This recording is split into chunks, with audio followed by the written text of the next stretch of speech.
very complicated job, but I love simple things so much. One move, one push.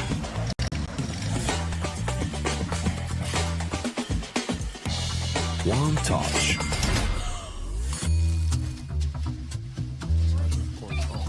One love. One click. One XBet. Trying to get the skin of your dream for a long time but can't get it in any way? On our website you have a unique opportunity to get your favorite knife. Users on our site can hand out skins themselves, and participants need to fulfill some simple conditions. For example, watch a video or buy a case on our website. After that, you automatically become a member of the distribution. Go to the user giveaways tab and do what you like. Hellcase.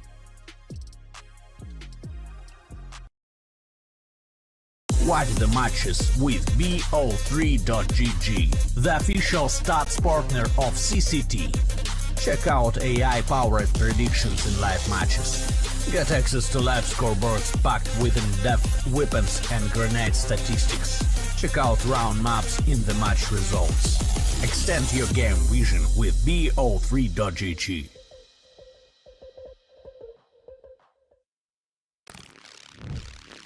Yo, what are you doing? Exhibit. What do you think? I'm a paperclip? It's Mr. X to the Z. You need to quit browsing like a lame and get Opera GX. Because with GX mods, you can pimp your motherfucking browser. All you gotta do is click here, select the mod, and boom! New look, new sounds, new everything. It's not easy being a legend. Oh, shit. Not again. Change the mod now. Download Opera GX.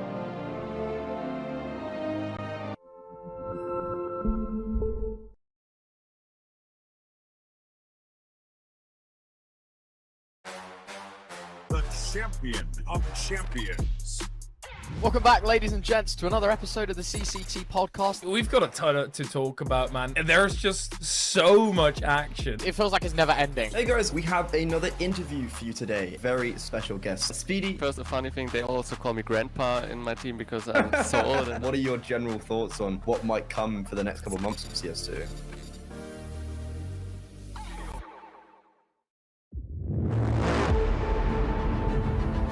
The hunger for glory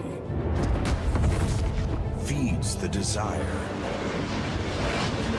the courage to look for a challenge, to feed your ambitions.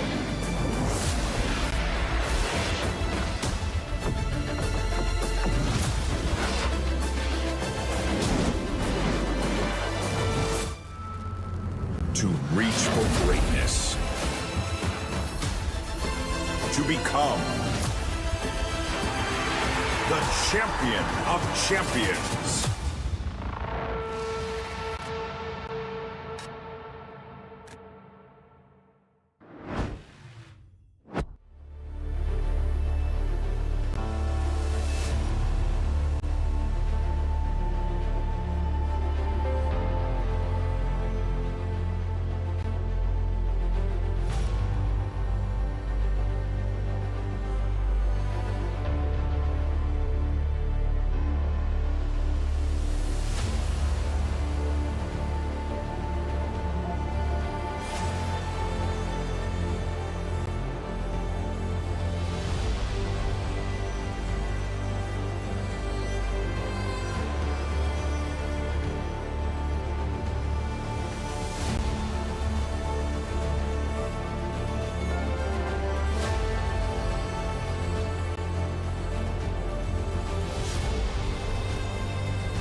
Hello, everybody. Welcome back to the CCT here with a little bit of delay. Excuse us for the time away, but we are going to be getting into Team Space versus the Witches into this game. And already we start things off here with, well, it looks like Team Space and the Witchers going head-to-head here out into the A side in through connector.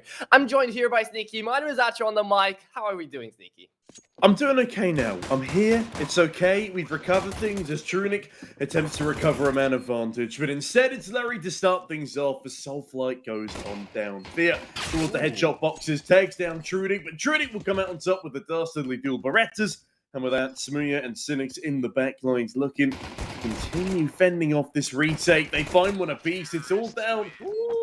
To Vert, and he will fall to Smuya. Very nicely done for the Witches to start things off. Yes, indeed. Beautiful start coming out here from the T side. Now, this is going to be the map pick, and the veto, I'm going to run you through it real quickly. It's Vertigo being picked on over by the Witchers. It's going to be Ancient up next, and then Overpass. So we do have on the latter two maps a very defensive maps, you know, very city-sided maps, and this Vertigo is going to be looking quite aggressive coming out of the Witchers. So I am excited, seeing as they already have won the pistol round here onto the T side. The Team Space have to kind of watch out, because this is an elimination game. This is a game for the playoffs as well. It's the 2-2 game, right? So it's very important. A lot on the line on this one. Yeah, would you expect the Witchers to be in the 2-2 bracket right about now? Team Space, they've won a CCT, but the Witchers, a bit of a mixed team here. Ukrainian core with Smuya chiming on in. Would you expect them to be in this 2-2 bracket, Adra? Well, now that I'm seeing Zdame absolutely go to town there into the Seco, yes. The thing is, you know, I've seen their game. I casted their game against Matisse Sport just not a while ago, right? And they had to forfeit the first map, which I'm sure they did get kind of mad about. But the thing was that they came back right on when they fought Ecstatic in 500. So so the Witchers right now, they're feeling good when it comes to momentum, but they did lose against Forze 2-0 as well, right? So if you're kind of thinking about it, I wasn't really expecting them to go to the 2-2 bracket. I was maybe expecting them to go up into either the 3-1 or to get eliminated right after the Matisse Sport game, because morale was absolutely down on the floor. So now that I'm seeing them back up here into the 2-2 bracket, I am excited to see them at play. I'm excited to see what Smuya and can bring on, and if Soulfly can actually bring something back to the table ever since his day on over to Sangal, right? I mean, yeah, these guys are an exciting mix squad, aren't they? We've got a few bits and pieces. I don't want to say rejects of other Tier 2 teams. That seems a little bit jaded. But they are players who couldn't find a home in Tier 2 teams over the course of, I guess, the past year or so. Smuya was bouncing around for ages in UK lineups for a little while. He even had a stint on Mobby-style Riders at one point. I mean, we've seen Fear, I think, on Na'Vi.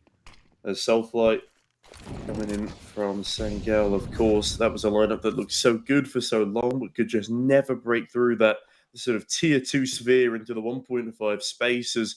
And Zero has been broken down at the start of this round. It was a very nice kill by Smuya on ramp, as the Witch is now grouping up towards the bottom ramp again.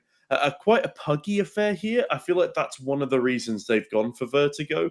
It is just a map where you can play a little bit looser, and of course there's always the default of a ramp simulator if you start struggling. Yeah, but look at Trunic trying to find a lurk around right now. It is going to be a three-man defense on the A side as well. Team Space trying to corner up every single angle they can up until the push actually starts now. The bullets in through the walls here. Trunic is going to be able to find the IGL first up. Smuya will fall on down. 4v4 now back into the side, and there is an op here onto Larry looking for the second. That could have been a collateral, but it still was only one. Fear finds two, but gets traded right on back, and this is going to be a 2-1 affair. That Team Space finally bring back here into the first full buy round, and they still save away the op. Yeah, that was a really nice finish there for Team Space. This is a team that is such an unexpected entity. Some of the bigger teams don't really know how to prepare for them because they just come in and they sweep their way through a playoffs bracket. These guys were able to win a CCT and no one had ever heard of them before. It was one of their first proper tournaments as a squad and they just go wild. I think they've been as a squad for about 3 months right now. They're very difficult to counter. They play relatively loose Counter-Strike, and Larry, a fantastic AWPer, Fozel as well, another kid to look out for. Team Space are exciting and unpredictable, but so are the Witchers. They do at least have that going for them. This should be a really fun battle for both sides here as N0. What a lovely start onto Smooya. Soulfly ill-equipped to trade in the thickness of that smoke. Hanging around, looks towards the sandbags, but it will be N0 to peek on in first. Fear actually catching the sandbags player as Fear doubles up, making a triple. That's a gorgeous play from Fear towards the top of the ramp here. And as that util flies on over, it will be the advantage against a disgruntled Team Space. The young Ukrainian moving on into the site now. Dame trying to find an entry, but it is going to be the smoke entry with that nade opening things up for Vert. Again, the util play now being that rock, paper, scissors game into CS2. It's absolutely beautiful. Back to the 2v2 though. Look at the artillery strike coming out in Vert. Finds two. Those nades truly being a blessing out here to Team Space. And it is going to be the bomb going on down. Digits punched on in. Cynics left in a 1v2. He is 3-on-1, wants to make it 4, and he did so now. Back to the 1v1, sees the off as well, but it's gonna go down to the USP. Larry saves the round here, and it is gonna be 2-2. Team Space bring it right on back and equalize the scoreline. Damn, Larry on that USP. Oof, okay, Larry whipping out the sidearm there, able to convert the round for Space, meaning they've now won out 2 gun rounds on the trot, and the Witches are in a little bit of a financial predicament. No doubt a bit of a brick wall there as well. That was not nice rounds to lose. Yeah, they're going to be going for a couple of pistols here, as that's all they can really muster given the scenario. Team Space, that is a ridiculous way to be winning 2 rounds right down to the wire. Now, that does mean they've not been afforded the opportunity to build up much of an economy here, but that doesn't really matter unless the Witchers can break it with a surprise switch of affairs on the pistol. I don't think that's going to happen, but they do employ some good pace. And with the aim on these guys, I wouldn't be surprised if they can at least cause a good few issues on the Tech 9s and Deegs. I've been surprised, though, by the fact that Smooya has died twice first in these rounds. You know, every single time he has died, the chances of winning the round has significantly gone down lower. And that might just be because once he goes down, the whole team really doesn't know how to bring it back around. They try to play individually after. And individually, they're skilled players. They're amazing. We didn't even touch on Cynics, who's been moving around the Ukrainian scene with Nemiga, with Tag, with One Shot, right? But like these individuals, once they try to go and do their own thing, they do kind of let loose a little bit. And Team Space really likes to take advantage of that. Looking down on it, they are going to be pushing in through middle. The pistols are going to try to move on in, but they're fighting rifles, and Fozel is there to hold it right on up. It is going to be Smooya, though, finding Larry as well. So 2 kills made into an eco round. I would say that's not half bad, but it's not the best case scenario either. No, I mean, at least they do a little bit of damage here. It was nice to see. But that's not what they were really going for. They were looking for a round, even with their lack of weaponry there. As I don't think Smooya is necessarily the glue for this team. He's definitely one of the more important pieces. He is the top fragger after all. But Fear is the IGL for this lineup, as far as I'm aware. Although I'm sure Smooya is a very loud voice on the server as well. That is sort of his namesake. Trunic charging on through into middle, though. Looks to take an early fight with Cynics. Cynics crosses will not be able to respond. At least a little bit of information given up, but look how fluid Team Space are playing right now. Just very quick rotations all over the map, constantly applying pressure as N0 again towards the top of the ramp looks to do exactly that. You are right in a sense, though. When Smooya goes down, we don't quite see as much fragging coming through from the other guys, but Fear as the IGL, fantastic 3k towards the top of ramp. The fact they don't convert that round, even with an advantage, is a bit of a gut punch to them, which is why that loss would have hurt even more. But there we are, the man we mentioned, Smooya finding N0. Fozel now having to hold off by himself. It is going to be the rotate back around coming in. Larry again playing very fluidly here. Are going to be able to find a 1-for-1. Soulfly is going to be the one that falls down. The Turkish young lad here, he's been fighting an uphill battle for so long here, and Larry managed to find a man advantage for Team Space. So we're going to get back to that conversation in a second, as we do get to see the push coming on in here from a ram from the T side. The Witchers are just trying to move on by here, but Stick doesn't find anything, and that's going to be Trunic almost taken down too with the help of Fozel. There's the shutdown, and there's Team Space finding 4 rounds in a row here. Okay, Team Space is starting to spiral things a little bit now. It's looking a little bit worrying for this Witcher's side. they looked really solid. They looked really solid at the start of this map, winning a good pistol round, going for the conversion, and then gun round number 1, they had a little bit of an advantage. Gun round number 2, they looked set to win it. Again, that 3v2 was such a perfect position. It gets down to the 1 versus 1. Larry whipping out the sidearm rather than the AWP is able to still convert on the USP. And that's the most painful part here for the Witchers. This is a team that can get a little bit heated when things start not going their way. There's Larry now, looking for a way into this round. Early doors, a peek through the smoke, but the nade doesn't quite go deep enough. As Soulflight, that bullet goes very deep onto and 0. Cynic's a double up now.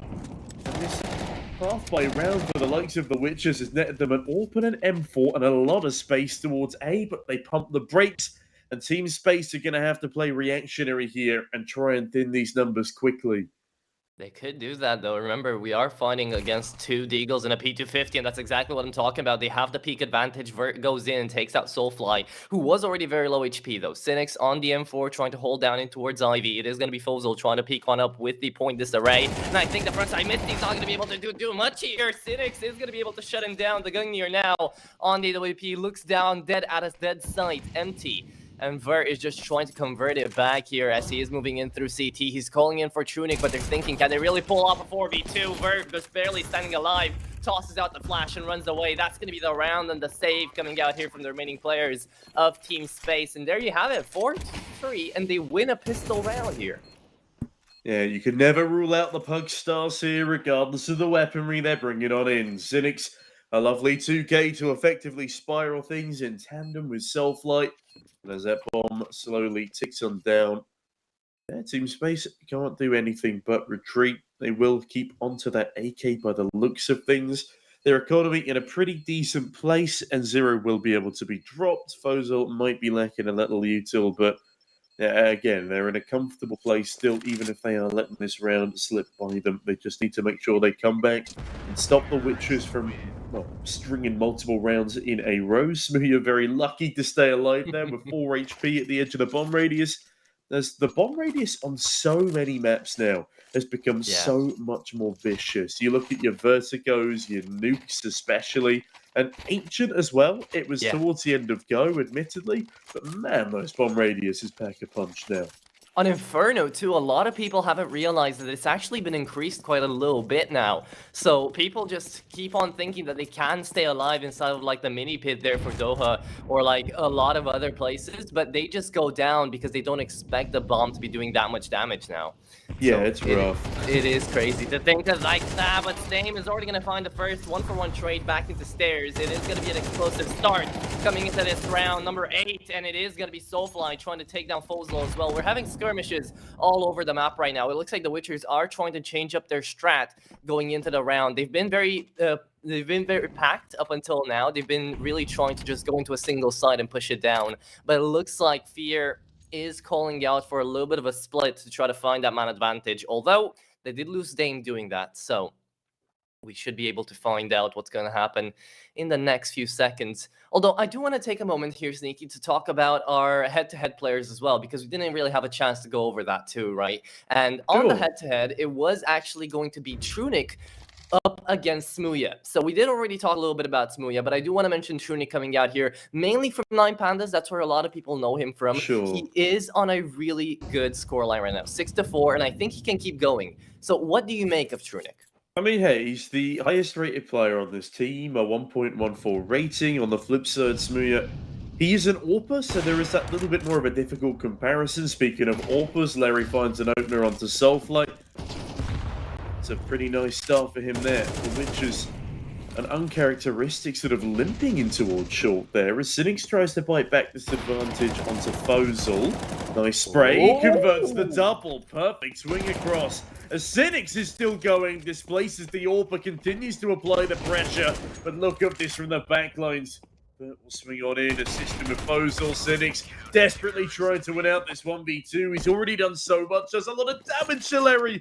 Larry survives with a single point of HP. But even if he does win that first part of the duel, I don't think he's got the time to 180 around and deal with the rifler. That will be a 5th on the board to Team Space. They are really starting to run away with this first half now. But to come back to your point very briefly, I think it's a bit of a difficult comparison between Trunic and Smuya, given that one is a star rifler, one is the AWPer, but both of them very prickly pieces of the puzzle to deal with, and I think both of them have the confidence required to go for some of the more challenging challenges. I would say so. They're definitely confident, if not anything else. But again, both of these players are so mechanically skilled that I can't wait to see some entries coming out here onto the T side, coming out of Trunic and N0, especially as that duo. It's going to be a lot of fun. But back to that round, I mean, they were already running out of time. Cynics absolutely killed it on the entry. I loved seeing him go in for it. So now into this round where it is going to be a full buyback again, we're seeing Soulfly on the Mac 10. So they should be preparing for something fast here, but it looks like the push down towards ramp is going to be halted once more. So Team Space have really got a great control over the pace of the game right now. It looks like the Witchers just can't be comfortable getting inside to any of these sites. And that is because you have players like Larry, you have players like Fozol holding up these angles, and especially, you know, knowing that even after you take out the trades, you have players like Vert being able to peel so well for his teammates, just like he did in that last round. It's really tough for the Witchers to find an opening, but they're going to try to do that right now onto the A side, and Smuya is going to be opening it up. Yeah, Smuya, a fantastic frag to be finding as he doubles up on the opener. Fear as well with a Molotov, catches in 0 off guard. They've been trying to convert in a 2 versus 5, but 2 players we were just mentioning, and they're not going to be able to have a single say in the round. They just forced into the save as maybe Vert catches somebody on the exit. They got no HEs in order to throw over towards the back of ramp, where undoubtedly some of the Witches will be saving after this round. Yeah, as that time had 6 on down. Here in Soulfly, peering on through, hoping that one of these 2 remaining players walks into their crosshairs. They want to make sure that Team Space don't just lose the round, but they lose everything they have as well. No money, nothing coming into the next. But with all that said and done, that is a 4th on the board for the Witches. They're looking a little bit cleaner in some of these rounds. Soulfly still struggling to get off that lower scoreline. Speaking of... Yeah, Soulfly has been sent packing by the bomb, unfortunately, causing his teammates to need to drop him. Well, economy-wise, I would say the Witchers are in a little bit of a better spot than Space, because we are taking a look here at the CT side with only 3 rounds remaining into the first half, right? Vertigo is going by at quite the pace, and with the way that things are looking right now, Space are looking to try to keep up this advantage for as long as they can. This is why they bought up the Deagles now. They're allowed to do that. They're still onto an eco, but the AK and the A1S saved the way. They both have diffuse kits, and Trunic still plays aggressively. He would have lost that, and he will have lost the full armor as well, but instead he shuts down Cynics and buys up a weapon, gets a weapon here for Larry. So this is going to be an absolutely insane opening kill here for Team Space to actually be giving them a chance into this A-sided retake, as the Witchers do look like they are trying to take it over at quite the pace. Dame is already going to be entering up the site as per usual, and we do have the bomb there onto the Ukrainian player as well. So Trunic, let's see how he holds. I'm gonna be honest, this has been a very one-dimensional game from the Witches so far. It appears to be go up A, find a kill, or lose a kill, and repeat. It's just been pure A-ramp simulator. I don't think we've seen a mid-lurk. I don't think we've seen any pressure towards B. As Stein does find Fossil, and I guess this is all the pressure they need to apply, because if it's not broke, don't fix it. But the problem is, it has been broken. For a couple of these rounds, it would have been great to have thrown something slightly different into the mix. But again, these guys are very, very puggy. The Witchers, a sort of mixed team coming through here. Almost a stream team, if you like. Yeah. The Smuya again, the content machine, the constant A-ramp rinse and repeat farming. It's good for the highlight reel, even if it's not necessarily the most complex of strategies. A nice follow-up kill there. 3 left alive for the Witchers.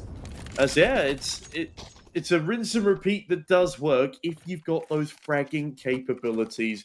And that's certainly something that the Witches do have as they equalise the scoreline at 5-5. Yeah, Fear has been going on the streams too alongside Smoothie. I've been seeing him go live quite a little bit too, so you could kind of say that if you wish. But I do want to mention that, yeah, maybe sometimes you are feeling like you're watching not necessarily a comp game, but mostly like a retake server game, you know, where they're just going on over to the A side. But I think they've heard us because now they are trying to take a couple of fights in towards the B side. But this is why they're not usually allowed to push this angle. It's because you do have that anchor player Vert, who always plays the util very early on into the round and kind of forces them back to go to what they know. But this time around, it looks like the Witchers are going to be taking that gamble, are going to be waiting up for a little bit of time, and they are going to try to head on over to this B side. And this is going to be huge because, again, Fozol shuts down Soulfly, and this is already the call that needed to be made. The moment that kill got made, they're running on into the B side, and they're hoping that nobody's here. But Vert, he is going to be a bell of alarm as he is going to go down too. Let's see the rotate, and let's see the retake again into this server, because it is round number 11, and it is going to be quite the important one to see who's going to get the advantage here. Okay, honestly, if they don't pick up the pace there, that round never works. Team Space is so conditioned to just believing every single round is going to eventually end up on the A bomb site. They were convinced this would just be a late A, because surely B isn't in their vocabulary, right? They've proven that so far, as N0 does continue to go for this retake, but time is ticking incredibly low here.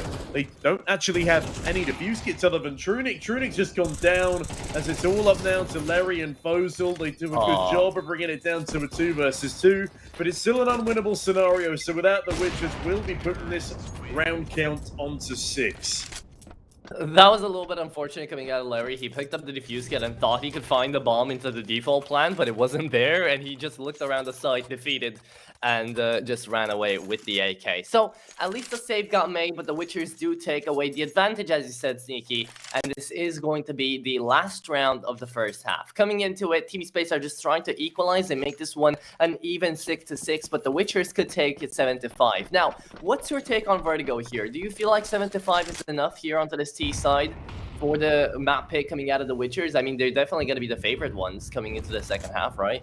I mean, I think it's definitely enough. I think Smooth is probably going to favour that CT-sided AWPing. I reckon the rest of the boys are relatively well drilled. I suppose the puggy style of play they're going for does lend itself to the T-side a little bit here, as Soulfly needs to find this opener, and he will. It's a lovely conversion onto Vert. They do accidentally waste a second smoke towards Elevator's position there. But I think 7-5 should be enough. I mean, they've taken down some pretty decent teams on the likes of Vertigo here as Soulfly. A pretty decent effort coming into the round. Hopefully that should inspire some personal confidence coming into the second half. But, okay, if they were losing any more players towards middle there, that probably would have stripped some of that confidence away, as Larry now, in a 1 versus 3, of course, forced to go for it. It's the last round of play. We'll pick up the first frag, relatively uncontested, but Smear holding for this cross now in his AWP. Should be able to dispel off the pesky Larry. He's on a rifle instead of an AWP. And with that, Smear will shut him down with an AWP of his own. 4 rounds on the trot for the likes of the Witchers towards the end of the half there. And all in all, a pretty clean Vertigo performance here. My God, those odds incredibly close according to our partners at 1xBet. And they weren't like that at the beginning. It was a 222. They're changing right in front of our very eyes now in favor of the Witchers. Before, the Witchers had the 222 odds. So they're changing right around with every single round passing. So you guys can check them out on over at cct.gg/1toinsbet. But yeah, coming into it, it looked like Team Space were getting into a little bit of a rhythm, as you did mention, and they were kind of conditioned into thinking that was the rhythm going on over to the A side, because in the last round of the first half, we had to see Team Space on that CT side have still 4 players on that A side. Exactly what the Witchers are doing right now, but it is only the pistol round. So retakes are going to be a tad bit easier if we do go to the B side.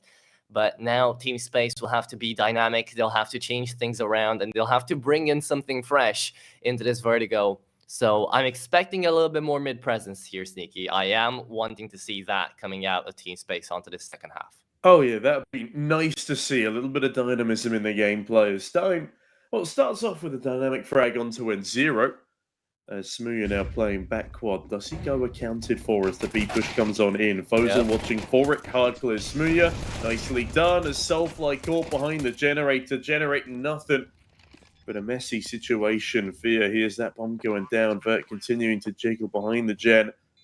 As Fear desperately needs a frag here, and quickly his teammate coming on in behind him as Vert pushes on up in front of his teammate, leaving Stein in a 1 versus 2. Already 2 kills to his name in the round. Spots another on the site itself, does good damage, anticipates the swing from White Box. He's got a dispel of a crossfire here, and that's one way of doing it to start with. Does he pop the reload? A single bullet left in his magazine as Trunic taken down low. He has popped the reload as Trunic is going to reload into the swing. And that is a 6th round on the board for Team Space as the Witchers let that pistol round slip. But just quickly before I throw it back to you, this is an 100% win rate map for the Witchers, and they've played it 7 times. So as much as I don't want to underestimate Team Space, as much as I do think a 7-5 half is enough, Team Space are putting up a great performance here, all things considered. Is this the first time that the Witchers let it slip?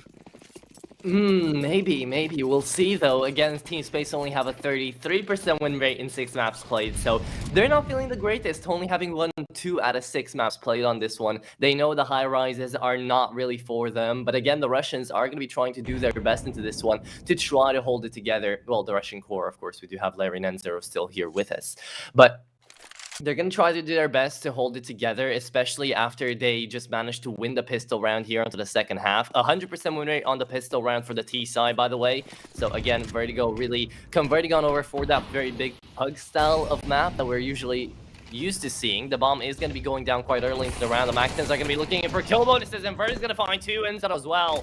Down to another, and look at all those kills coming on in a flawless round here for Team Space. And because the Maxtons finding 3 kills there, they are going to be picking up a lot of cash for this next round. Round of 15, which both sides are going to be having a full buy on. Or maybe Team Space could hold on to the Maxtons and keep it at a bonus. Yeah, they're just absolutely farming up those eco frags there. Lovely stuff for Team Space, keeping it clean, keeping it quick, as a quick tech pause has been called. Not entirely sure of the reasoning behind that, but hopefully we are able to resolve things quickly. There we go. Excuse me. Quick hiccup out the way, we're good. Okay, so round number 15, and you haven't talked about the odds here for the maps, but I'm looking down at Ancient being the next one up, and I'm not really too confident that that's going to be much faster coming into this one, because Ancient is a 47% win rate over an 11% win rate. So Sneaky, I think that's going to be quite the affair as well coming into it, but we're still here left on Vertigo, and it is going to be a round which the Witchers desperately need to win, right? Otherwise, Team Space are just picking up way too much cash and way too much momentum. Yeah, this would be a nice one to put a stop in for the Witchers. Space gearing up towards another B execute. They're doing the polar opposite of what the Witchers were doing. They're going for the B simulator here, and they're doing a pretty damn good job of it. Larry overwhelming too. Fear in the backlines has Soulfly for support, but they realize that, damn, that's the round over. We've lost it in a matter of about 10 seconds of execute. No real response utility, no opening kill. There was just nothing going in favor of the Witchers there. That is a fantastic spiraling from Team Space. And then on this save, they could even go hunting because they know the CT side don't have any money. And Vert's doing exactly that, hovering around in middle. And will be Self-Light and Fear trying to save over towards the depths of this bomb site here. That smoke could be a blessing or a curse. It might well give up their position on the save. Vert the first around the corner, as both of these players are 100 HP, but the rifle's not out on Fear. It's going to be a close one. Vert's about to round the corner with the Mac 10. And Fear does whip out his rifle in the nick of time, but then Zero's here as well. Actually shuts him down. No more gun there for Fear. Too bad for the IGL. The Witchers are really going to feel that one because they would have had 2 rifles to play with. Now it's only Soulfly on that A1S. So, oh, Sneaky. Things aren't looking the greatest here for the Witchers, are they? No, you could say that. It's been a bit of a rough one. A little bit. But we did manage to get to see Team Space play it absolutely beautifully on the executes. They really just don't give away any time for the Witchers to think, especially to try to throw back that usual, right? To try to play the counter.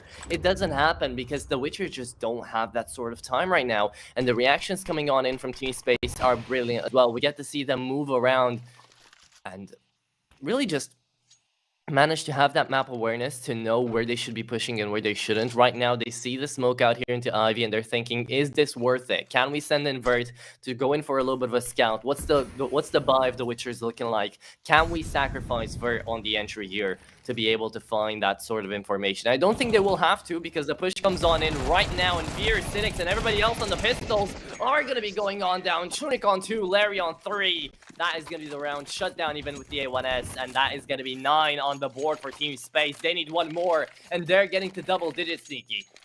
Yeah, Larry on 3 is a Larry round coming through there from the Witchers. Finally able to afford their next.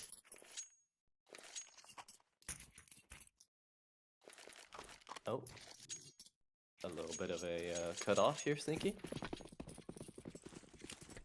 Hopefully it is all good, and hopefully it's not from my part either. But we are going to be getting to round number 17 here onto this one. Hopefully everything is good there with Sneaky, and he should be coming right on back. There we go. I'm refreshing the VMix. Apologies. It has been a rough morning over here. It's all fine. We are into round number 17. It's another B-sided execution coming out of Team Space. So they do love to play that little bit of a retake server as Fozel finds Dame up first. It is going to be up to Cynics to try to move on back. Throws away the flash and repositions back to Pillar. But nobody really follows up on him. Larry and Fozel, sure, they are down with a little HP left, a sliver, you might say. But they do still have the AWP in place. So Larry is looking to try to hold off angles as they are going to be rotating on back to the A side, where Smuya is going to be waiting in on them with that AWP as well. So we are going to be having a little bit of action happening all across the map right now, but it's going to be Smuya shutting down the offer. So would you look at that? Yeah, that's a nice start there from Smuya. A necessary frag to be finding. I predicted that he would be a more confident Opera on the CT side, but we've yet to really see him start popping off. Highest rated player on this Witcher's side. Definitely a little bit of pressure on his shoulders. This mixed team making it inside the top 100. It's already an impressive endeavor given how convoluted the Tier 3 and Tier 2 landscapes are at the moment.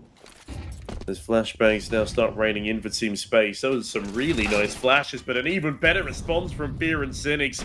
Bomb will be dropped towards the side of the railing as Trunic and Bozo realize they've just got to drop away from this bomb site. Fantastic defense there from the Witchers, and the exact sort of turnaround that we needed to see at this stage of the game.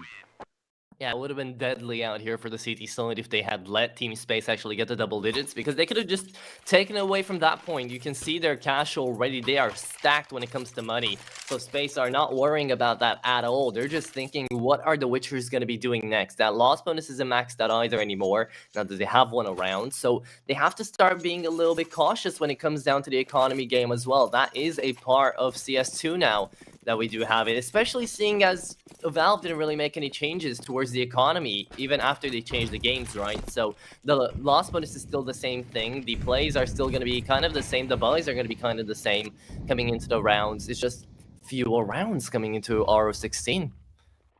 Yeah, it's pretty scary. I'm still getting used to it myself. Same.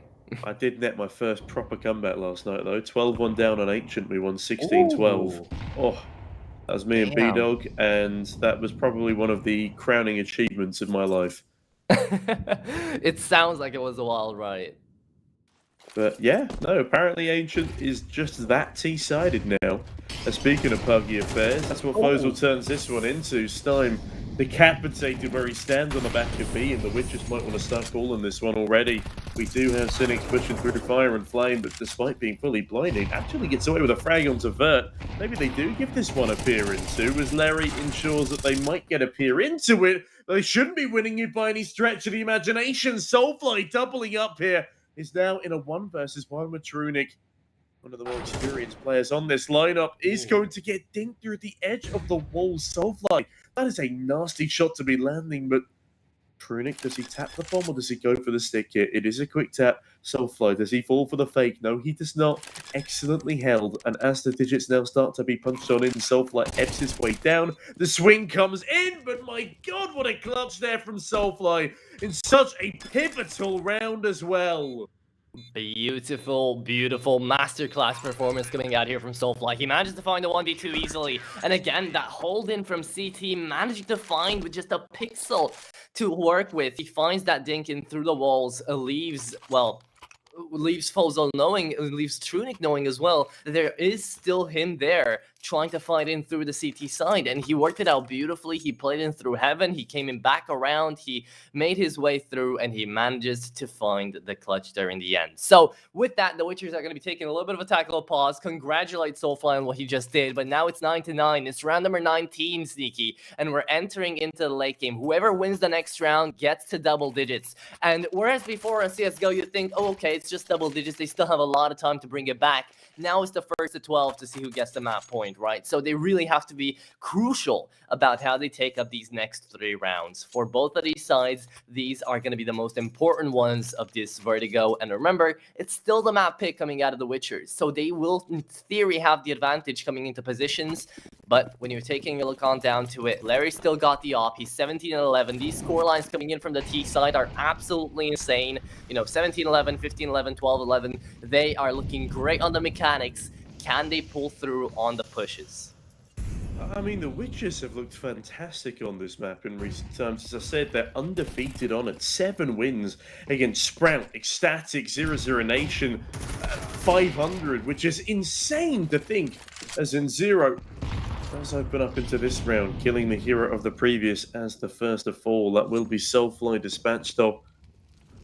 As Team Space look to dispatch of this A-bomb side defense. Smoothie appearing down towards the short side, forced to look further back by the Molly. Larry, does he take the gunfight here? No, he leaves it absent for now as he peers around the corner towards the site somewhere. Fear will be swinging into. Shot missed, opportunity seized upon, and 0 and Vert are low. The Witchers have bagged themselves another advantage here. They have indeed. Smooya holding into the corner. It is going to be Enzero now with the AWP in hand, trying to peek on by.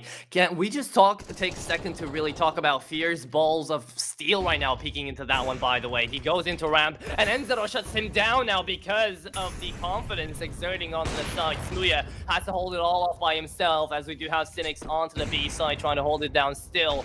It is going to be Smooya versus the world, and he managed to take down Enzero with that AWP, so it's a good start. Looking in for more if he does get smoked around here. From Connector, tries to play it in for Ivy. 20 seconds remaining. Vert tries to go in for that bomb plan. Checks into short now. Smooya, can he find a frag? No, he missed the shot. He actually whiffs, and he's gonna go down. Team Space might just be getting the round because of that. And Cynics, even though he does have a defuse kit and the smoke, has to find the 1v3. And there's only limited HP really onto Vert, so now he is gonna go down trying to retake the AWP. This is it. There you have it. Double digits on the board for the T side. It took them a little while come the end of it there as the Witchers were starting to make their way comfortably back into the game, but no comfortability on their economy.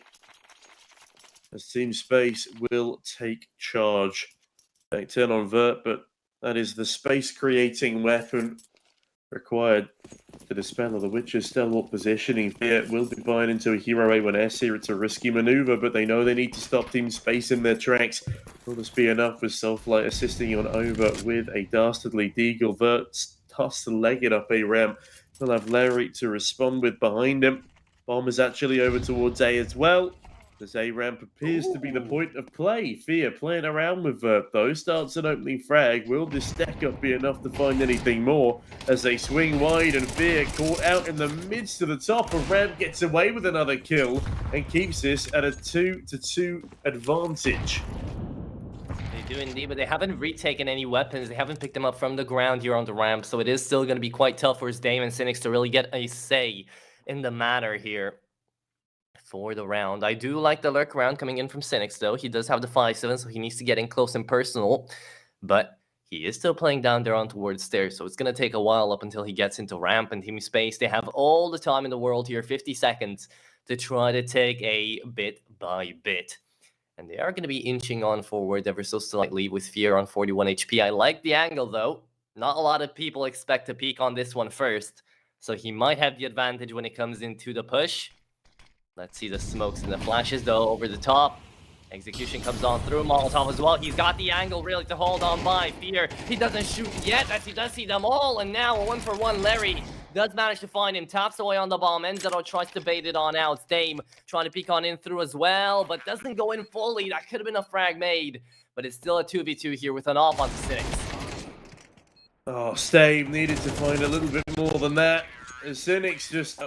wow. Spammed on down through the wall by Larry. Perfectly read into the AWP removed. And there was a real chance in that round for the Witchers. If Stame plays a little less aggressively there, maybe they're able to get that one over the line. As in the meantime, Larry, a fantastic AWP, 21 in 12. He is far out-fragging Smooya at this stage of the game. Definitely winning that AWP head-to-head. As... yeah, this is getting very out of hand now for the Witchers side. No AWP in their ranks and missing a couple sets of util. Head armor won't be the biggest problem right now, but if they lose this round, it certainly will be. Smooya getting very aggressive, charging down the ramp, catches Zero completely off guard. I believe he's the IGL, and he would never have expected a play like that. But that's the sort of thing that we needed to see from the Witchers. A quick switch up of pace and a lot of pressure applied. Yeah, now they're going into the B side. I do want to mention, though, no defuse gets out here for the Witchers, so it is going to be tough on the retakes. He's always seen that bomb planted on down to the side. Cynics managed to find a 1-for-1 trade back onto his own life as well, but Larry goes insane on that AWP, finds Fear as well. Oh, around the corner, around the world, too. Nate goes into the side for default. It is going to be Vert falling on down to half. Larry doesn't connect all 3 shots. That would have been insane already. So we do get to see him actually whip out a couple of these as a peek comes in from White Box. It's going to be a triple man defense out here onto the B-bomb side. And Tunic somehow finds the Turkish lad as well, shutting down Soulfly and leaving Smooya all on his own in a 1v3 clutch, trying to make it or break it here for the map point. In space, they're getting to 12 right here and right now. Smooya's just looking at the ceiling, looking for an answer, for something to work with. And this is going to be 12-9, Sneaky. They're going to need one more round, and it's going to be over after. Yeah, Team Space looking to continue their miracle run here. As the bomb will go off and net them that 12. Team Space, the first team to shut down the Witchers on Vertigo. Bearing in mind, again, the Witchers have played Ecstatic, 500, 00 Nation, Sprout, looking for Org, Wu-Tang and Websters. These are some big names, some very big names. They beat Looking for Org 13-10. They beat 00 Nation in an overtime. Ecstatic 13-7. Even better onto 500 with 13-6. You do not expect Team Space to beat the straw that broke the camel's back. But apparently, they're gearing themselves up to do so. 3 opportunities to close right now. And a very awkward buy for the likes of the Witchers. A slightly T-side favoured team here. But with it being a buggy affair, that is to be expected. Cynic's taking a lot of damage to foes in early doors. Just now into the 5 versus 4 we go. This is a rough spot, to say the least, for the Witchers. This might well be it. It could very well be it, and remember, the next map is going to be the map pick coming out of Team Space, and it is going to be one that's more focused towards that CT side, not very brawly, not very puggy, so... oh, I'm looking forward to the jungle, but honestly, right now into the high rises, it's going to be up to 2 MP9s and an A1S to make it or break it here for the Witchers. Trying to hold on down to the B side. Nate goes over the top here for his Dame as well. Oh, he falls to 13 as the artillery strike comes on in. The mortar fire absolutely decimates his HP bar. And now they're still trying to go on over to this B site. Soulfly doesn't even know where to hold right now. He's just playing for rotation, trying to hear something on A as well. But here comes the execution, and you can't save this one away. You still have to go in for the retake, even with the limited util and the limited people you have to work with. Stain finds one, gets straight right on back. The MP9 looks in for initiation, and Soulfly's already down to 7. So this is it, 30-9, Team Space. Bring it together, bring it around, and manage to find their enemies map pick to start off the best of 3 here into this elimination game. Oh my goodness, this was a way to start, wasn't it, Siki? It certainly was, and it's crazy that that's the round they employ a mid-lurk for Team Space as well. The mid-lurk comes on in, seals the final frag as the Witches just a little bit overwhelmed on their own game there. Not quite enough rounds on that T side, as you mentioned, and certainly not enough on the CT to make that one happen. As Team Space, constant application of pressure, fantastic individual plays, Larry especially a kingpin for this Team Space side. It was awesome to watch him work on the AWP, and he was far outfranking the Pugstar in Smooya. And with that, going on to Ancient, I would disagree with you. I would say we can definitely turn this into a puggy and brawly affair, and I feel like that's what the Witches need to do in order to stay on top of this one right now.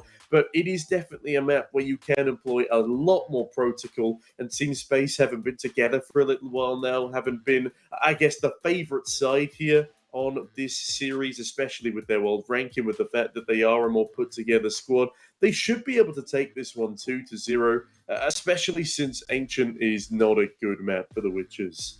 Yeah, it's not a good map at all, but we're going to find out if they are going to be playing a little bit more together, or if, again, the Pug Stars and the Stream Stars are going to be going out here and just going as aggressive as possible onto that T-side. As you did mention, Ancient looking more T-sided than ever before, so maybe there is a chance coming down to it, but we're about to find out after a 10-minute break coming into the game. Don't go anywhere. We'll be right back with the second map and with the jungle here for the CCT.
very complicated job, but I love simple things so much.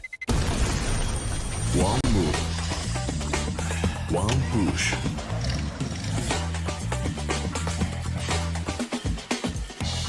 One touch.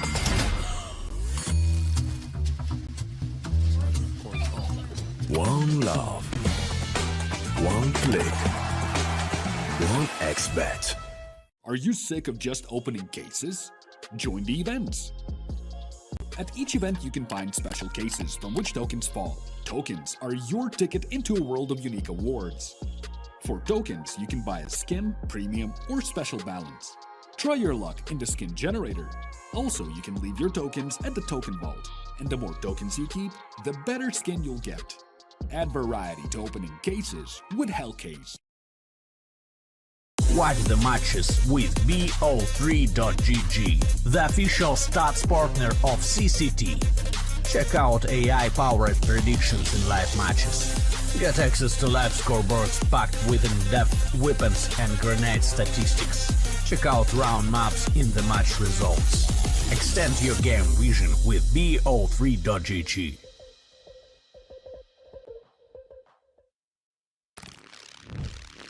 Yo, what are you doing? Exhibit. What do you think? I'm a paperclip? It's Mr. X to the Z. You need to quit browsing like a lame and get Opera GX. Because with GX mods, you can pimp your motherfucking browser. All you got to do is click here, select the mod, and boom! New look, new sounds, new everything. It's not easy being a legend. Oh, shit. Not again. Change the mod now. Download Opera GX.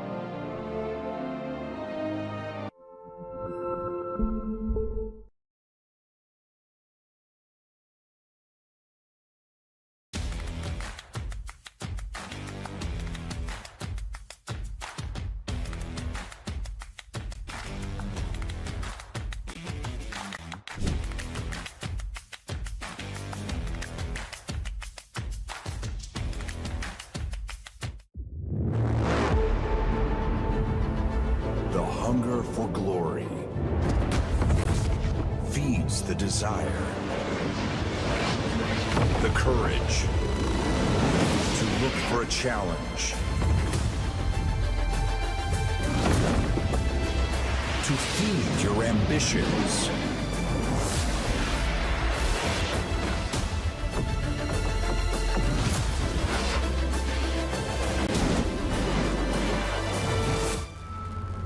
To reach for greatness.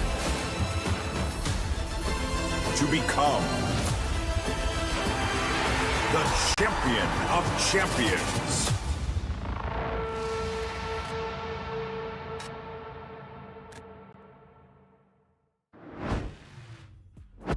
Welcome back, everybody, here from the first map into the second. We are still at it with Team Space versus the Witchers, and we just got to see a great first map, which we can go straight into the second one to see what's going to be awaiting for us. Sneaky, I think it's going to be a great one in the jungle.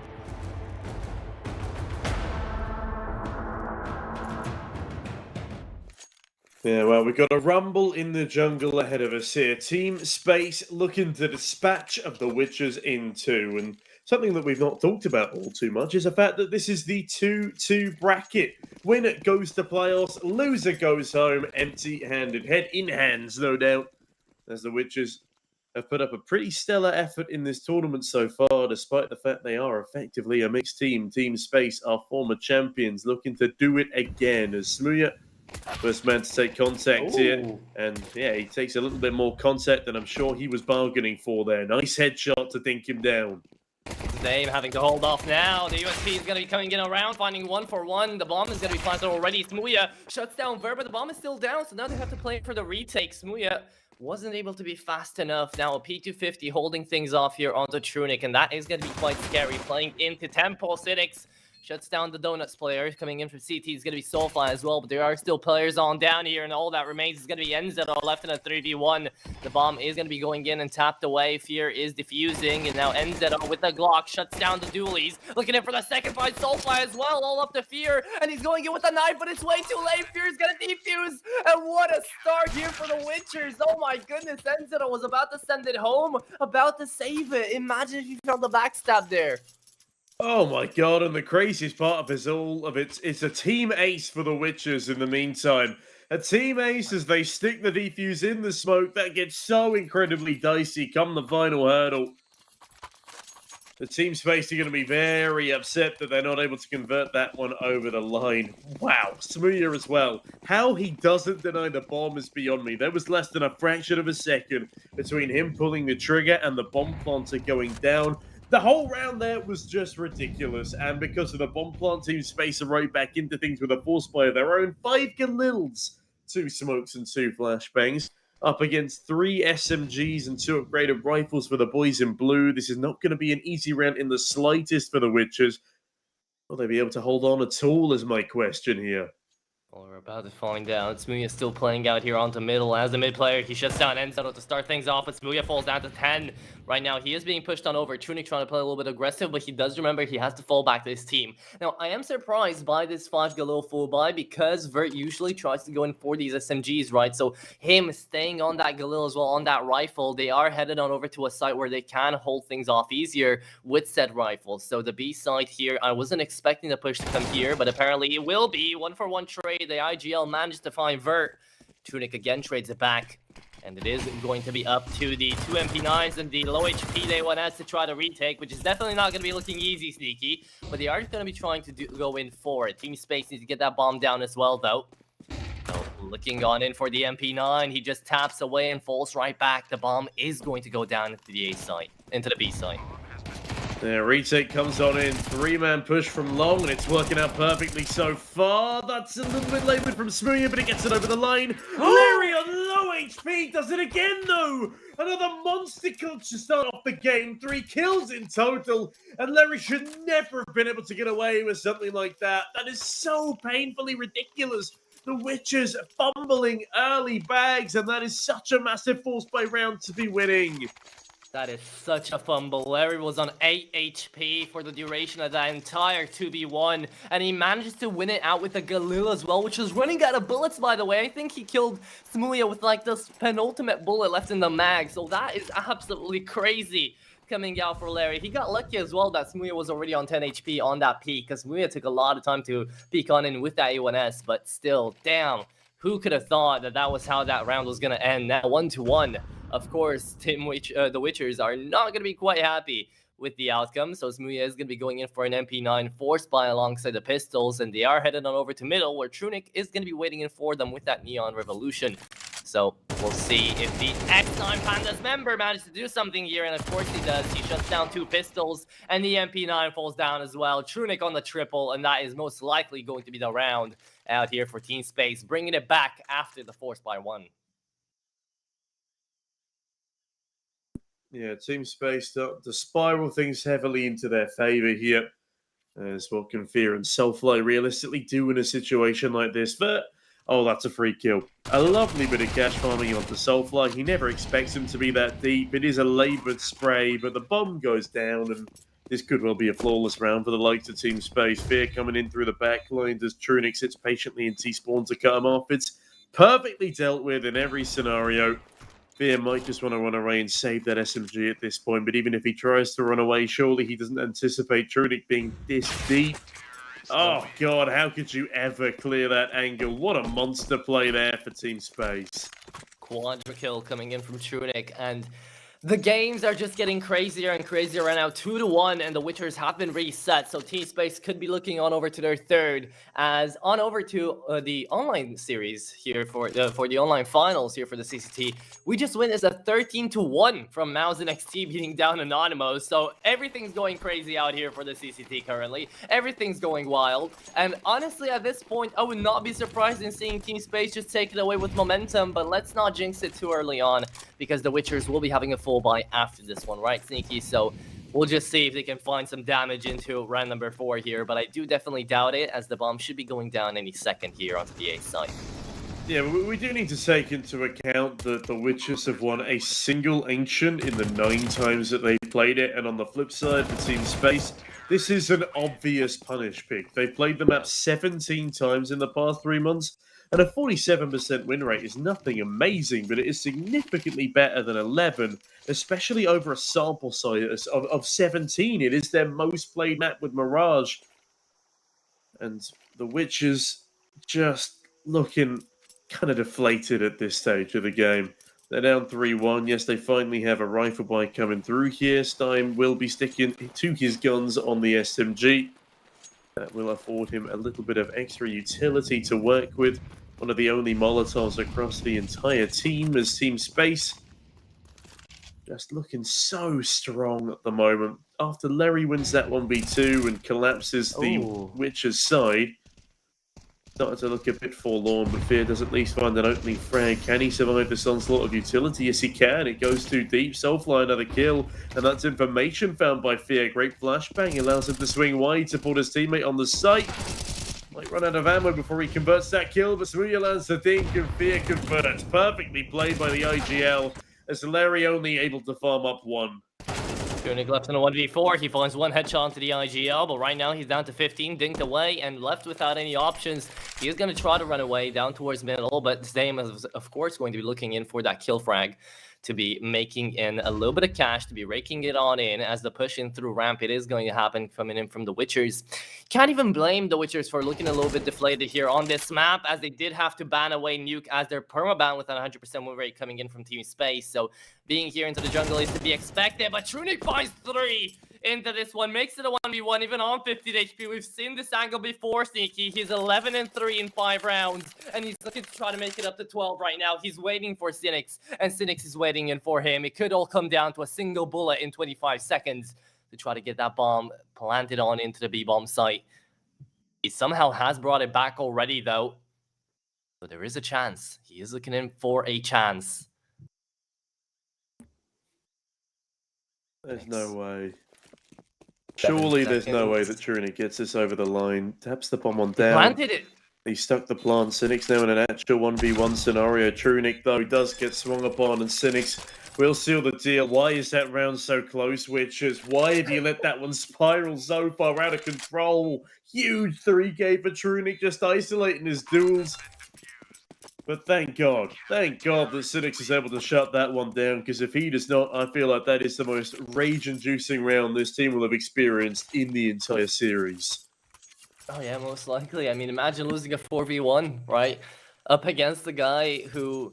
He did perform onto the first map. I'm not going to say he didn't perform. He definitely did perform. Trunic was the one of the top fraggers coming into the first map of Vertigo. But coming in right now, he is 11-4 in 5 rounds. Looking down to the 6th, I'm just preparing to see what he's got planned up. Fozl hasn't even gotten around to kill a single guy because his teammates have just taken away the kills from him. Larry's 7-2 as well, right? So it's a 2-man carrier force right now coming out of Team Space. It is looking pretty damn great out here for the 2 players out here for Team Space. Look at Trunic go, though, maybe a little bit too confident in his abilities. Going out here through middle. Cynic's going to fall down to 14. Enzetto already taken down to very low HP, and Larry's going to fall down too, so the carry force is out now.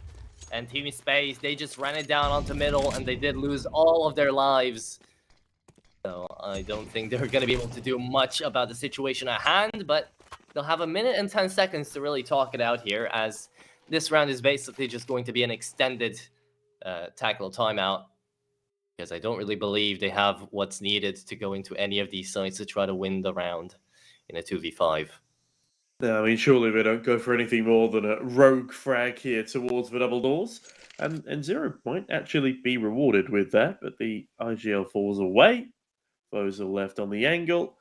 The Witchers aren't looking too keen to go for a hunt. If anyone was to die here, it would be preferable for it to be Fear. He is in the right position to maybe swing these double doors. But again, I'm happy that the Witchers are just going for a passive line here, a good crossfire. They do leave A little bit vulnerable, but I've realised by now that Team Space are going for the save. And with that, an equalised scoreline early doors. Are they giving this one a look in? Nice nade onto Fozl. If only that had gone a bit deeper, and Zero might have actually gone down to the damage. Fozl goes 1-for-1 with Smooya, and that's a massive clear up. They can even save the AWP on over, and that's exactly what Fear's going to do. Yeah, that could have gone very wrong, but thankfully it didn't for the Witchers. Again, imagine if they lost 3 weapons there, they wouldn't have saved away the AWP either, and they couldn't have ball back into this round now. But as we did mention, that didn't really happen. Soulfly is going to have a gun dropped away from Steam, and Fear is going to have the awareness to play with. So everything is going to be fine out here for the Witchers coming into round number 7. It's 3-3. They've equaled it out, and we don't really have any big scopes besides the creep coming out of Larry for the T side. So Smooya should be having quite a clear angle in towards middle, playing in there from Donut. We're about to find out how Team Space are going to be taking on middle, aren't we? Yeah, that is a rather large horde of players swamping into middle. Smooya dropping a Molotov. We'll actually split up some of these mid offenders. What a lovely flashbang. I'm not quite sure who threw it there, but it gave Smooya an absolute freebie. Stein, a lovely follow-up kill as Fozil stuck in middle on low HP. A very vulnerable target indeed. Flashbang deployed as Soulfly has gone down. It is still the 3 versus 4 here, not the end of the world for Team Space. But now they need to start creating some space, get themselves tucked into unexpected angles. Smooya, does he realize that Fozil has already crossed?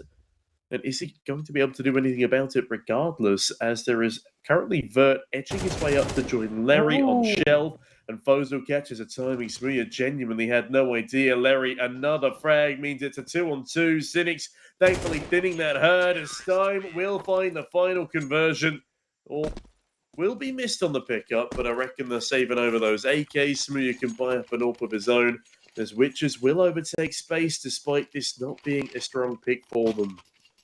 I do have to mention that that round was beautifully played coming in from the Witchers. Even though Smooya didn't really know that Fozil already passed and did lose away DWP, it doesn't even matter, because at the end of the day, you were mentioning space, and Team Space were trying to make a lot of space, but they were beguiled into doing that because the Witchers were actually giving them a lot of positions. They were just playing backwards and backwards and backwards, and it really did work out here for that CT side. Now, though, onto the pistol round, back into the round that play here. It is going to be Cynics cleaning them up after the Pistols managed to find 2 casualties, but this was just a very fast engage coming in through middle. It was an eco round. It was to be expected. 5-3 is going to be the scoreline.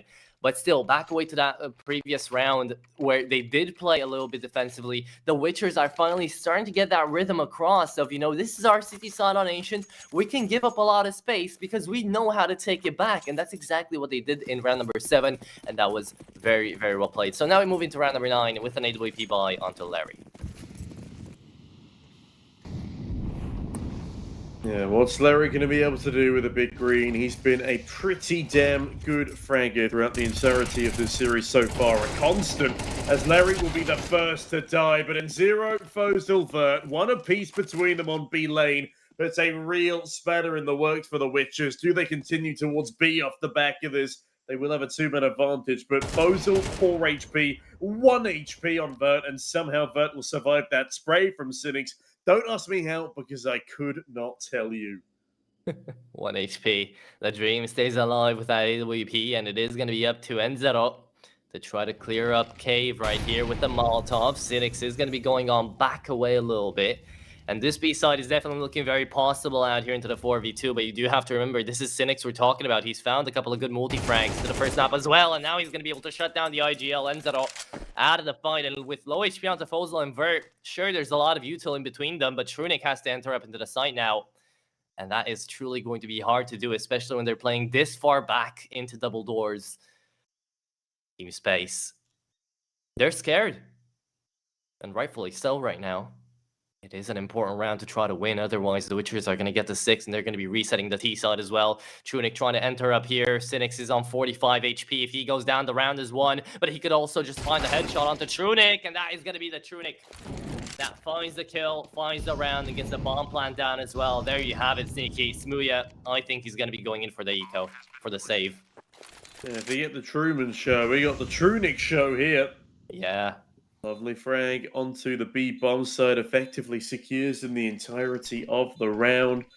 What a way for them to come back with a player on 4 and 1 HP respectively.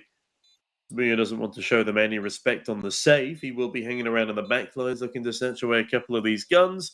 Team Space need to be careful here, realistically, unless they give that AWP over to Trunic. Both of these remaining players will die.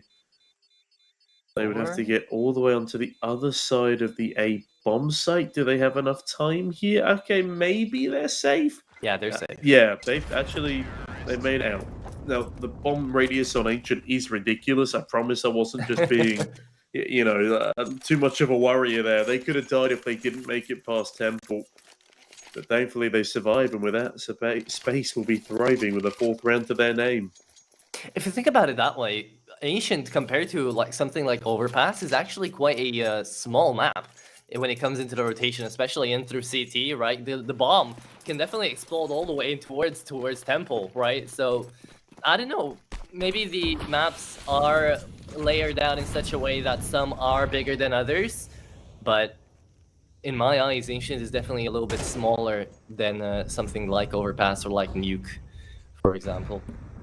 Yeah, I mean, it's a little bit of a flatter terrain as well, so it gives off the feeling that it is that little bit smaller, but it's still quite a long rotation time between the 2 bomb sites for the CTs. Another thing that lends itself to the map being a little bit more T-sided in recent times, especially with that spawn being pushed further back as well.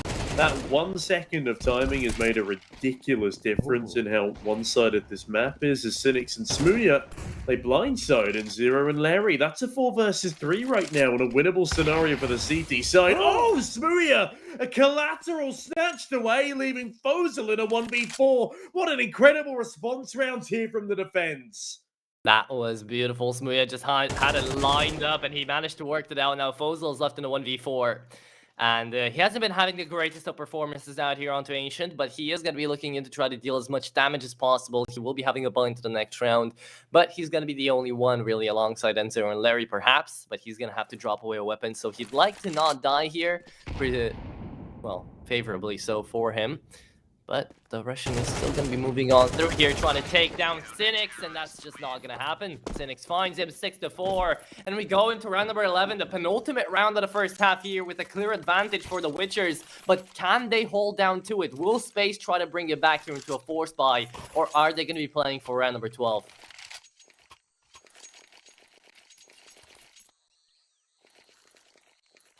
Oh, there it is. They went in for the op. Okay. I like this. I mean, Larry, fantastic on that AWP. Has been overwhelmed a couple of times on it now. Had a much better start to this map than the finish to it, but oh, look at him go. The start of that round perfectly seizes a kill, but Fear finds Fozil, because Fozil just hangs around in a Molotov that little bit too long. He's he's got a 0.5 KD right now.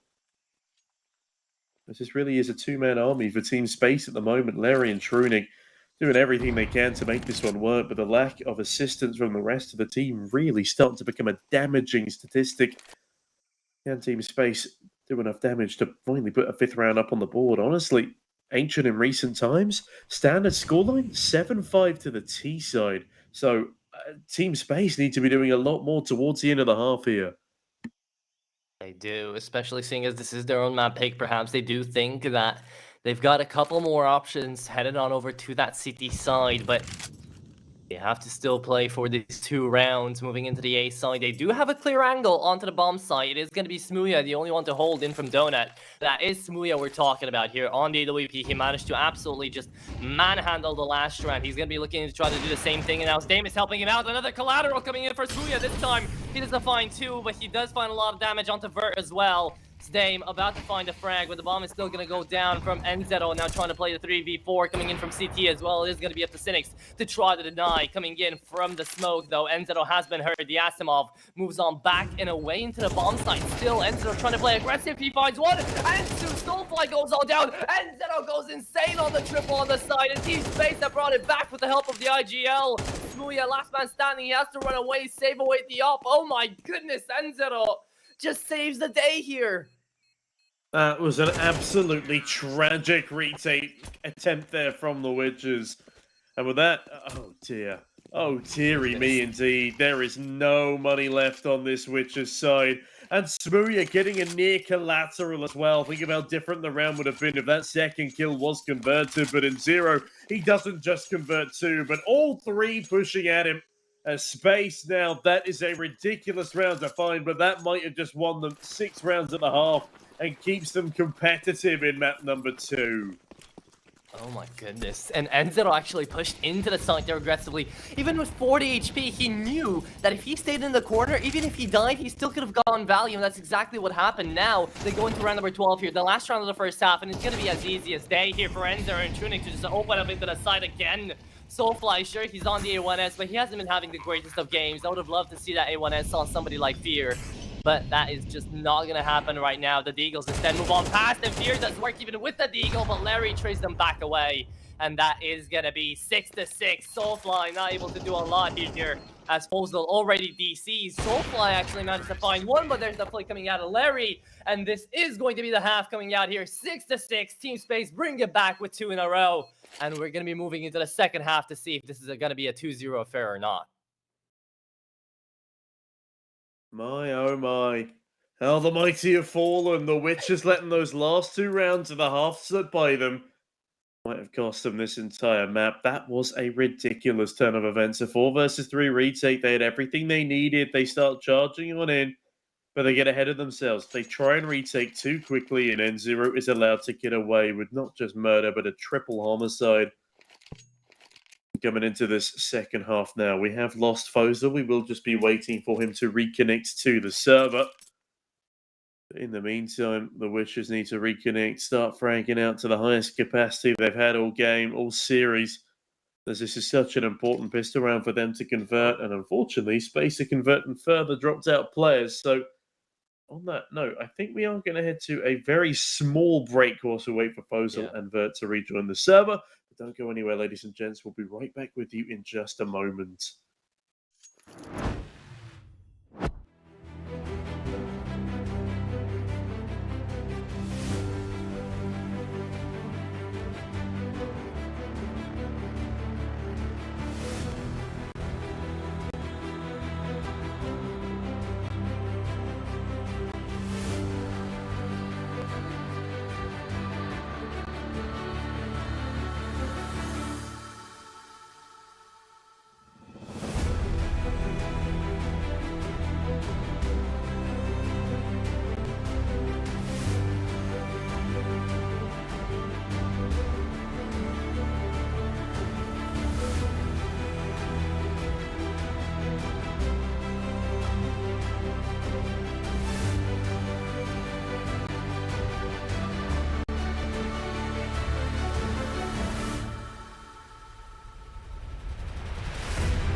Well, apologies for that extended break, ladies and gents. We are back. We've got our 2 players reconnected to the server. Thankfully, it was during the halftime break, so it's a little bit more of a natural time to have a pause. But it was still a pretty lengthy one, so hopefully our 2 teams aren't too cold in the server right now as we start edging in towards mid-aggression for the Witches, and Smooya has just slipped the net into Red Room. Back to old CCT with that halftime break, though. That is definitely bringing in back memories. But coming into the round, as I mentioned, Smooya has already taken up quite an aggressive position into Red Room, and he's going to try to make good use of it, moving on into that B side. But I do love Vert checking into the angle for CT. He knows that there could have been a slip, and he's called it on in. Enzo now having to hold on by. That crosshair placement is absolutely deadly on the dualies, right on the head there. Let's see who's going to have that first frag, as the Glocks already make a lot of noise as they move on back. It is going to be Fozel in a dangerous position as well here into the B side. And N0 has already run away from the position, so this could be the frag made by Soulfly, depending on when that smoke goes. There you have it. Fozel will go down. Smooya finds Vert on CT too. So now it's all up to N0 left to try to hold off onto the side by himself, but it's looking like the Witchers are going to be taking away this round. And Larry and Trunic, they can't do anything about it. They're already going to be running away into the pistol round, trying to hold on to the body armor. What a start here to the second half for the Witchers. Yeah, that was a massive round. They just encompassed the B-bomb site from every single angle. As Trunic and Larry don't really know what to do with themselves now. They can't exactly go for this. They've got a little bit of Kevlar they could try and save one over, as Soulfly looks to ensure they don't save anything. That was a bold move there from Soulfly. He will get gunned down and lose a P250 in the process. But, okay, guys, calm down. Trunic has doubled up there. Smooya coming in from the top as... no way does Trunic get away with another kill here. He's landed a ding, not quite a conversion. Trunic! Oh, God, 4 kills to the man. Just stop letting him farm, boys. Calm down. The Witchers, they win the round, so that's not going to have too much of an effect. But that is a loss of Kevlar. And a P250 that's been given up. Again, it's not a massive deal. It was just more of a cool thing for Trunic. But how they don't end up killing him after swinging before is just wild. And the wild thing is, because he finds 4 kills, he saved away the body armor, so now he's got an A1S. This round is doable for Team Space. Because in theory, he's 17 and 11. 17 and 10, actually. Going on over to this B-bomb side, sure, there's not going to be too much action here, but if he finds a fast rotate, the round could be doable. Coming on down, it is going to be Vert with a UMP to hold off the angle onto Boot. He is going to be checked on over by the MAC-10 and by the AK. Cynics is going to shut him down, and the A side completely opened on up. So Larry, unless he finds 2 crazy headshots here, it should be the round over and dusted for the Witchers once more to be converting on over to their 8th round on the board here. But again, remember, it's the T side of Ancient, so looking down at it, it's looking absolutely crazy that they were able to go on in and just get that round without too much investment. Yeah, Team Space now just going for a full man stack up towards Sewers and T-Spawn as that bomb timer ticks on down. Now, I'll be honest, I was not putting the Witchers in my favorite spot to win this series after letting things slip so drastically on Vertigo. But, you know, 8-6, that's a confident start. There's still not going to be a proper buy behind Team Space here. 9-6, that's, you know, the beginning of a bit of a downward spiral.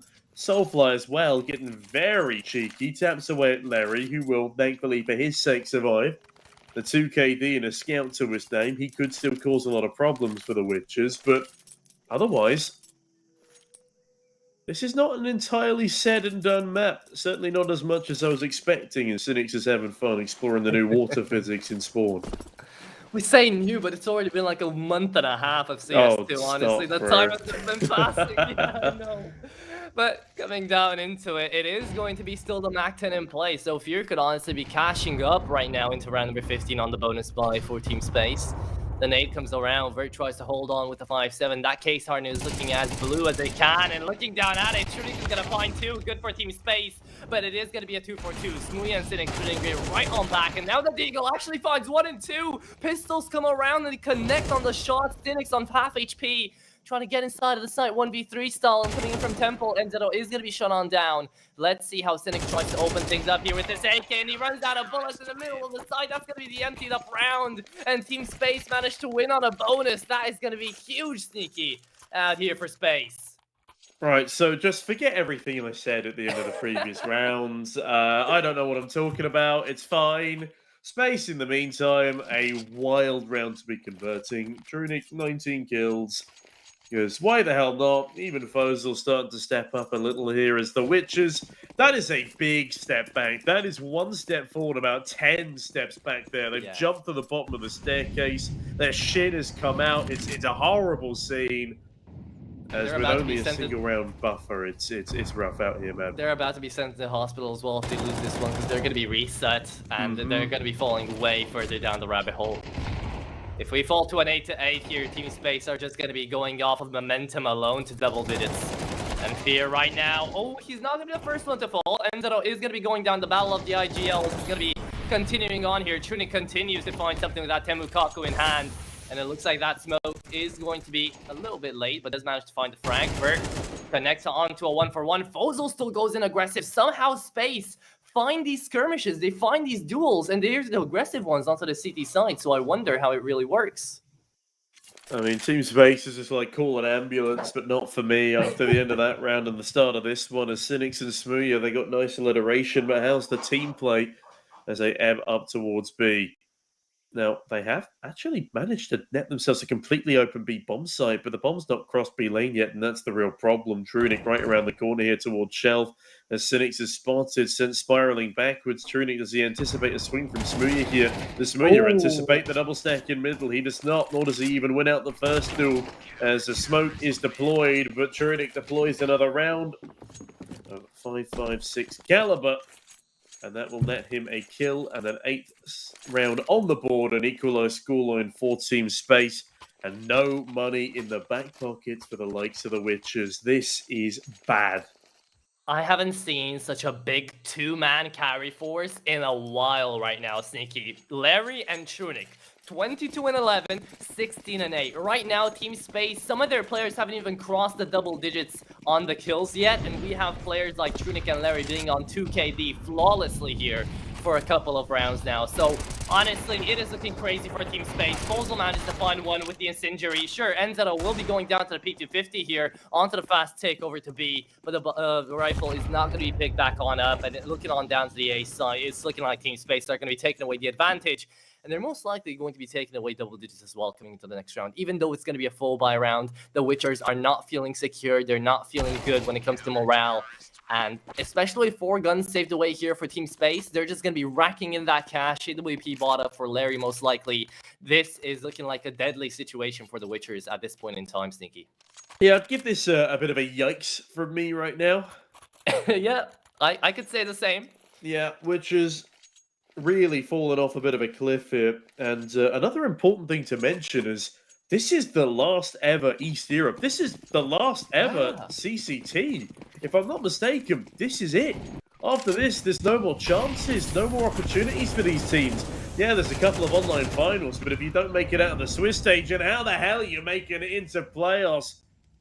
And speaking of playoffs, that's exactly what the Witchers are still gunning for. Gorgeous double opener in towards middle, as they dispel that defense pretty quickly. Now, a double smoke towards CT is a bit of an overestimation, as Fozil underestimated in his ability to push through both of them regardless. Cynics does shut him down, though. It's a 4 versus 2 right now. Stein is cutting off rotations, but both players are coming in through CT. Cynics will be punching in those digits now. Larry uses this as an opportunity to swing through, and Larry will take down the head of Smooya. Cynics charges on back. Hold on a minute. How and why is this a 2-on-2? There's 5 HP between both of these remaining Team Space players. That Molotov, well, it's going to be dispatched of.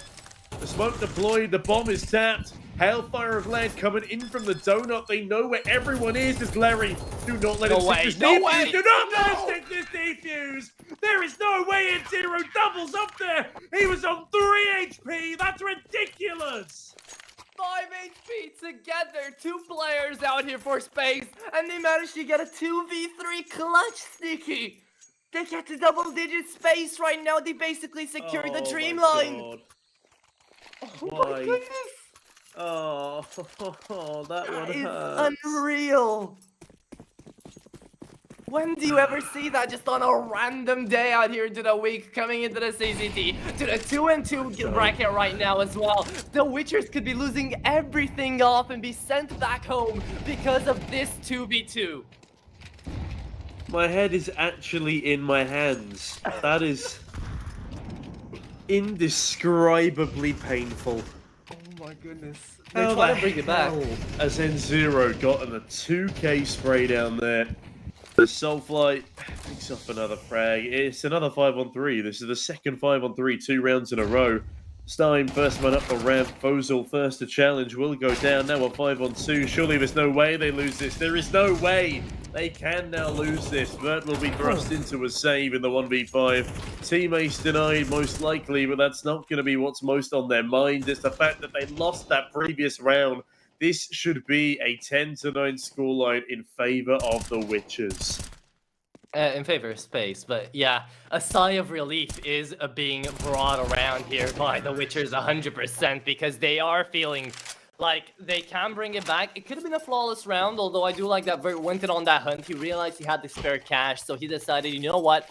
I'm going to be making it expensive. I'm going to be bringing in a little bit of casualty in towards the T side here. And the Witchers, they're moving into round number 20 here. There's not a lot of rounds to hold up here for Ancient. The odds are definitely not looking in their favor, Sneaky, but they are changing. And there is a chance for the comeback here if they do manage to go flawless here. But that's quite tough, especially when Larry has just picked up the AWP. So we're about to find out how round number 20 is going to go into a pretty fast push here into the B side. As Soulfly already goes down to the util. No, Soulfly, you're not supposed to go through it. Yeah, that's, again, a rough start here for the likes of the Witchers. But if you can't go under it and you can't go over it, then you've got to go through it. And if you don't understand that reference, that's perfectly reasonable. It's a children's book from the UK. Cynics and Smooya want a beast, though. As Cynics goes in for another frag, a 1 versus 2, picking on up. As Vert and Trudy are the ones to try and defend against Cynics. For top Franker right now for the likes of the Witchers, but this is where he will be shut down. Vert, an impactful frag to stop the spiraling out of control as Team Space have found themselves onto 11. A 2-round lead here, just 2 away from closing out map 2, and that would be a 2-0, securing themselves another attempt at a playoffs berth. They were the East Europe winners for Series number 1. They'll be looking for the double up, another win in Series 4, which would absolutely guarantee them a spot in the online finals. Pressure certainly mounting. Let's see how Team Space are able to respond. And this is such an important round as well because the Witchers have the choice of going in for the eco to try to play for overtime, but they do go in for the force buy.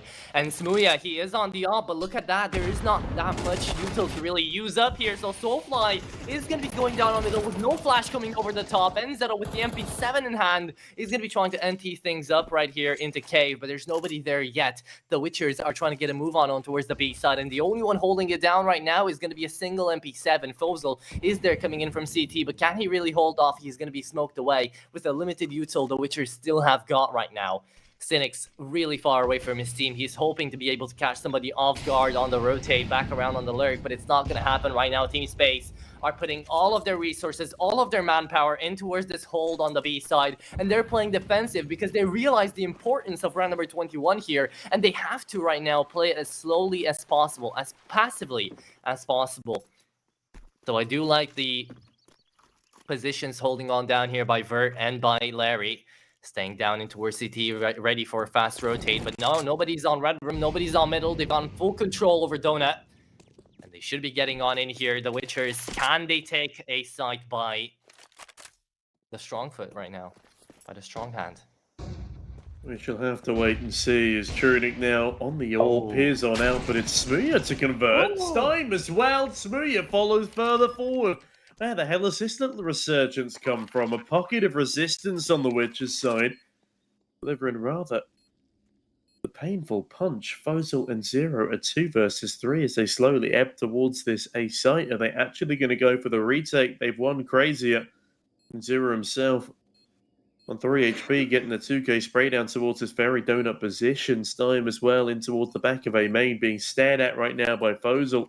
but Fozil doesn't quite peek far enough forward to spot the head of the player. With that, it will be a 10th on the board for the Witchers, and we will have ourselves an even closer scoreline than our previous game. And Zero denies another weapon save, though Smooya, he can't afford to go down here. Will catch, and Zero needs to start running away from that bomb radius. He's gonna die to the bomb, and that is a massive problem. No one for you, and the Witchers will have a pretty shaky bike here. I reckon Space Force this. Well, they don't have to right now, but they could definitely force into this one. Trunic does have enough money for another A1S, but basically the Witchers do have the better buy coming into this one. And you kind of called it out earlier into the round here, earlier into the Ancient actually, that bomb radius has definitely gotten way deadlier, and Smooya has felt it firsthand time and time again. And now onto the jungle as well. We're back into round number 22. And Larry, I hope that's a visual bug and he's actually not playing just with the knife out. But we should be seeing the pistols held on down towards round number 23 to be going in for the full buy. So yeah, they don't go in for the 4 Snaky, which would you call this a mistake?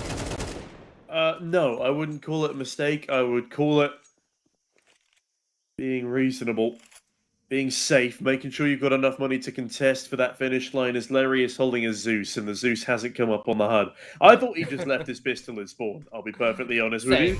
But no, it's okay. Just a Zeus buy, and it won't be getting anything, it seems, for now. Fear holding off the mid-rotations. Can we see Fear for a second here? We'll take off the head of Trunic, continues to fight on forward. It's all right. We missed it now, but then Zero has got the head of Fear, and Cynics is cut off in Zero, meaning that Mach 10 has to be saved on over by Vert if they want to save it on over at all. I reckon it would be a good idea, just in case, supplement a buy if needs be, as the Witchers in the meantime equalise the scoreline at 11-11. This one is going the distance no matter what happens. Yeah. All 24 rounds required, and the Witchers are very keen to be putting up their second ever win as a lineup on Ancient, up against a pretty decent opposition too. I don't think it's a good idea to save away this Mach 10 though, because coming into it, it is going to be round number 23. Whoever gets round number 23 gets to secure themselves that map point, perhaps even the match point. So Vert, if he went in on the hunt here and he managed to find at least one gun, he would have gotten the kill bonus, and he would have forced somebody from the Witchers to have a really bad buy as well. So maybe now Vert, that's saving away this Mach 10, could try to do something aggressive in towards round number 23, but they're playing it risky. Having that SMG in play right now, when Vert still has money away for an A1S, it's going to get tough. He has to really think about whether or not he wants to buy in full armor or not here. He's got a couple of options. He can also drop away to Fozil. But this is such an important buy and an important round coming into Ancient, because it is the map pick coming out of Team Space, remember. Onto the city side, it is going to be the full buy with a single diffuse kit coming in from Team Space. And we do have ourselves the drop coming out of Vert. So yeah, round number 23, it's going to mean everything. I was going to say, the Mach 10 save has allowed for that drop on over, and Vert is playing probably the best position on the map for an SMG, because look what he does. Opens up onto Stein. Smooya is able to trade things out, but where's Smooya just taking damage from? Is he just taking team damage there? Yeah. I saw the red hit. Okay, either way, Smooya goes down to Fozil because of things. Trunic now in the back of Temple, ready for Cynics to swing upon him. Instead, Trunic decides to take matters into his own hands and gets away with a frag on Fear. Cynics another, but Lee self-line the 1 versus 2. He's not been having the best of series here, and he's not going to be having the best of rounds either. And Zero catches the timing. The footsteps are hurt, but he's just too sneaky with it. And with that, a 12th on the board for Team Space. They will have a single opportunity to close in regulation. Thankfully, there's just about enough money on the Witcher's side for a buy. Fear will have to supplement himself with probably just the SMG here as Space. Can they convert? Can they close? Or will we be seeing an overtime here on map number 2? This is the second time Enzero has done that on the A side. First, it was that triple kill coming in and to save the day and basically save the game here for Team Space. And now he's done it again, playing around side the smoke into the back of the site and finding that frag to end it all off. Enzero is absolutely insane on the IGLing and on that A side. Beautifully well done. And honestly, coming in, I yelled out yes when I saw that Mac 10 being put in play because it was the perfect angle, as you said, and it got that first frag out here for Team Space. So it was absolutely brilliantly played. And Soulfly does the same thing, brings it on back to the man advantage in towards middle. So the Witchers do have the advantage, but Fear is on the Tech 9, and he's looking on down towards 2 AKs. It's going to be really scary to try to deal with against 2 rifles. He stays inside of the smoke. He does have a full belt of util, so he would like to not die. Ideally, we did bring it back to a 4v4. Team Space does have the advantage when it comes to position, but they do have to rotate away, and they're leaving the B side alone. Oh, sneaky. This is going to get really, really competitive. No way have they just gamble stacked towards the A bomb site. What information have they been given to go for a play like this? They're still going. Nobody testing for B in the slightest. No information. As now the Witchers just have an open bomb site to walk onto. It's a free plant. They've got belts of util behind them. The Witchers look like it's them playing for the Team Space look like it's them playing for the overtime right now, because this round is going to be so difficult to come back into. Now N0 and Trunic pushing down middle. Will they be able to catch the timing here? Will they be able to secure things as they have now encompassed the majority on B? But Fozo catches a kill through the wall. Fear will be slapped up in response. Trunic now edging in through cave. They never expect a second man, but somehow Fear does. Trunic swings wide though, gets the opener, leaving Stein and Smuga in a 2 versus 3, and it's all down to Stein now. Finds the first kill, but Larry and Trunic continue to apply the pressure. They do indeed. Stame left in the 1v2 and are now being smoked away. They do have a nade left to work with. Stame tries to throw it out, but there's too much HP remaining on the Trunic. Damage has been dealt, but Trunic did all the defuse. Stame gonna do it. 13-11 Space bring about their own map pick as well to win the best of 3 and send the Witchers packing on home into this one. They're taking away Ancient, and they took away Vertigo as well in such a big manner. We played all the 24 rounds, but we did get our winners into the Russian core out here for Team Space to be bringing it around and going on over to the playoffs. That was actually an incredibly exciting series. Space and the Witchers keeping us on our toes for the entirety of it, as is to be expected when playing against the pug stars of the Witchers. But Team Space, they get it done in 2. It's not something I expected. I did not expect the Witchers to be letting Vertigo slip in that manner. But again, after not quite netting enough T-side rounds and nowhere near enough CT rounds on map number 1, that's where the downward spiral began. And that's how we've gotten here. Team Space back in the playoffs of an East Europe tournament here at CCT. The Witchers, on one of their opening attempts, unfortunately pipped to the post. Can Team Space replicate a first place finish here in East Europe? Well, we'll have to wait and see later on, because up next, we've got the likes of Pomper versus Sampi after an extended break. But before we go to a break outro, is there anything you would like to round out with?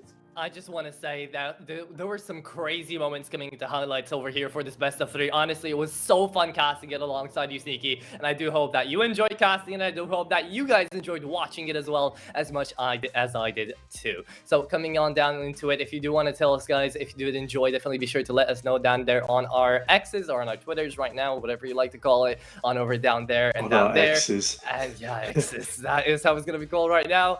And if you're going to be watching more CCT action, definitely be sure to check out that Pomper versus Sampi game, because it's going to be a pretty big round around best of 3 as well for those playoffs. So hopefully I catch you guys then and there as well. But that's going to be the end for me. We're going to have a 1 hour break up until that one, and I hope I catch you guys then and there too. See you, and thank you for watching. Bye bye.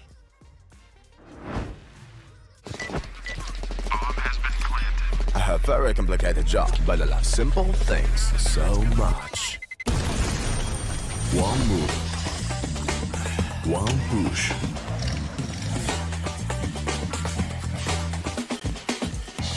One touch.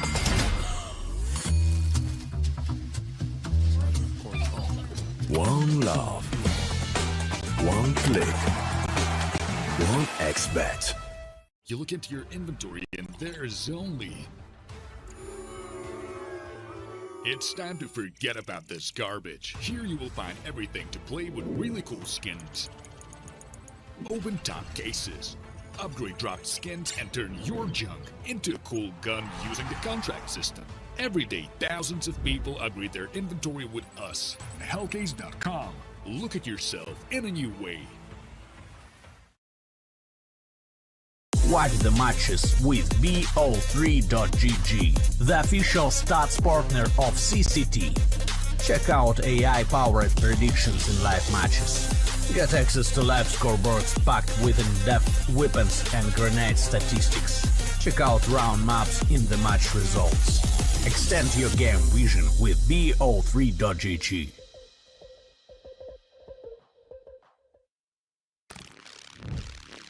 Yo, what are you doing? Exhibit. What do you think? I'm a paperclip? It's Mr. X to the Z. You need to quit browsing like a lame and get Opera GX. Because with GX mods, you can pimp your motherfucking browser. All you gotta do is click here, select the mod, and boom! New look, new sounds, new everything. It's not easy being a legend. Oh, shit. Not again. Change the mod now. Download Opera GX.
Very complicated job, but I love simple things so much.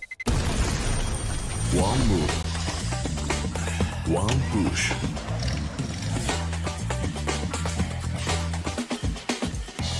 One touch.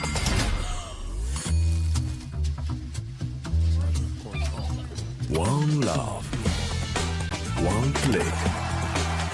One XBet. Trying to get the skin of your dream for a long time but can't get it in any way? On our website, you have a unique opportunity to get your favorite knife. Users on our site can hand out skins themselves, and participants need to fulfill some simple conditions. For example, watch a video or buy a case on our website. After that, you automatically become a member of the distribution. Go to the user giveaways tab and do what you like. Hellcase.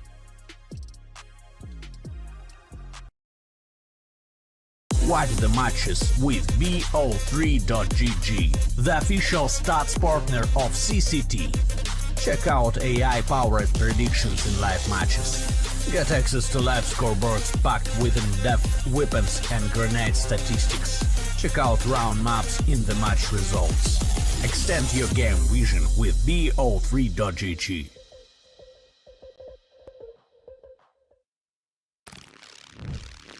Yo, what are you doing? Exhibit. What do you think? I'm a paperclip? It's Mr. X to the Z. You need to quit browsing like a lame and get Opera GX. Because with GX mods, you can pimp your motherfucking browser. All you gotta do is click here, select the mod, and boom! New look, new sounds, new everything. It's not easy being a legend. Oh, shit. Not again. Change the mod now. Download Opera GX.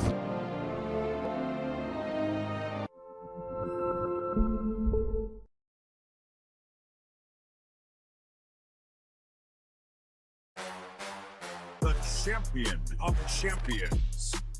Welcome back, ladies and gents, to another episode of the CCT podcast. We've got a ton to talk about, man. There's just so much action. It feels like it's never ending. Hey guys, we have another interview for you today. Very special guest, Speedy. First, a funny thing, they also call me Grandpa in my team because I'm so old. What are your general thoughts on what might come for the next couple of months of CS2?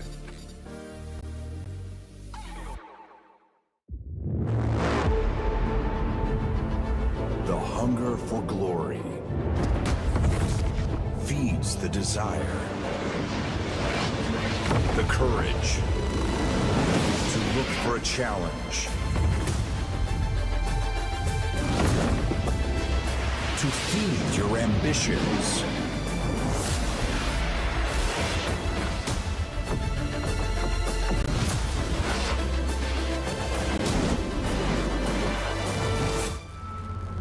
To reach for greatness. To become the champion of champions.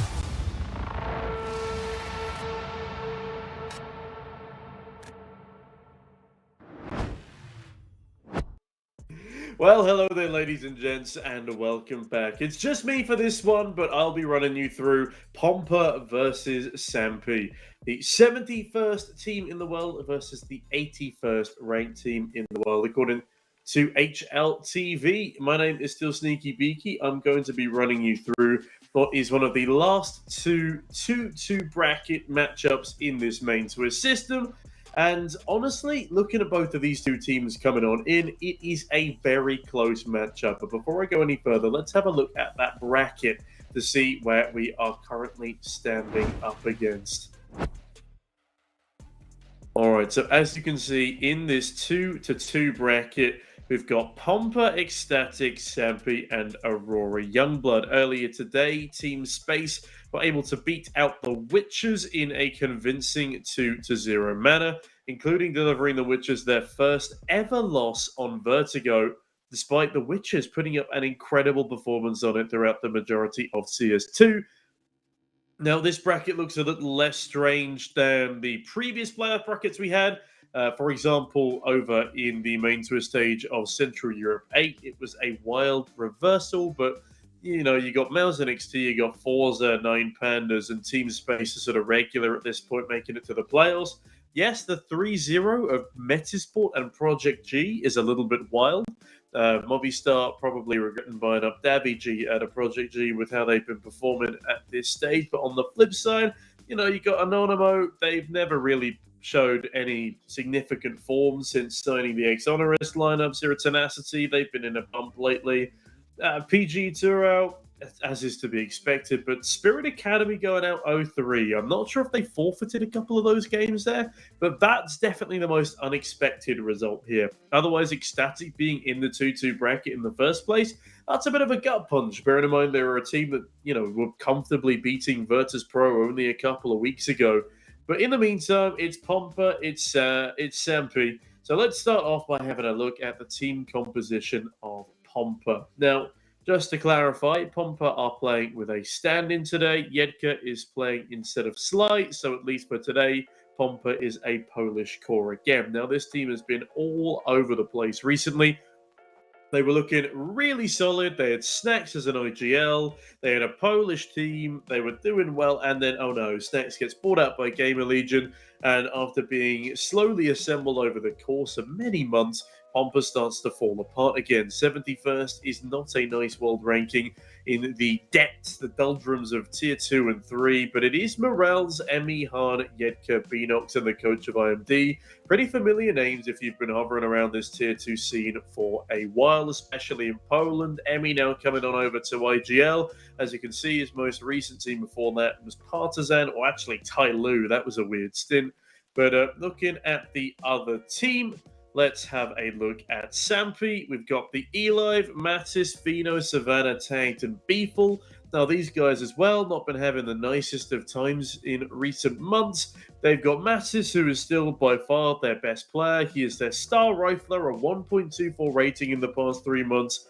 But still they struggle. An 0-2 loss against Malzen XT, losses to Anonymo, who is a team that have just never really been able to find their footing. At least in Eastern Europe, they did manage to beat them. But they're such an inconsistent lineup. It's pretty much only Mattis and Fino who regularly go positive. Tagged has a 0.94 rating, and Savannah and the Eli have a 0.98, and only one of those three is the IGL, of course. Yes, Savannah are also a support rifler, so perhaps there's a little bit of wriggle room there, but tagged as the lurker, a secondary AWPer, he's just not really been hitting the required numbers for Sampi to find the springs of success that they had earlier on in the year, making it to the first East Europe Series Grand Finals up against Team Space, losing to the eventual underdog victors there, and with Space making it through the bracket here, perhaps we could set up a rematch, but Sampi would have to win out this duel, as we now have a veto ready for you to see what this battleground will be fought out on. Vertigo ban, overpass ban, nothing particularly unusual there. One thing that is to note about these two teams is that they both technically have a 7-map pool. Pomper actually have a 7-map pool, but Sampi have just played Vertigo once and it didn't go very well for them, hence they're banning it out first. Overpass is an interesting ban here for Pomper. It is actually their second highest rated map. It is also their second most played map. Why they have gone for an overpass ban here is beyond me. As on the flip side, yes, I understand it is Sampi's most played map, but they don't have the best of win rates on it. It's an attempted sort of punish ban here, but regardless, we've got Ancient, we've got Inferno, and Mirage for the rest of it. Ancient coming through. That is a pretty decent map for the likes of Sampi. 25 Ancients played, their second most played map behind Overpass, a 40% win rate. Excuse me, that's 48% win rate. I can't read my own handwriting. On the flip side, Pomper, they also like a little bit of Ancient. They've played it 14 times and have won on 7 occasions. Inferno on the flip side, not a good map for Sampi. That is a bit of a punishment coming through here, as it's Pomper's best map as well. They've played it 17 times. They've won on 65% of those occasions. They've played it 16 times on Sampi. They've won it on 19%. Mirage, a nice battleground for our third and final. It is a 50% win rate map for both teams. Pomper have played it 14 times and Sampi 18. I reckon this is going to be a 2-1 affair, and we are going to be here for 4 hours. That's my prediction. But before we get into this matchup, unfortunately, we are going to have to wait 10 more minutes, as we are just waiting for one team to finish up another match. And so on that note, we'll be right back with you in just a couple of moments. See you then.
apologies for that extended break, ladies and gentlemen, but thankfully both teams are now in the server. Pomper actually the favourites here, but you do need to remember that Jedka is playing instead of Sly. So we are at least back to a Polish court for the day for all our Polish fans out there.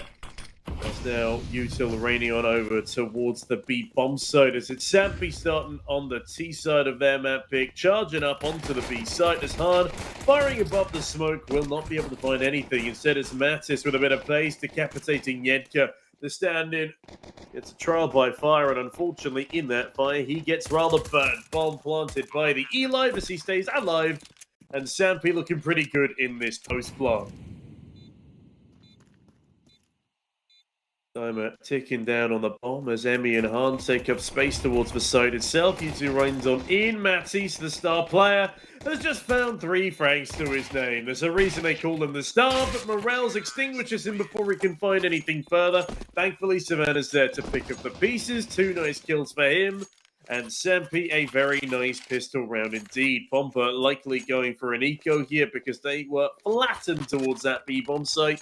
Rifles invested up into the bomb plant, gets them a bit of extra utility. This should be a Sampi round through and through. Pomper, I reckon, just go for the gamble stack and hope to take a couple of weapons away. Do a little bit of damage here. That's their mission.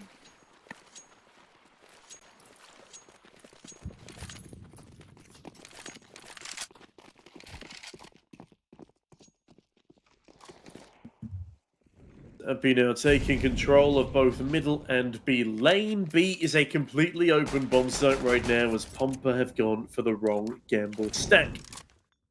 It is a shame for them, but the mid players are at least keeping them busy, keeping them thinking that maybe they've got the right read, and with that, Hahn starts to rotate on over.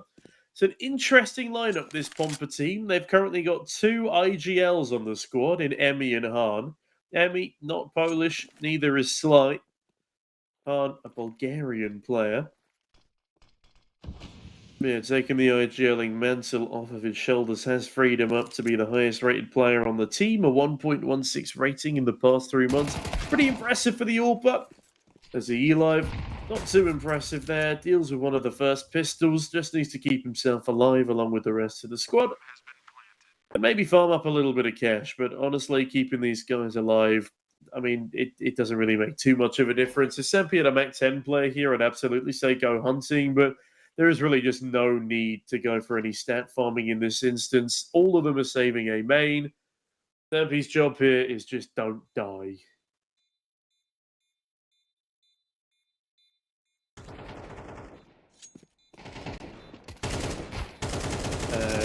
Okay, Mattis is just stat padding. He has found 3 more kills.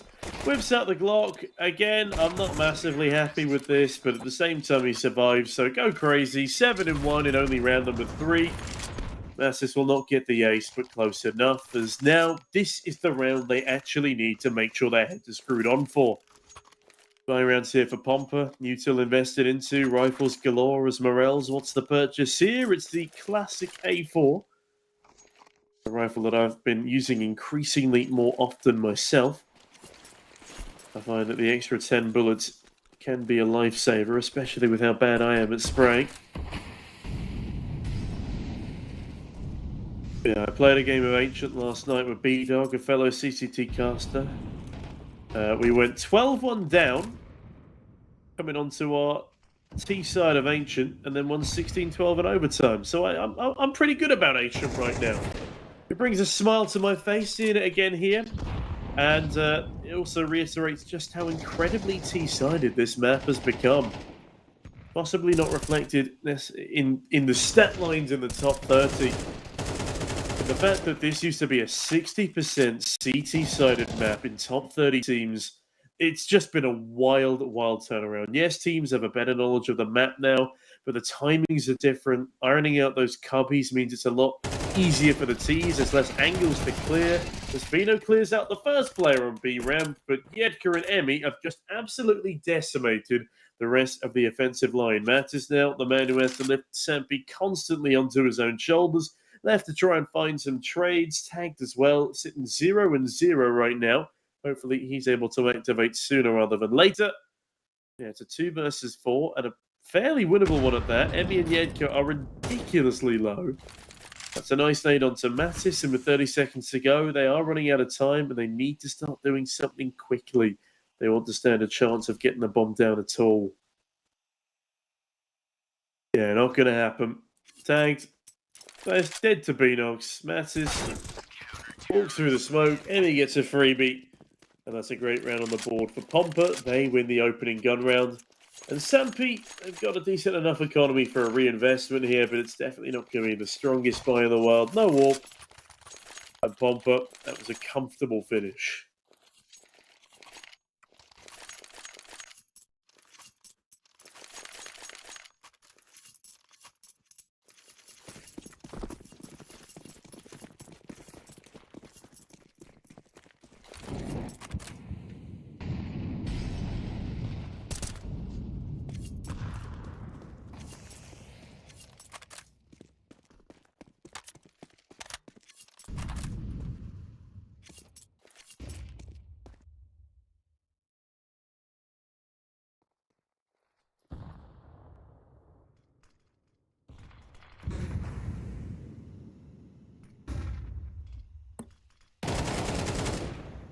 Bino will start off round number 4, though. That is a nice opener onto Morales. Morales, quite the aggressive rifler. Does love a good entry, but it's not done anything for his stat lines in recent times.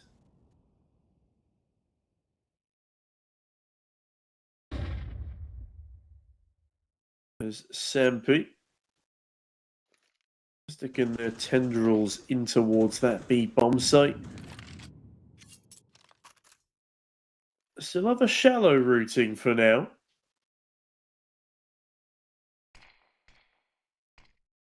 Until starts to fly on over. Like landing to cut off Cave, but all of Pomper have been drawn to B just off of this limited presence. Nobody anticipates that A could be on the card. This might just have to be the save for Pomper here. They have massively over-gambled. That's a very bad call as Emmy realizes the mistake and will be going over to B to save. What a weird play there from the Polish side. The Slovaks are back in town, it seems. Yeah, bomb time are going to be ticking on down here.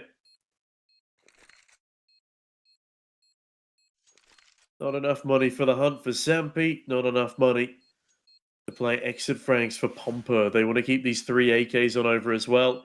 It is massive that they are able to bring 3 AKs into the next round off the back of a round loss. They know how appreciative they should be of this as the nick of time. Time to get everyone outside of the bomb radius. Savannah fires off a couple of shots, but it's not going to net him anything other than maybe spooking the Pomper boys.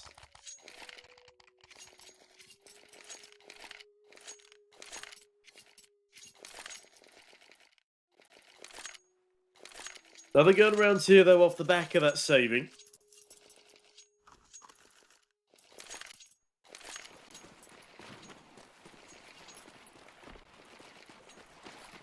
Rails is investing onto an A1S. There's a good bit of util as well. Those 3 AKs looking particularly menacing.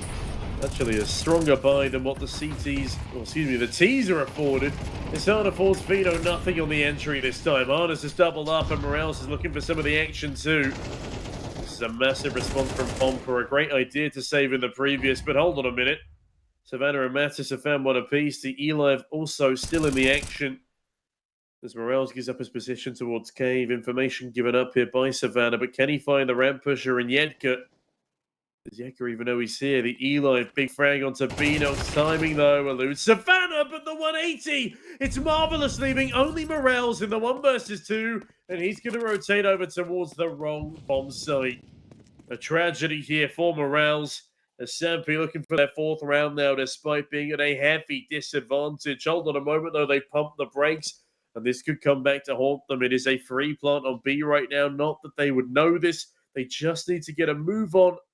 Oh, if only they knew what they just missed.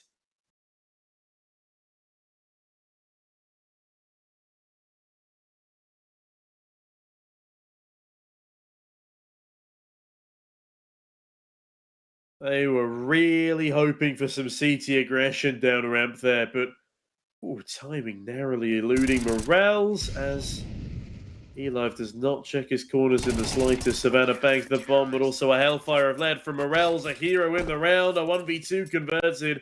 Sampi's indecision cost them greatly, and their inability to check corners sends them out of the sphere. The sphere of influence, at least for round number 5, as into the 6th we come, and Sampi, they can still afford a bite. They can't afford any more mistakes like that. Morales, no doubt, sitting very smug with that performance.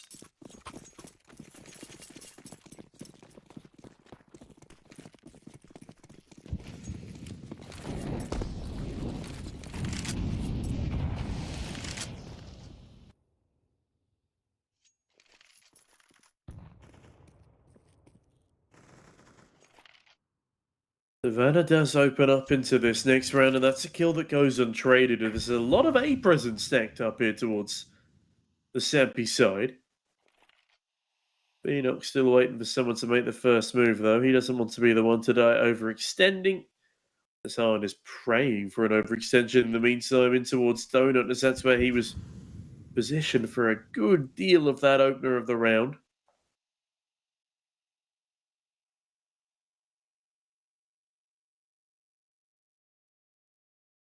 Beanox still chilling on the elevated angle as Donut is stacked up upon. Han will convert one frag, but Fino a swift trade means that it is the man advantage for Sampi, and Beanox's attention temporarily drawn away. Not quite enough for him to not deliver on the frag, but he will be again traded swiftly. But into the 2v2 we go. We need some cover on this bomb as Savannah not able to save his planter's life. It's all down to Yedka now. A 1 versus 1. Savannah sits patiently. Yedka's got no smoke. He's got no kit. The best point of action might have been to start walking around towards CT, try and catch him off from the red room, but Savannah peeking out now. It's a free kill onto Yedka. A 1v2 clutch delivered. A nice 3k here from the AWPer. Not normally an AWPer. That normally a support rifler, but he gets the job done regardless, and with that, Pomper call a tactical timeout. As wow, those odds are close. 1.85 to the 1.89 in favour of Pomper, according to our partners over at 1xBet.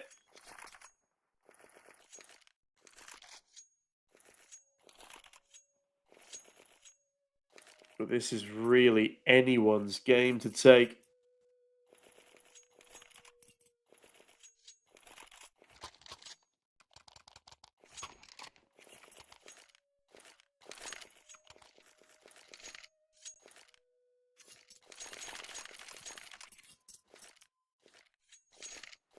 Now, these two teams do have a little bit of history with each other. Pomper has won 3 series in a row up against the likes of Sampi. So this is the ultimate grudge match, the revenge matchup here for Sampi. They don't want to get embarrassed again because some of those score lines pretty dominant. In fact, they were 2-0'd every single time they played Pomper throughout both Go and 2. 13-8, 13-8, the most recent scoreline on Anubis and Inferno in favour of Pomper. That was with their international lineup, their European lineup. It was over in European Pro League Season 11, but East Europe Series 2 and North Europe Series 7 are the other two meeting points. That's back when Pomper was Let Us Cook. Definitely a better roster under that banner. Snacks by Ali. Friend, I believe. Yeah, this core has been penetrable so far for Sampi. Again, I already think this matchup is going to 3 maps, 4 overtimes, as Mattis working overtime to get that frag in towards CT. Smoke deployed, Mattis. Here's Yedka, but Yedka comes out on top of that engagement. A nice Galil retrieved despite his low HP. Also, forgive me, that was a flash rather than the smoke. As in the meantime, this round should be over in a flash as B is completely open and Pomper only now just realised this. Honestly, save. You've got armour, you've got a couple of weapons, especially now you found tagged. it would be worthwhile just going for the save call, but who am I to judge if they're going to try and go for the retake? The E-Live here towards B lane misses an opportunity for an opener. There's a hell of a lot of damage to Han in the process, though, as Fino mobs on up on the orb. Fino, that's a gorgeous 3k. Eventually removed from the round by Han, but unfortunately he's not yet out of harm's way. As that bomb explosion will still kill him in towards the red room. E-Live is going to get there first. A bloody good shot from the E-Live there, and a fantastic round from Fino. 5 on the board to Sampi as their own map pick, looking fairly convincing to start off with.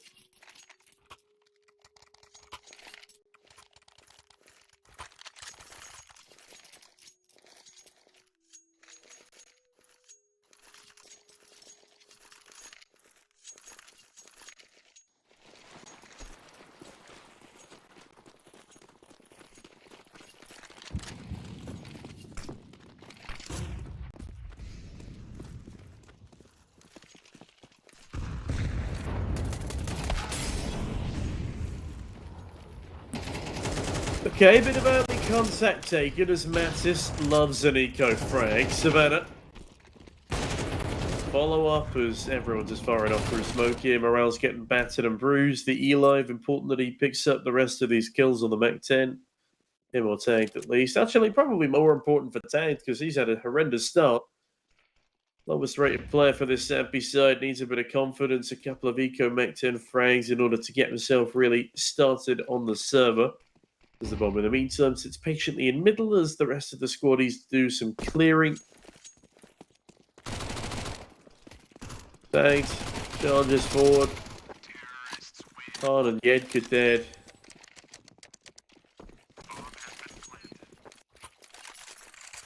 As Sampi deliver onto 6.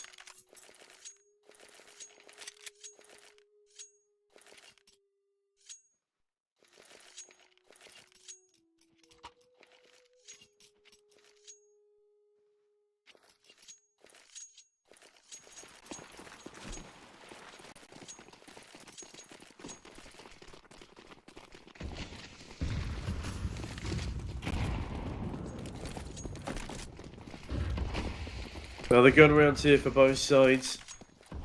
The Sampi have already guaranteed that they cannot lose this half. Now 7-5 is a pretty common T-side scoreline. Now that Ancient is a more T-sided affair.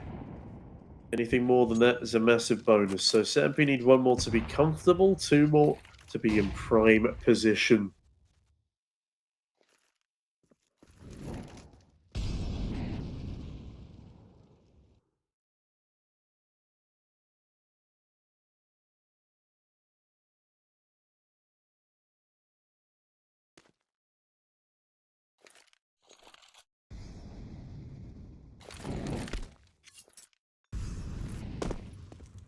Pomper would like to avoid that eventuality, though. As the E-Live lurking around towards B has drawn a lot of presence towards his position, at least temporarily. Now with a 3-man mid stack up, a rotation to 8 will be fast and furious. Donut needs to be smoked off. They do have a smoke for this, but instead, it's just going to be Mattis and Savannah finding 3 kills between them. That's a monster play. As the bomber has just been decapitated, but in a 1 versus 4, surely this is too tall an order for Emmy. Why would you swing that, Savannah? I do not know. Such low HP. And now an actual winnable clutch here for Emmy. Bomb has been bagged by Mattis. He will start to stick it tagged, holding the angle tagged. Just about converting that frag to pick up his second. Savannah, what an impeccable round from him. 11-3. It wasn't the most intelligent of plays towards Donut, but it was a damn good one nonetheless. Sampi will find 7. Pomper have no money. They'll probably bring in nothing more than pistols, and that's exactly what they're doing. A pistol investment here, or lack thereof, as Sampi lead by 5 rounds, but they want 8 on the board on their T side of Ancient. Again, gone are the days where this map was a 60% CT-sided affair.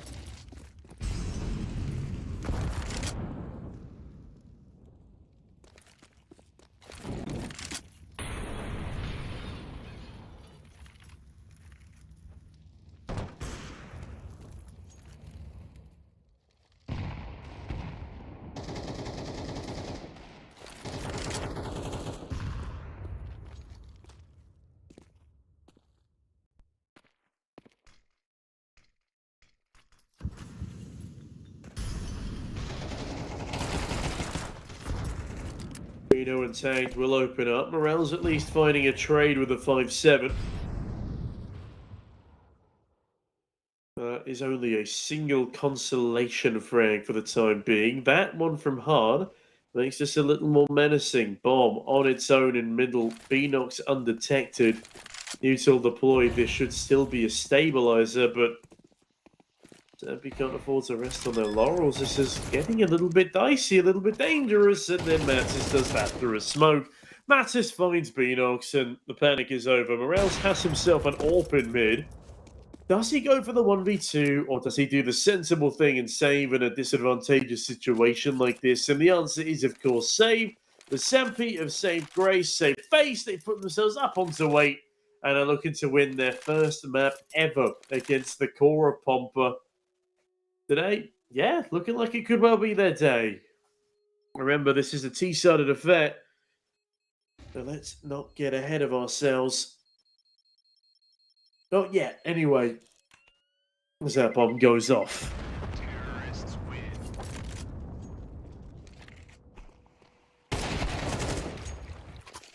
Oh dear, no AWP save for Morels, and that means the AWP buy on Hard will be slightly scuppered. That is a lot of money down the drain there. $4,750 just disappeared into thin air as Pomper called their second of 3 tactical timeouts. Yeah, definitely showing some signs of struggle. They have a quarter of the rounds of Sampi in the half. And there are still 2 rounds left to play for. If Sampi can keep up what they've been doing so far, avoid the silly mistakes they made earlier on in the map, then, my goodness, this is a dominant showing. Again, definitely the best we have ever seen from Sampi. As Yeka, unfortunately, not being the most impactful substitute for Sly just yet. That's not saying much, though. Beanox also 3 and 8. Emmy on only 5 kills himself. Nothing really going right for Pomper at the moment. The Morel's not saving that AWP over. Was the icing on a very dry cake.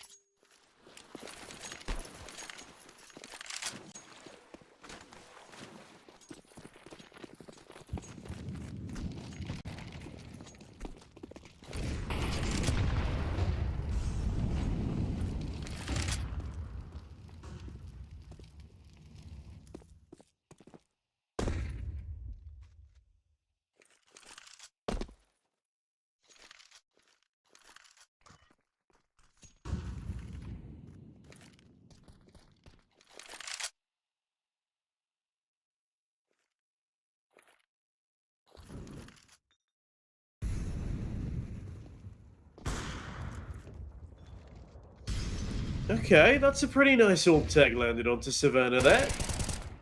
Arguably the most impactful player of this map so far. A lot of Mattis' frags have been on the eco.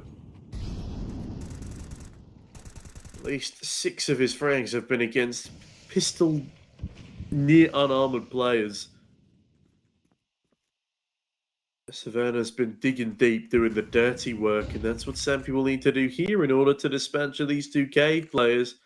On and Morel's waiting patiently, and with that, the timer continues to tick on down. This is a really solid hold for now.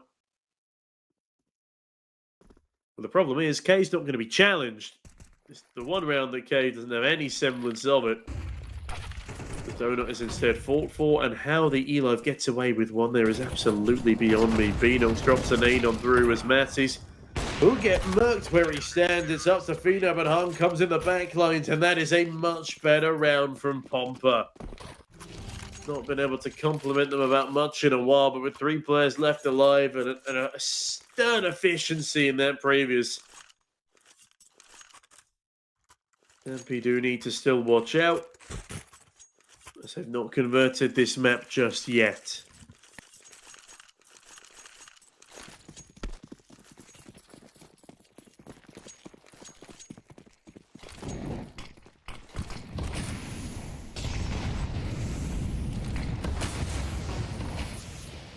Very fast-paced mid-play here from Emmy as he takes down 2. The IGL switches up the pace and it works perfectly. Oh, the flashbang's gorgeous.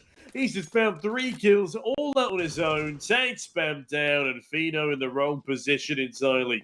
We'll hear the footsteps of an advancing Morales. That's a free kill given up to him, but Hard snatches one immediately back. Fino peers down B lane into the depths of the abyss as Yedka now starts to push down B ramp, and Fino should be dead sooner rather than later. Fino misses a shot onto Vinox, confirming his presence towards B lane, allowing Yedka to go for a confident swing. And that is at least a nice finish to the half for Pomper, but will it be enough as Sampi already have double their scoreline? And now on that CT side, we'll have to wait and see, but one expect favouring Sampi now, 1.52 to the 2.43. A bit of segregation between the two sides. As into the first of the second half we go, an important pistol as always, both of these two teams.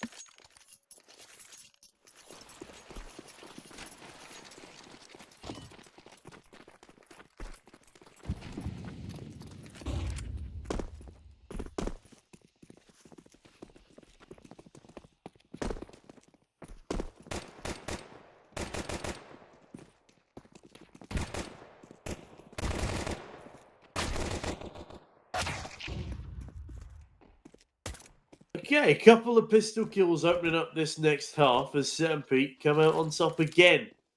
Now, there has been a bit of a mid-breakaway here on the Pomper side. Nice pace allowing them into red room early, but the problem is they're still a man down, and they're a little bit pincered. But I actually quite like this player's plot positioning now. I did not anticipate them to get the bomb down from the position they were working with as Morel sets up a crossfire with Yedka. And Tagged and the E-Live are coming right towards this spot. Wow, Matisse, that was disgusting.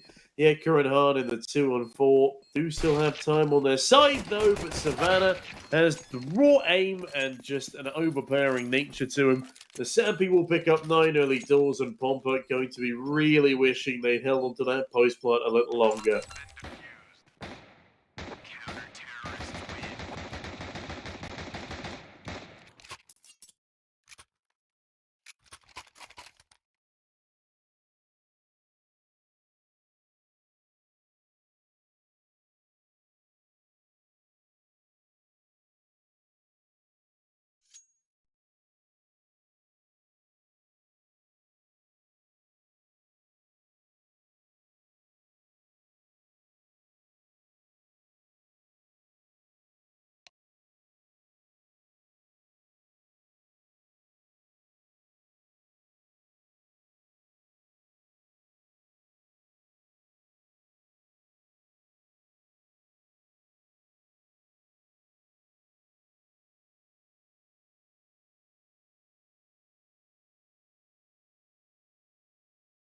Now, not entirely sure what this tech pause is for. Apologies for the lack of information here. I do hear a couple of buy-ups. Maybe we'll be coming to a close shortly. We got any information here, production, or are we still waiting for news? Okay, we are still... Oh, no, okay, we're back. It's okay. A fairly short tech pause, all things considered. As we are now starting to head back into this map. A pretty fast-paced affair through and through. The Sampi want to get this one over the line quickly. They don't care that Pomper is playing with a stand-in. That's their fault. They want a first map win against this side, and desperately. As Util rains on down.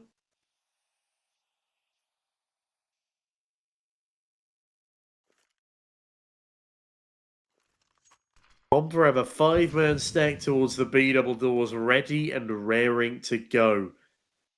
3 of them shift walk through the double doors. As E-Live left constantly jiggling, sees the Util fly over, drops a smoke of his own. 2 players run through it. They get blinded by their IGL. Never a confidence-instilling moment, but into the 4v4 we find ourselves as Mattis pushes further forward and Tank denies the bomb plot, perfectly played. Mattis, does he get a timing? No, he does not. Yedka blows him to smithereens, and one nade could take down 2 players here. Unfortunately, they don't have one in their arsenal, but Fino That's a good enough arsenal to take one of these two gunfights early. Needs some covering fire from his team, though. Not going to happen. Tag does a bit more than covering fire. We'll find the kill as Yeka left in a tough spot. Low HP, gets swung upon. The pre-fire's lovely. The bomb is tapped. There is no kit. They're going to need to stick this. Beanox, as he rounds the corner, does he find the diffuser? No, he doesn't. Excellent denial of a kill from Bino. And Tang finding 3 monster kills in that round means Sampi will find 10. Double digits before Pomper get anywhere close. A 6-round deficit for the Poles. Certainly not in pole position today.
Slower pace rounds here from Pomper. Not that they've been playing with a particular degree of speed on this T side anyway. Sampi were a lot faster at taking map control. Pomper more a slow and controlled information push. The thing is, I say information push, they've not really done all that much pushing either. They give up B lane control straight away. They leave nobody there as a lurk. He's about to die in middle because Tank's called a timing. Yeah, there we go. Freebie for Tang. Savannah's about to get pressured upon. They're in a good position to deal with at least the first kill. They go back for more. Can't afford to get greedy here. Just need to stay alive in the back lines as Bino comes in for support.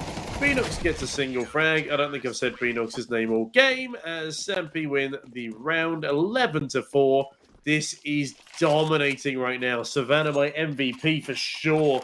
Taking down so many important kills in gun rounds. It's Mattis as an almost supporting cast member here. Again, so many of those kills he's got up against the pistols, but Savannah and Fino are a very different story. Tagged a great resurgence in this map, and the Eli still finding plenty of impact as the IGL. It's Pomper just lacking in every department. Lacking stability as a roster, lacking kills, openers, rounds on the board. It's not a pretty sight to see, and nobody can really see anything at the moment. Everybody blinded by flashbangs, but it is at least a 2-for-2. Tang spots a shadow, could give the call that they've gone through the long smoke, but unfortunately doesn't give it in time. As Emmy gets away with a kill, but Tag the wallbang spam nets him around. 2v2 continues as Mattis comes up the B ramp. This needs to be around for Pomper so desperately. They can't afford to let this be stolen away. Bomb is planted for that spam from the AUG of Emmy. Hassan puts in some good damage onto Tang, but takes even more back in response. Forcing through the smoke, he's back on the bomb site, but Mattis shuts him down. It's Emmy in a 1 versus 2. The flashbang blinds him. He's got to find Tang running out of the smoke, but Mattis will be able to stick the defuse in time. Emmy doesn't even look like he knows where the bomb is planted, and Sampi have just find 12 rounds and 8 map points. This is ridiculous stuff from the Slowbank side. The Poles just don't even stand a chance anymore.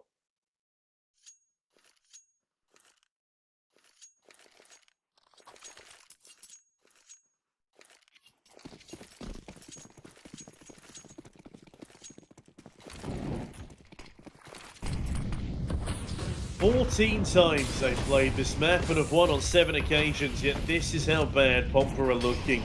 They just can't get anything done. They lose in the clutches. They lose their advantages.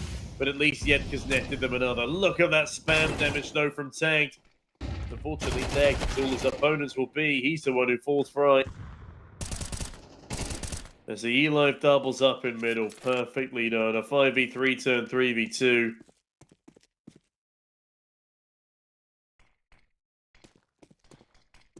As Beanox, Morels, and Hahn have a job here of closing the Eli, a slight gap in the smoke, but he'd have to give up his position in order to capitalize upon it. Gives up his position anyway, capitalizes on a frag. It's a 2 versus 2 here, Pomper. This would be a ruthless round to lose. A 5v2 at 1 split second. As the Eli pushes up short and will eventually get decapitated. Fino a little slow on the take-up here, coming in through the back lines of B lane. Realizes that finally this one is a bridge too far and scampers away with the orb. Looks to save that weapon over into the Nexus for the first time. Sampi will have to take a bit of a broken buy here, probably an eco, as Pomper breathe a very shallow sigh of relief. Beanox, the only surviving player.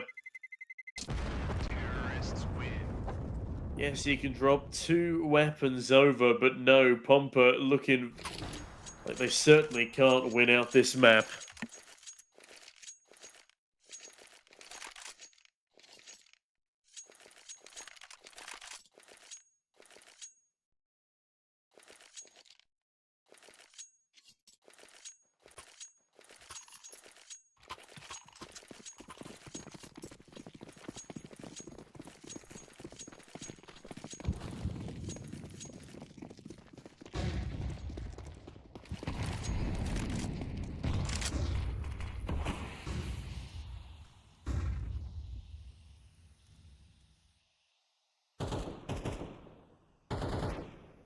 Another opportunity presents itself for Sampi to attempt to make this the last round of the map. Given that we started 12 minutes late, they've put us impressively back on schedule.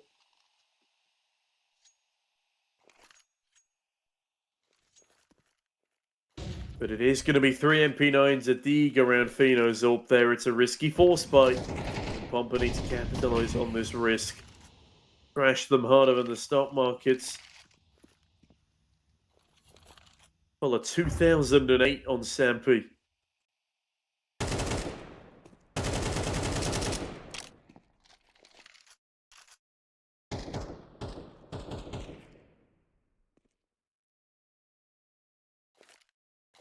Morels now towards B lane with Beanox as the util starts to rain on over. That is a lot of util on B. As in the meantime, Mattis in towards A Halls. Does he get caught off by Yetke here? Does he catch the timing? The wraparound will have to be put in the back seat for a moment as Beanox has just opened up onto the E-Live. Savannah tries to get cheeky, but this round is over. This round has fallen to pieces faster than you can say. Round number 28. That really did fall apart faster than I could say. Round number 28. First of all, I can't do maths. I meant to say round number 18. There is no round number 28 anymore unless we're in overtime. Wow, I am tired. Excuse me. That is some of the worst maths I've done in a very long time. That's why you don't do broadcast maths, ladies and gents, because you embarrass yourself 99% of the time. In the meantime, Sampi looking to get completely battered and bruised at the 5 USP round. 0 investment.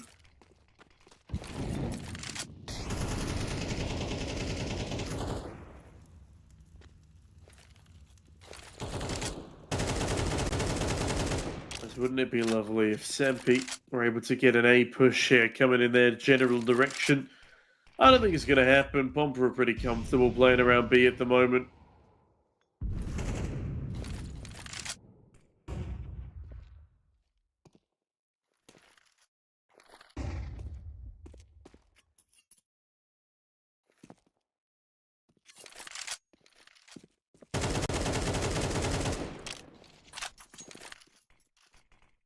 Pomper just need to make sure they execute B before that timer runs out. They're playing against an invisible foe here.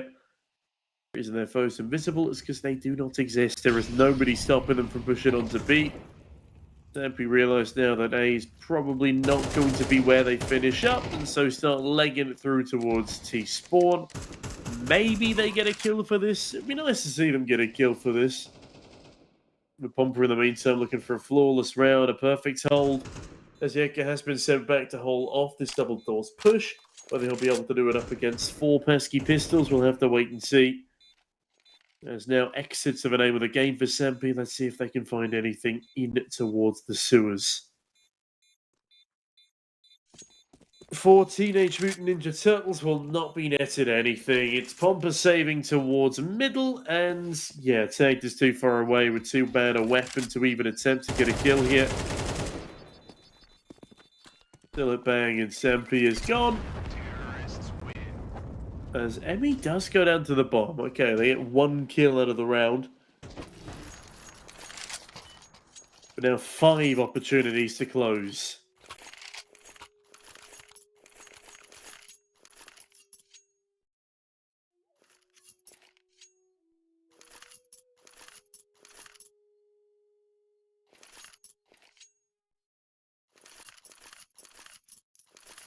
Sampi this time, using one of their tech timeouts, reasonably so.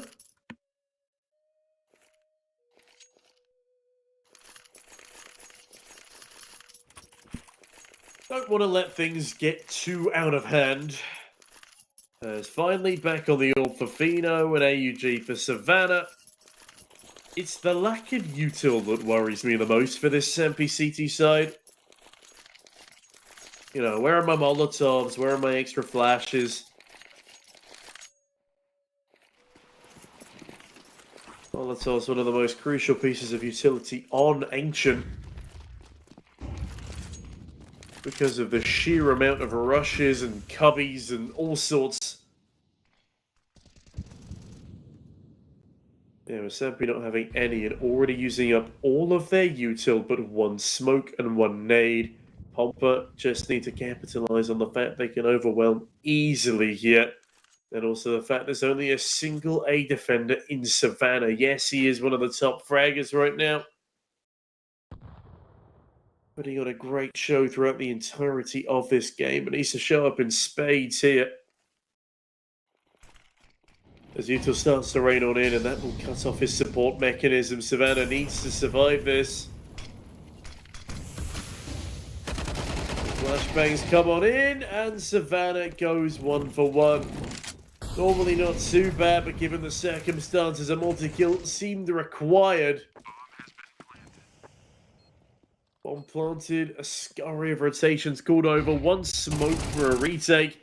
As the flash is dodged by the Elive and Beanox is sent packing.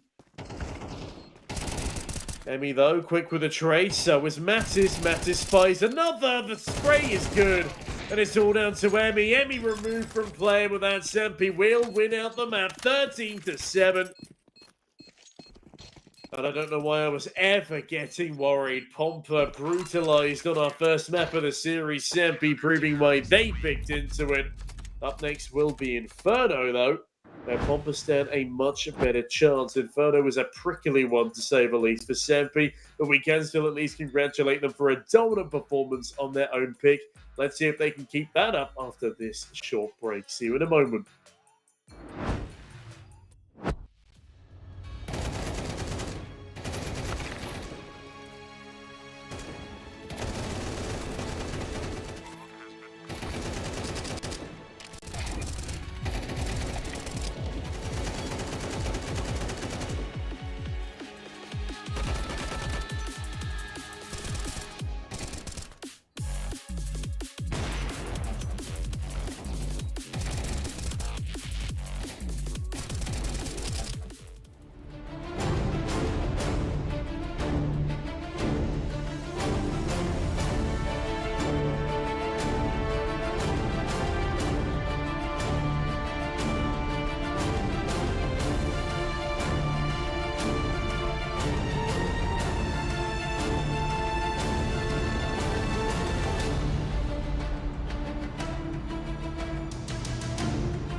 A very complicated job, but I love simple things so much. One move, one push.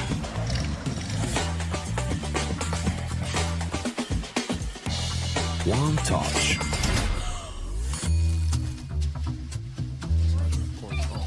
One love. One click. One XBet. Are you sick of just opening cases? Join the events. At each event, you can find special cases from which tokens fall. Tokens are your ticket into a world of unique awards. For tokens, you can buy a skin, premium, or special balance. Try your luck in the skin generator. Also, you can leave your tokens at the token vault. And the more tokens you keep, the better skin you'll get. Add variety to opening cases with Hellcase. Watch the matches with bo3.gg, the official stats partner of CCT. Check out AI-powered predictions in live matches. Get access to live scoreboards packed with in-depth weapons and grenade statistics. Check out round maps in the match results.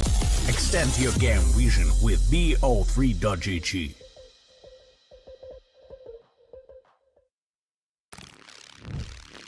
Yo, what are you doing?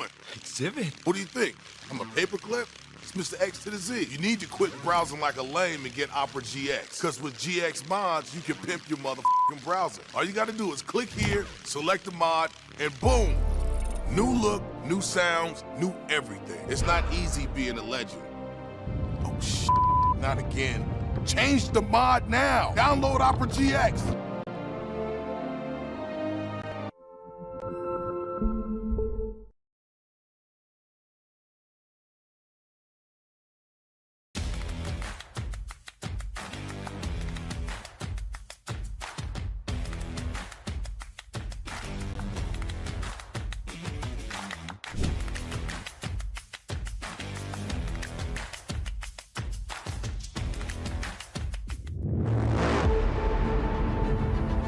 The hunger for glory feeds the desire, the courage to look for a challenge,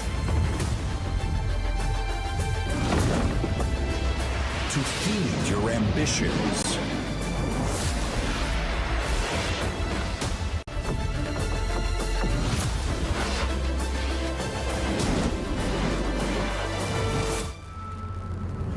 reach for greatness. To become the champion of champions.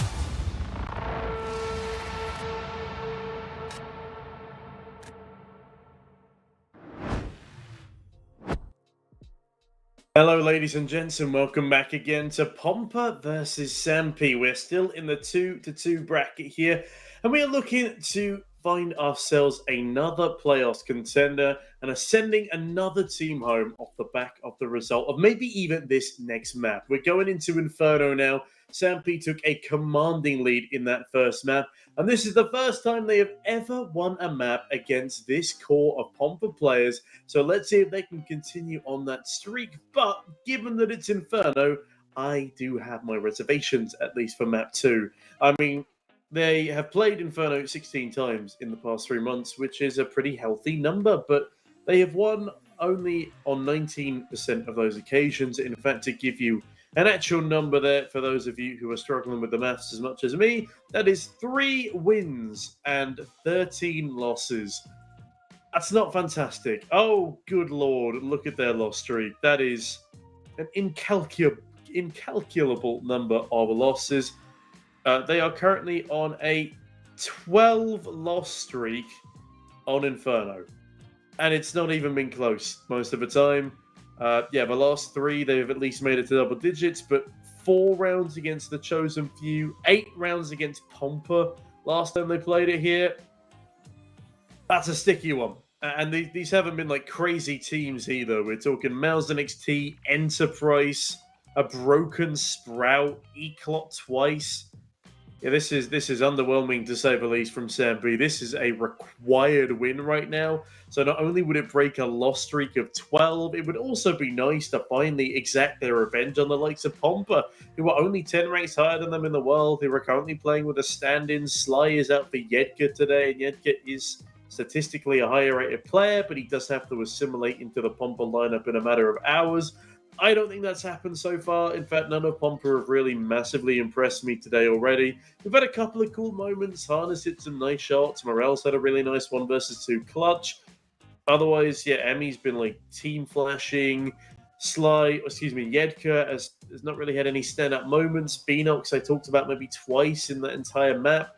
Just very silent from the individuals, and actually I was really impressed by everybody on Sampi. Everybody pulling their weight, everybody having their moments. Mattis and Savannah as well, one of the lower rated players, normally a support player for Sampi, having some really good frags in gun rounds, multi-kills, top frag in the server.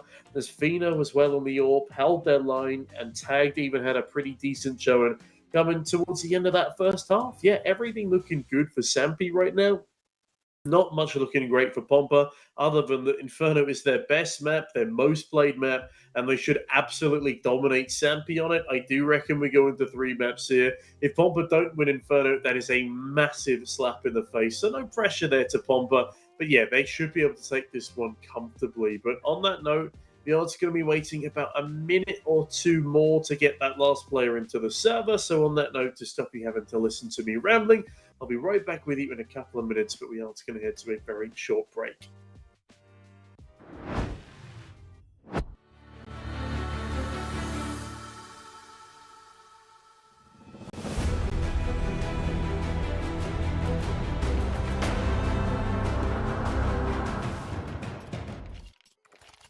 A very short break indeed. I think that might have been a record, about 2 seconds. As then we get our 1xBet intro screen. It's Sampi 1.42 to the Pomper 2.74, according to the odds of our partners over at 1xBet. A clear favourite here indeed. As Yedka now starts liking it up. Banana, he's got the support of Han in the meantime. Emmy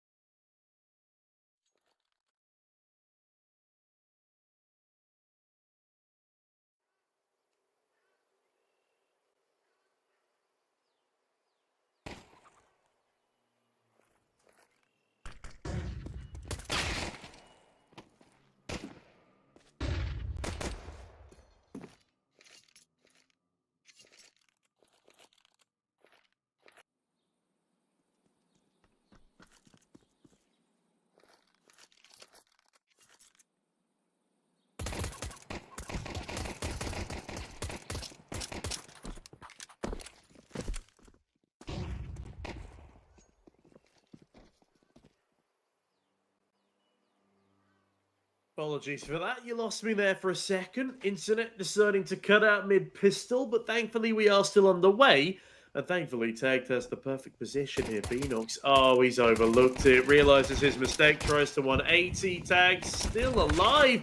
Tag still kicking. It's a 1v3 now for Yedka to come out of. Time for the stand-in to prove his worth as... Well, this is going to be a nightmare ordeal. I like this. Mattis not playing too over-aggressive here. The king of the previous pistol round, at least the previous opening one, looks to do the same again here. Already 2 kills to his name. Tang putting in a monster effort as Yedka is completely pincered in pit. That is a very good kill on Tofino, but he's running out of ammo. 1 bullet left. Two-Tongue is to find. He would need to collateral with a Glock bullet, which I don't think is possible. Mattis will find the kill. And with that, the defuse will be stuck. A kit on the back of Eli gives them plenty of time. Very nicely played there by Sampi. They will put that pistol up on the board again. And that's the exact kind of start they need here. So looking at Sampi's Inferno, they slightly favour that CT side, but do actually win more rounds on their T. It's an interesting position to be in. They used to pick this map. I think that's the explanation there for the distribution side. But yeah, man, winning 19% of your map, or excuse me, 19% of your Infernos is just simply unacceptable. Pomper on the flip side, Inferno, best map. Looking at it here, they actually slightly favour the T side. They're on a 1-loss streak against 9 Pandas, which is definitely nothing to be ashamed of. They managed to beat Forza only 2 series ago. They've taken wins over Godsend, Sampi, as I've already mentioned. Yeah, they're in a really good spot here and should be able to take Inferno. The only kicker is the fact that they're using a stand-in. Now, this one is unfortunately a tech pause because Pomper are experiencing some packet loss. Hopefully that wasn't too much of a reason as to why they lost that pistol. Sampi, in the meantime, though, not looking to lose much further as Pomper, despite losing the round, did get a bomb plant and can go for the force buy here, and that's exactly what we're going to see coming through.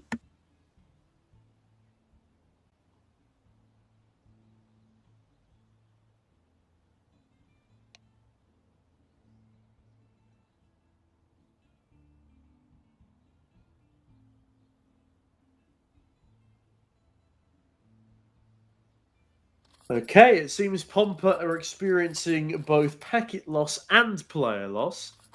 So on that one,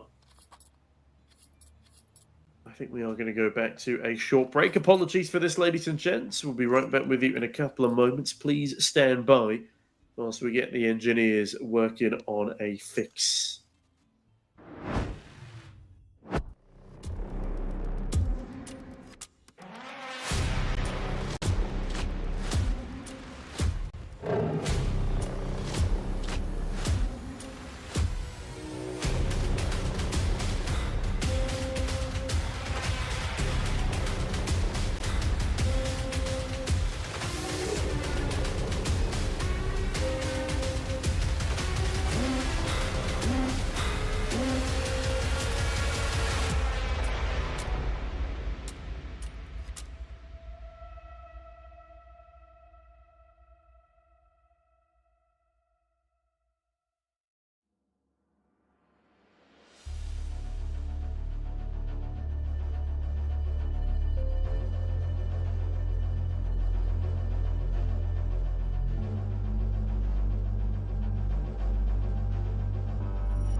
Okay, we're back. So is Han. That's a good start. Sampi win the pistol in a pretty decent fashion, but Pomper to get the bomb down.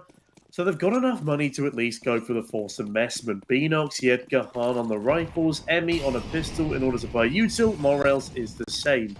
Interesting to see that Morels is on a pistol here, given that he's normally the diehard entry fragger, but, you know, I have no idea what's going on with Pomper's team composition here.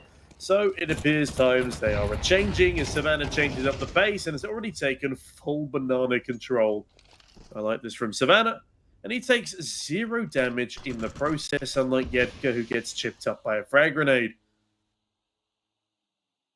Stampy already very aggressive in taking map control early doors.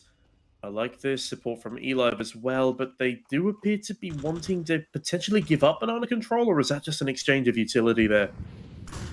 No, there is no utility to exchange as Savannah exchanges blows as he takes down 2 for the price of 1. Emmy trades. Bags himself an AK for good measure, but my goodness, what a push from Savannah. That is an excellent start for Sampi in the round. As now they can play a dedicated 2-2 split and have a pretty damn good chance of winning out with their crossfires. Emmy now solo up towards B, looking to find anything. An entry to the site as Han spots a man jumping around in pit. That will be tagged, who is tagged up but stays alive most importantly as Han lobs a smoke towards the long side of A. Smoke deployed here towards B as well, keeping Emmy at bay as Fino and Eli have a crossfire of Famuses.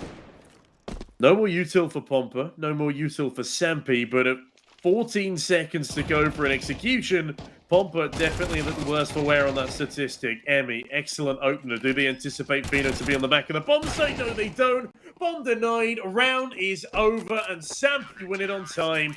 Pomper, if they just had gone a little bit faster, that would have been an easy conversion. But the smokes catch them off guard, as does the timer, as does Savannah. Sampi play that round incredibly well. And do get a little bit lucky come the end of it that Pomper do not do their due diligence. Now, there are 2 rifles left on over here, but that has massively messed up the economy of Pomper. It's like they've gone for 2 hero rifle buys here. As Pomper decide that pistols are the solution for the rest of the gang. They do just about have enough money to stay afloat here. As Sampi, in the meantime, looking to dispatch a Pomper swiftly and easily in round number 3. Can't afford to make too many mistakes, as this is an opportunity for them to grow their own bank balance.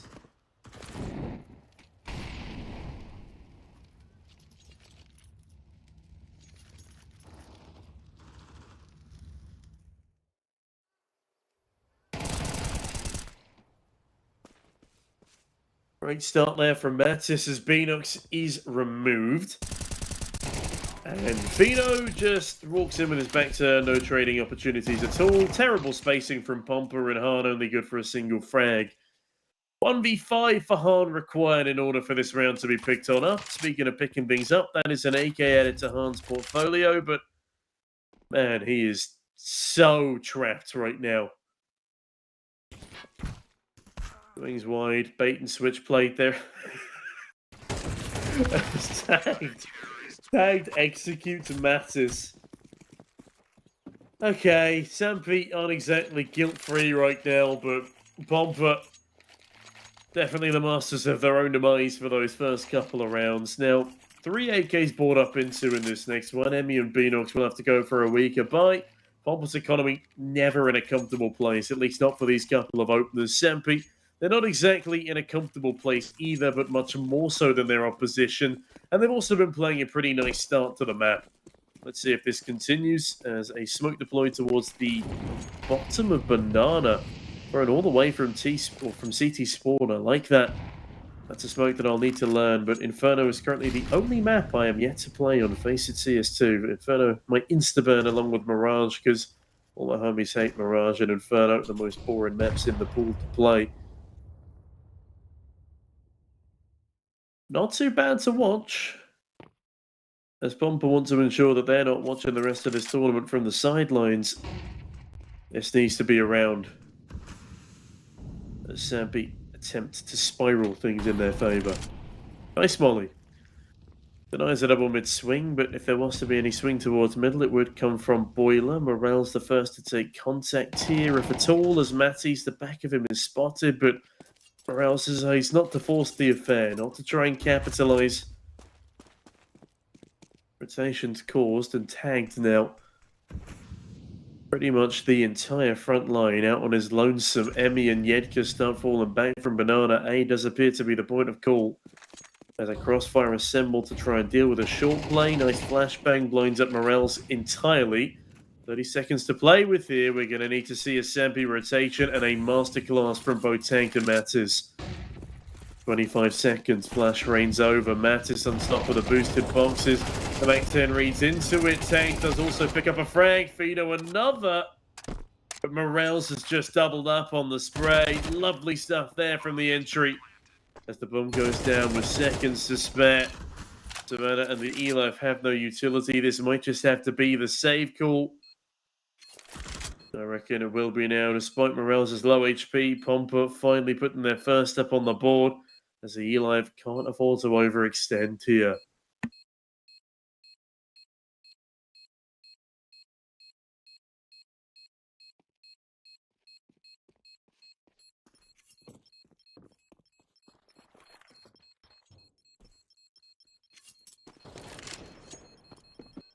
E-Live does steal an exit frag away as Savannah tries to save in towards CT.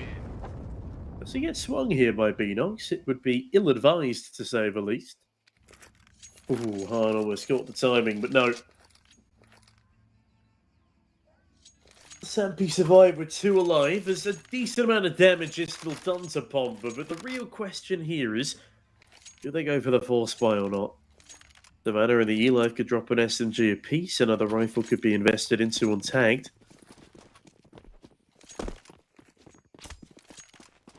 But a very minimal investment here. Excuse me, the E-Life.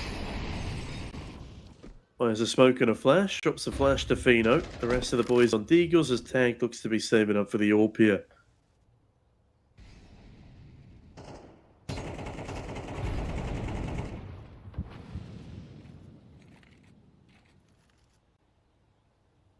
Excuse me, I've just punched my keyboard. I promise that wasn't intentional.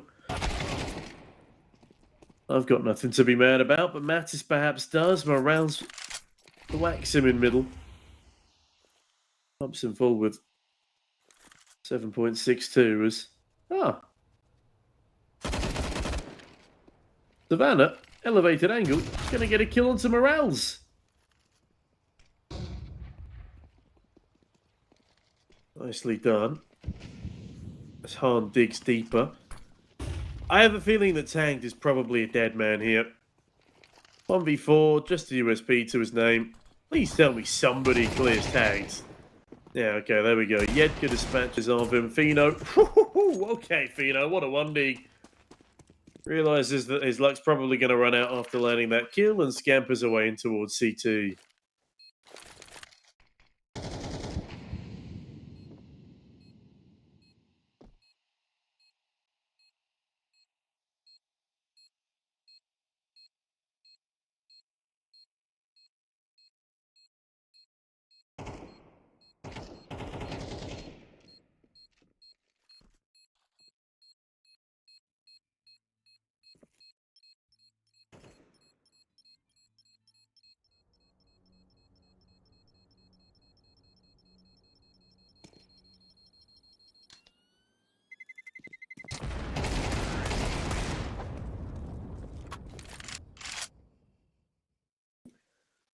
It's a nice job there from Fino on the dastardly D. He does manage to get himself away with an AK2 with Sempino lead 3-2. Yeah, I reckon Sempi going to need a minimum of 7 rounds on this CT side, though, for me to give them a chance on the flip side. They're just not structured enough on this map. They're just not experienced enough at winning on this map. Again, a 12-loss streak speaks for itself. That is a painful statistic to rattle off time and again. As again, maybe this is Sempi starting to break the streak, but Hahn breaks the skull of the E-Love over towards B. They play a little too over-aggressive, and Savannah does not provide any support to get his teammate out of dodge. Smoke deployed either way. As both teams stuck behind one, Savannah does go for a peek through his. As 3 players stack up towards A for now. Mattis, does he check middle here? No, not quite. There's a mid. Creeped up by Emmy. Beanox as well. Bob shot rattled off, and Mattis swings the corner. Goes 1 for 1, but in this set of circumstances, that's not going to be good enough. Emmy finds tagged. Gets tickled in the molly. Fino misses a shot. That's the round over. Savannah forced to save. An equalised scoreline netted here by Pomper, losing only a single player in the process. A team ace amongst the other 4 surviving players as Savannah just needs to stay alive.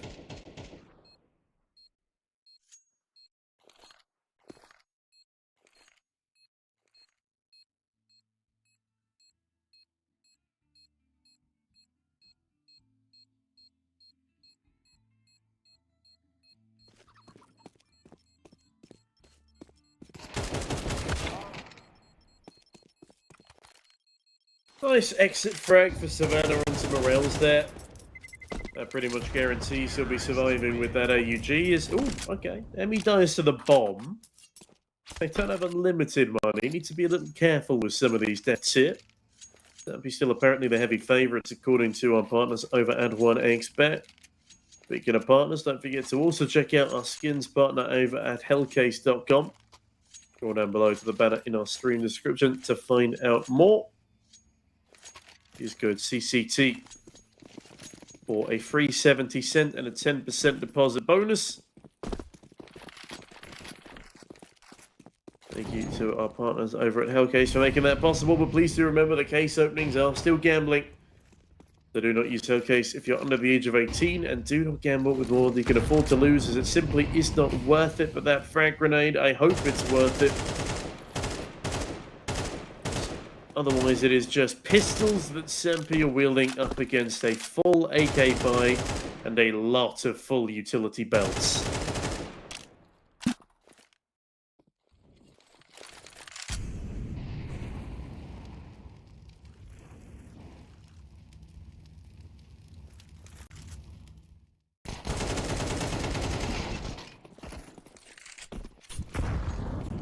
Savannah, with the sole rifle on the Sampi side, has stolen away an opening frame, but Beanox finally picks up his first in trade over towards Tagged's position.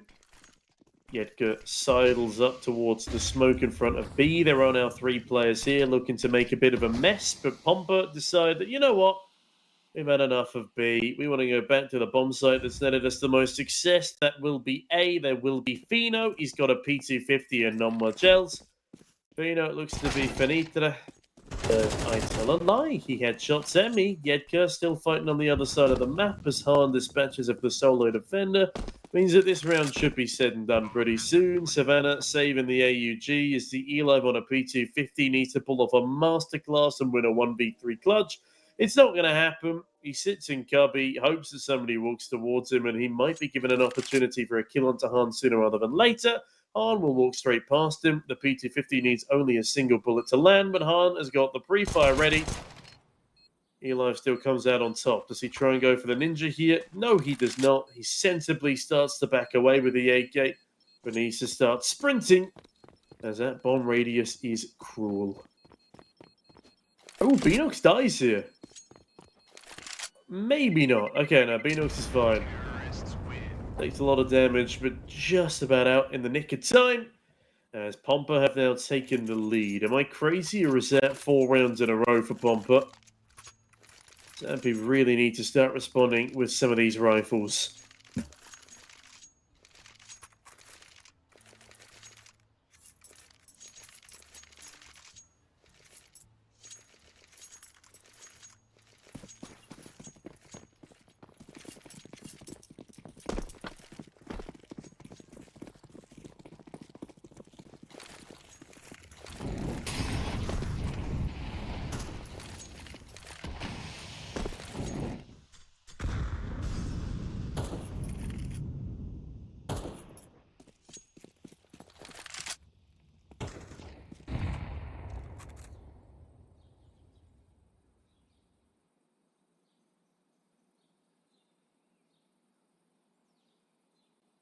Still a 5-on-5. 35 seconds into the round.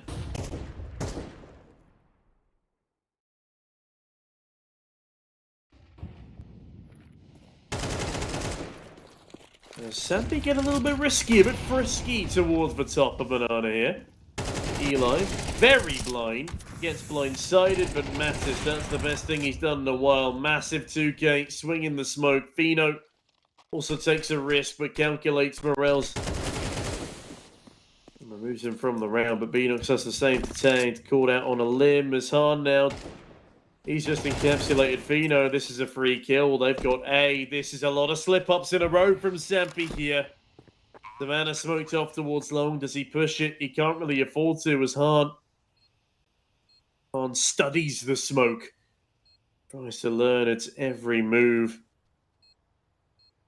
Beanox, in the meantime, anticipates the move of Mattis and actually plays from Boiler.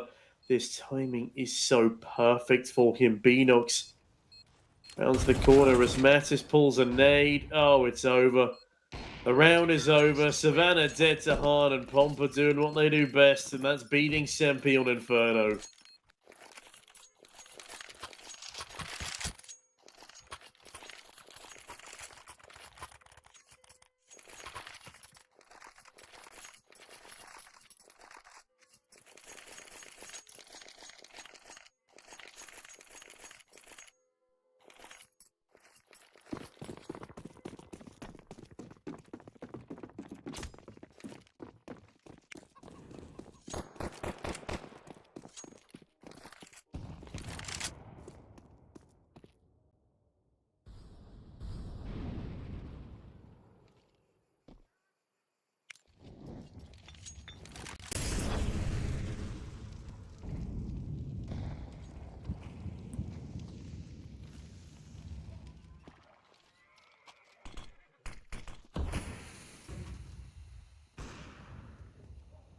Pomper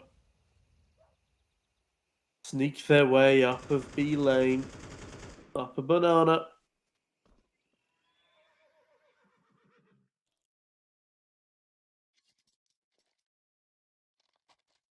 And are given full control for free. Not so free is control of brackets, but Sampi have been kind enough to give it up to them so many times in the past and wants to say they won't do it for free again. Well, Bino does at least send a Morels to the Shadow Realm. Pulverizes his insides with a 50 cal round.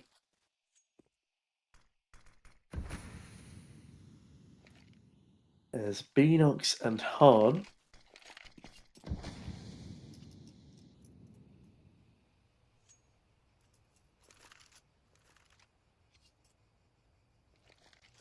are they going to be able to respond? Tagged in a much better position this time over towards the balcony as a crossfire with Fino. Long has been smoked off, the flashes are expended, the pre-fire comes in, and oh my god, it's brutal from Pomper. I think Sampi lose Inferno, and I think they lose it pretty badly. They're not good at the map, they're not holding anything on their CT side anymore. They get 3 nice rounds in the early doors, but they have just looked pretty miserable since. I guess that gives me some time to rattle off some fun facts about the AWP, originally the AWM. In theory, if my historian friend is to be believed, the AWM was designed by 2 gunmakers in their shed. It was made of such high quality material that the army, on inspecting the rifle at a gun show, that the 2 guys who'd made it in a shed had entered for fun, decided that, hey, we want 800 orders of these 2 AWMs.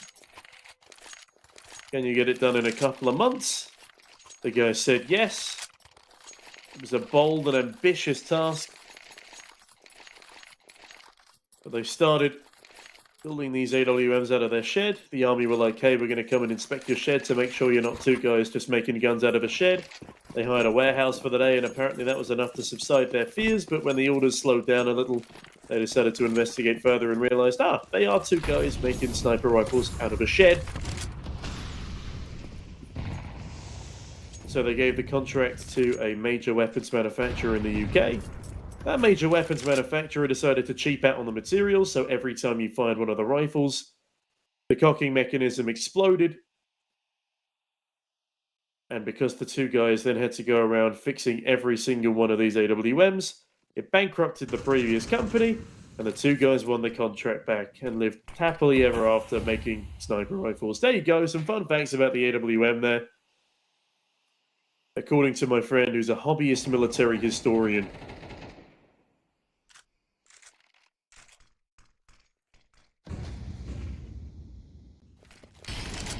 The more fun facts about the AWP is that,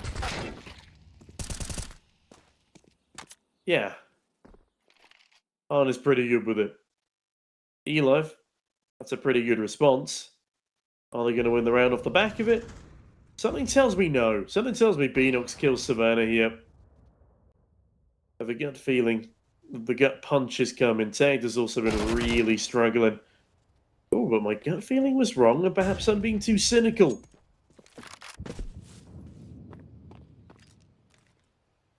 Very impressive from Pomper so far. But now that I start complimenting them, of course, in Caster's Curse fashion, Savannah will spin around and decapitate another player. Emmy and Han left in the 2 versus 4. They are splitting around this A bomb site. They do have Savannah and Tagged in a crossfire to deal with. Tagged will find his 4th kill of the map. And Han will run out of time. Does save the AWP one over. And Tagged, running with his knife out into an uncleared sector of the map, gets unsurprisingly murdered where he stands. But Pomper still leads by 2 rounds. Can no longer lose this half out. Sampi certainly can, though. Minimum of 6 required for me to have any faith in their second half. Sampi needs to just look a little bit more like that previous round minus that final death throughout the rest of this half.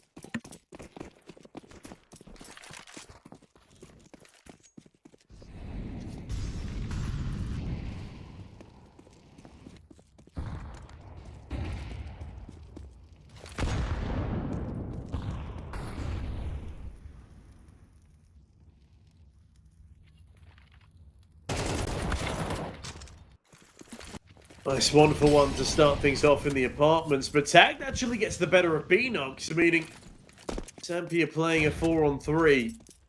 But Banana, also given up for free, will be smoked off, and Savannah boosted up onto the flower pots as the E-Life tucks into sight. Might just be enough. So util comes flying on over. Ooh. That's a bit of a prickly smoke. That's a waterfall smoke I'm going to need to learn.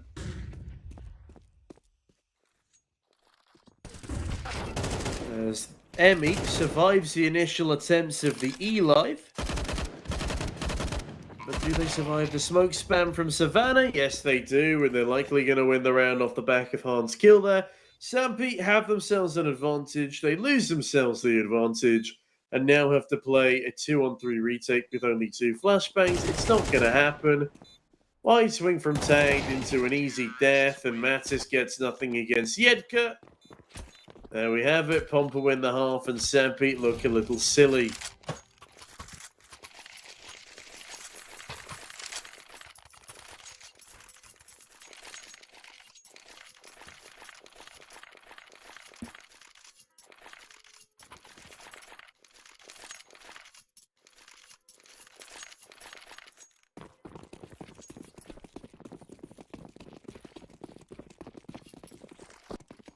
Pomper looking for an 8-4 half here as we come into the final round of play.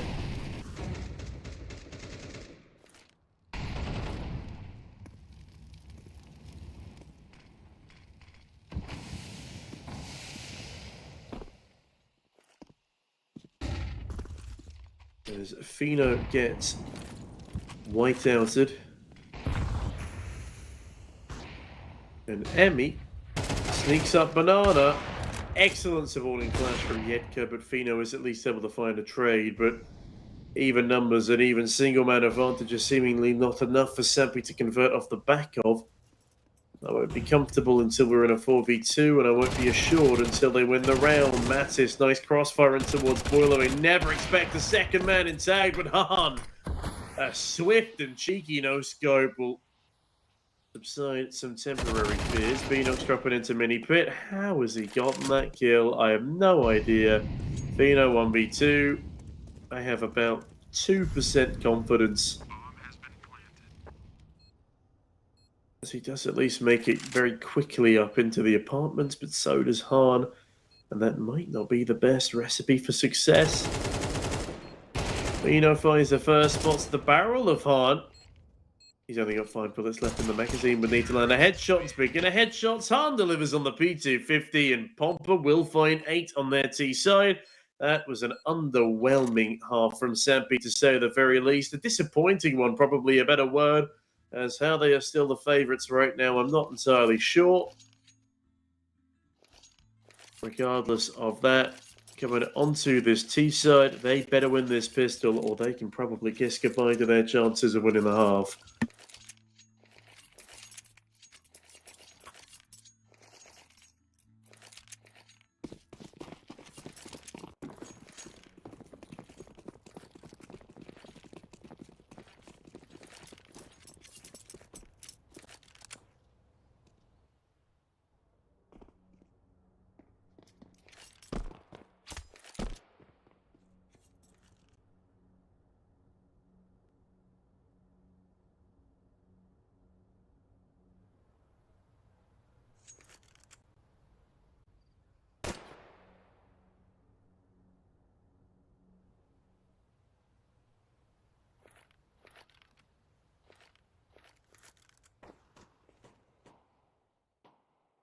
Han dinked early by a Glock.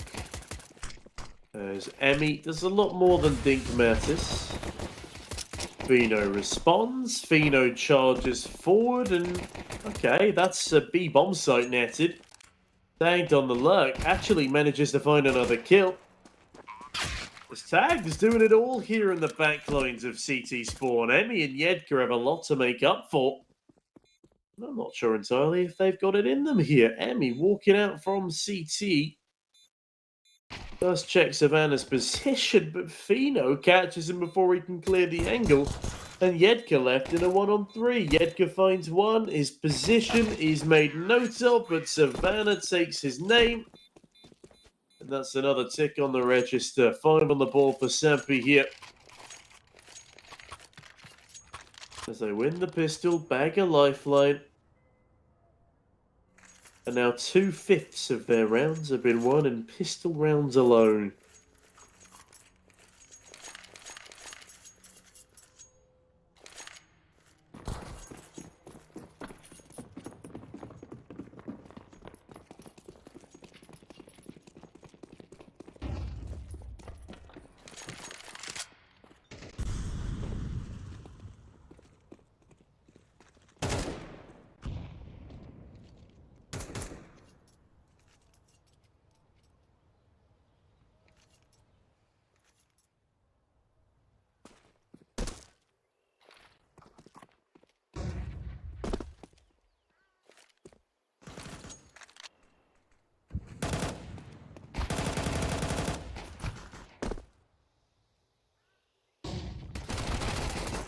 What are Pomper going to be able to achieve in a round like this? They've got themselves a kill and a lot of damage, and now a man advantage. A little bit scary here, but the E-Live trades with a nade. And he's still tapping away with his us. As Yedka could maybe make a bit of a splash with his Mac-10, at least take another name. Has tagged here some jostling around towards the long side of A. Okay, there we go. Yedka finds another on the Mac-10. Do they continue on this retake? They've got a bit of time left. The smoke towards Moto means they can only be funneled in through short, though. Emmy's on a single point of HP. He needs to save in T-Sport if he wants to survive. And he will make it there in time, as actually Sampi might not make it out in time. And Yedka looks to ensure it. Yedka, unfortunately, will be dying to the bomb. I respect the effort, but he's a little too late to that party. Sampi, 6 on the board. Winning 4 of their 6 rounds. in the opening 2 of each half. The big gimmick rounds keeping Sampi afloat right now. This round will be their first real test. A gun round to come up against as Pomper finally start to look a little menacing on the CT side. Early banana control fought for by both sides as Mattis charges up along with the Eli and Savannah. Oh, the Eli, that's an incredibly impressive kill. Jumping on top of the barrels, knocks the head off of Beanox and gives him a taste of his own medicine for one of his previous frags towards the A site. Harm now watching on with an AWP, as he does have another teammate here, and Emmy to assist him, plays ahead of the smoke, but Sampi do not. They want nothing to do with B right now as the bomb is retrieved. Savannah holds on to banana control to ensure they're not pushed down from behind. There will be Morels watching long. There will be Yedka watching short, as it is a 4v2 on A right now. There's another smoke towards B, keeps hard at bay. Morels spots a man towards long. 2 smokes rain on down. As Morels still has a gap to peek from. Mattis catches him on the reswing. Hahn has gotten here on the rotation. The AWPer is in the right place at the right time, but will he be able to deliver the frames required to keep this round afloat? We'll have to wait and see. As hold on a minute. Sampi float themselves over towards B with 35 seconds on the clock. This is a risky play, but Mattis can now go for the flank and split towards B. But the thing is, the flank is about to get outflanked. Excuse me, the flank is about to get outflanked by the AWP of Hard. And there we go. Mattis dead. Still a 4v3. Still a chance here, but 20 seconds remain. The Eli almost kills himself in the Molotov as nobody's cleared out Emmy's position yet. He takes damage, but Savannah converts the frag. And with that, Yedka and Hahn might want to consider a save, but Yedka beams it up Banana and almost finds a second, but now Hahn, an impossible ordeal in the 1v3, fades away with the AWP as the Eli escaped with 2 HP and tagged only 24. 7 on the board for Sampi. They win one of the more important gun rounds of the map here. Break the economy of Pomper most likely. Is this something they can continue?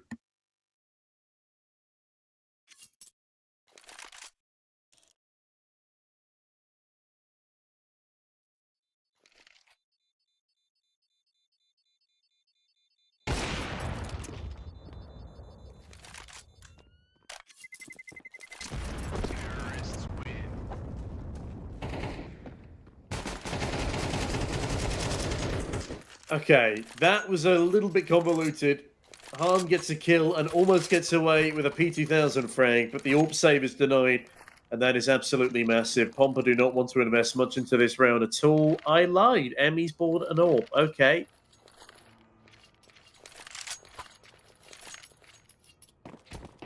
Well, ignore everything I just said. They've gone for an AWP to Overwatch a pistol buy. Normally the play that comes along with this is a rush down mid with the AWP Overwatching, but now they've decided to change things up a little bit here. They're playing a little bit more patiently, a bit more carefully.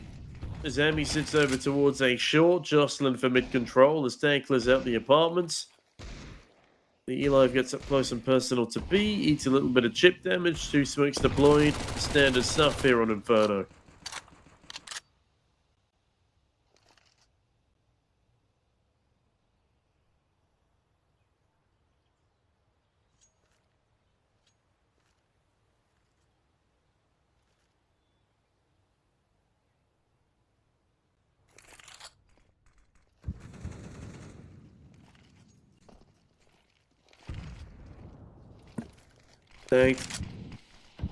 Thanks an opener here. 5 versus 4. And hold on a minute, that opens the AWP. Emmy dies towards long. And on the reswing, oh, the timing just missed here by Tang. But speaking of timing, clock ticking low. 3-man stack towards B, and one of them's on a CZ on an elevated angle. I've seen this one go wrong many times before, but the rotation backed away comes on in, and this could be costly if Han can multi-kill. Oh, and he's going to hear all of these rotations, this thundering horde of players coming through. And Han now accounted for, dead to Mattis' hand. Tagged, stays alive in towards CT as all of Pomper run to save towards the depths of T-Spawn. That's an equalised scoreline. Sampi really keeping this map alive here. And the economy a little less than alive. A little worse for wear for Pomper now because Emmy goes for that alt purchase.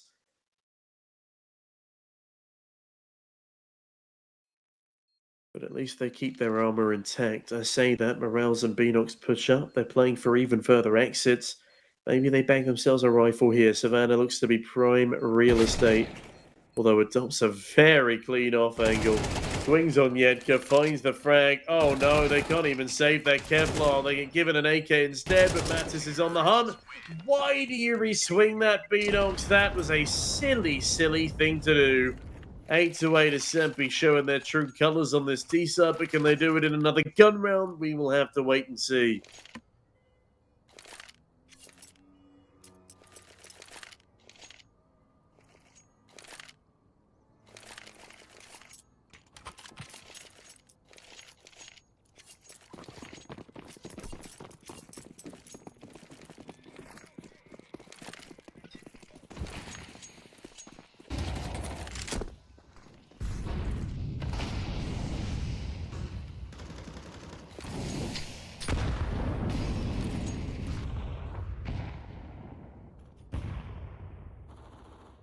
Savannah taking some heavy chip damage early on, and Emmy also converts the frag as now the apartment's jostled forward. It will be the CTs coming out on top. The Eli decides, hey, my Mach 10 is better than your rifle, charges forward, and now actually on the bomb, makes it towards balcony. Han coming in from behind, does go unlooked for, unaccounted for. He won't be able to deny the bomb, but likely will be able to kill the carrier. Yeah, the Eli didn't stand a chance there. Now Fino left in a 1v3. Such an important round as well. And the library timing perfect. Beanox a freebie and Emmy a defuse. Pomper back in the lead, and they needed that, I feel like. Team Ace. Every component still working, which is good to see. Actually, coming almost towards the home stretch of this map now. Pomper can't really let too many more egregious rounds slip past them. That's putting things into perspective. Sampi have only won 4 rounds in the second half. All of them spiraling off the back of a pistol victory.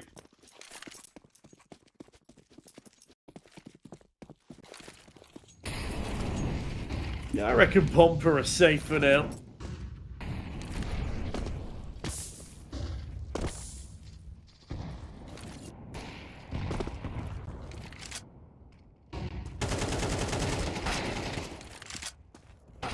Mattis ensures that no one is safe, but unfortunately that means he isn't either. Nice nade in response.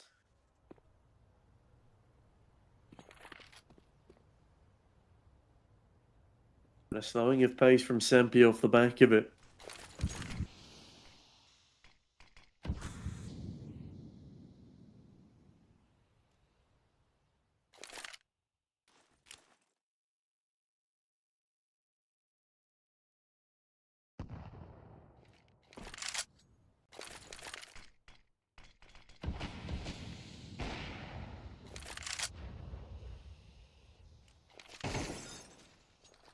"45 seconds remain as... Oh, the nade into the smoke backfires and Emmy gets away with a frag, and now rotation scurry forwards. Apparently they knew he was the only player here, but now as they get pressure from behind, if Morales gets his frag, the bomb is dead, but Fino and Savannah find one apiece. Hold on a moment. Han spams the smoke but gives up his own position. 20 seconds for the plant now. Somebody needs to start sticking it. Savannah, very lucky to be alive on the cross. Takes so many blows as he crosses to the safer plant point. Yedka and Han now in the 2v3, both funneling in through coffins. Tank the elevated angle. Savannah, the first point of contact, swings, finds one. That's all he needed to do. Even finding one from that position is fantastic as Han needs to double up. The 1v2 already a bridge too far. Starts to fade away, goes back for a little cheeky peek in from CT, but is being held by the Orpafino, and Sampi find themselves at 9-9, and Pomper on a mishmash economy, to say the least.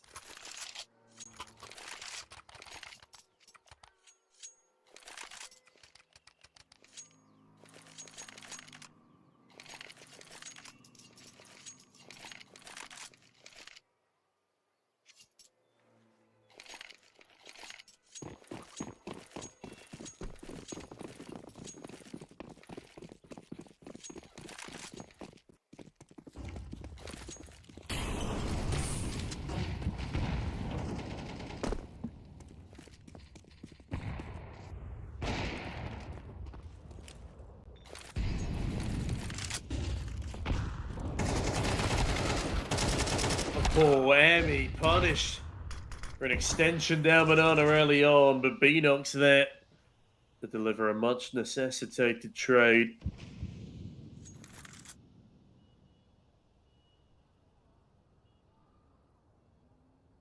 On up in towards the balcony. Needs to be the winning ticket as he goes in for a peek, but it is a 1-for-1. Tagged able to cross on over. The library player a little bit too late to stop him from actually finding safety in pit. No safety on the site right now, though. First smoke slightly missing behind Moto. Another one forced out of them to be deployed. That means the post plant will be a little bit harder if they actually get to a post plant. Han jumping out of the apartments has just found Mattis. That's a ridiculous kill. They've lost the bomb. 35 seconds. Look at that from long. Yeka jumps above the smoke, but Yeka doesn't convert the frag. Instead, Beanox will not be the one to fire off the next shot. It's Han. Han and Fino blow for blow, and Fino trades out to a rifle. Fino spotted around the corner, but Fino jumps to try and get to the safety of the site. There's no way Pomper should have won that round. Han delaying with a 3K is magnificent as Sampi. That is a head-in-hands moment. You cannot afford to be making mistakes like that towards the home stretch of the map.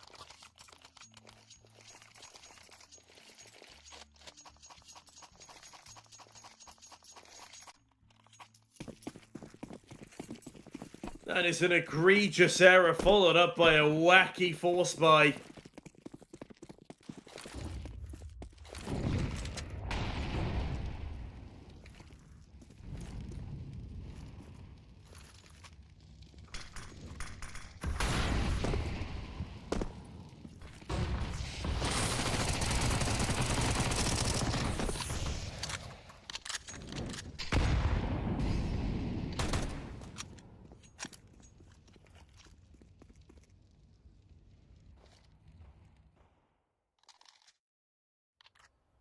In the meantime, Tank's taking up a decent bit of damage.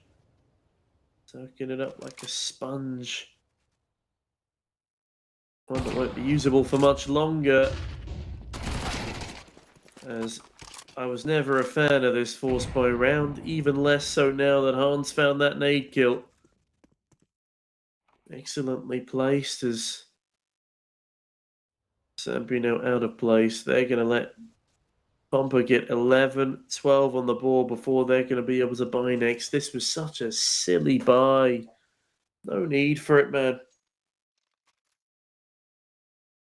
Tag dice here to Han. Or perhaps not, but it is still a 2-on-2 towards that bomb site tagged on a deagle and low. I have very little confidence, and the dark player's not going to get cleared. And it's... okay. An impressive deagle kill, but there we go. Missed shot from the Han, but you're too late. You give the B-bomb site a bad name.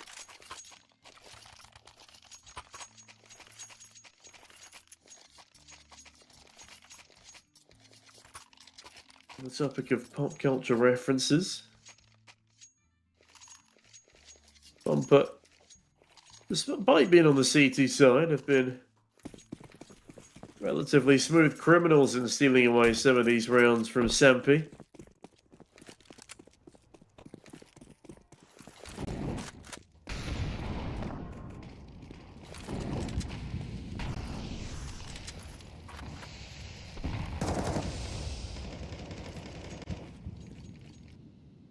As map 3 already looming in the wings, I can feel it.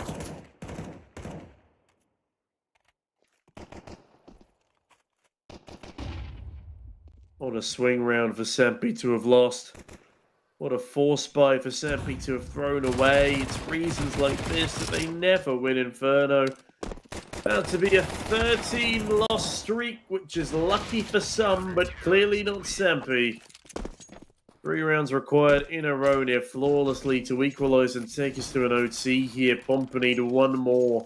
One more round to close and take us to a decider of Mirage.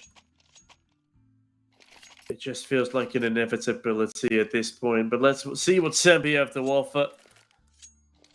Perhaps they'll change me from a pessimist But I've yet to see anything as of the recent few rounds to make me start believing.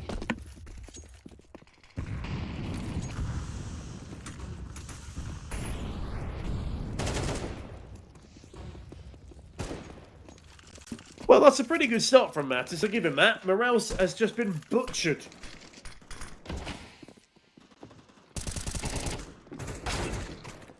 Jedka very swiftly overwhelmed, and apparently all it took was for Mattis to just get an entry frag, and that's the round done. Sampi will find double digits. That was a remarkable performance from Mattis. What the hell just happened? It was faster than even comprehensible for both me and the CT side. But yeah, no, if he can do that again 2 more times, then maybe we're back in business. I'll have to wait and see as his bomb timer ticks down again. Hana, lovely frag onto Mattis.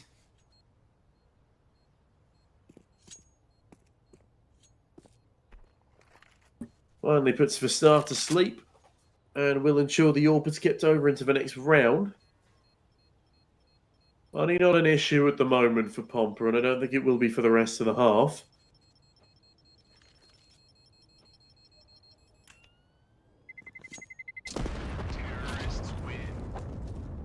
As Tanked has taken it upon himself to knife as many objects and chickens as he can. But those wine bottles give off a mighty crash. They're using the Windows sound effects for knifing wine bottles. An interesting choice from Valve there.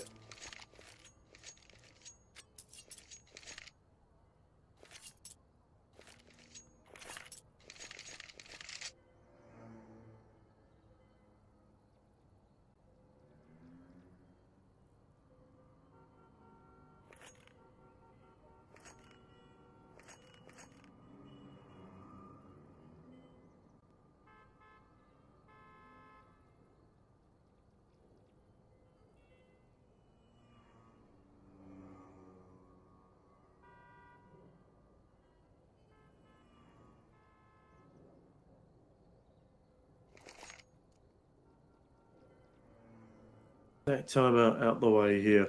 Tension's running high. You can understand why. There's a lot on the line here.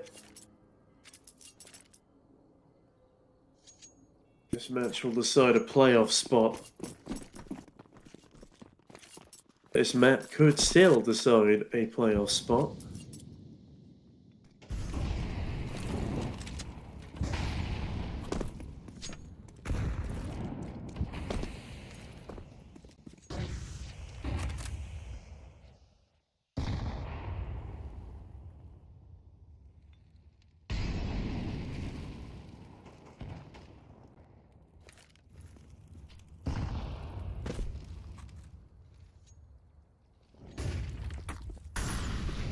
As Fino looks to be decisive in his taking of B.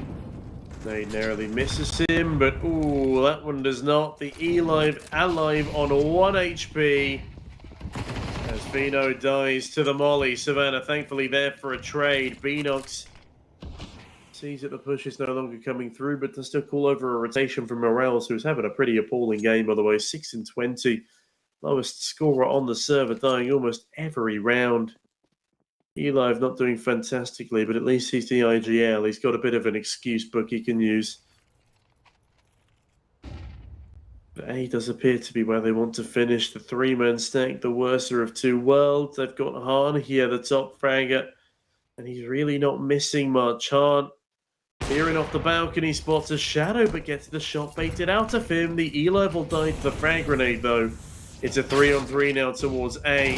Mattis, excellent frag. Jedka, lovely crossfire, but it's all up to Mattis now. A 1v1 on the A side of the map, and it will be Han peering above the smoke to spot him. Mattis now realizes his position, plans for library, and will get gunned down by the library swing, or perhaps not. He's given away too much time. But that is the end of the map. I forgot that it was the MR12 world we're living in right now. Pomper will beat out Mattis, and with that fine 13, never any doubt, I'm sure, in any of our minds that Inferno would be picked up by the polls. That is 13 losses on Inferno in a row. I think Sampi might need a new map ban. Yes, they get closer. Yes, there were glimmers of hope, signs of good but they've just lost to a team with a stand-in that they previously bodied on their own map pick. They are still making crazy rookie errors, and they don't look comfortable on Inferno. They don't look like they enjoy it. Mattis does go a little crazy towards the end, but it took him way too long to warm up into it.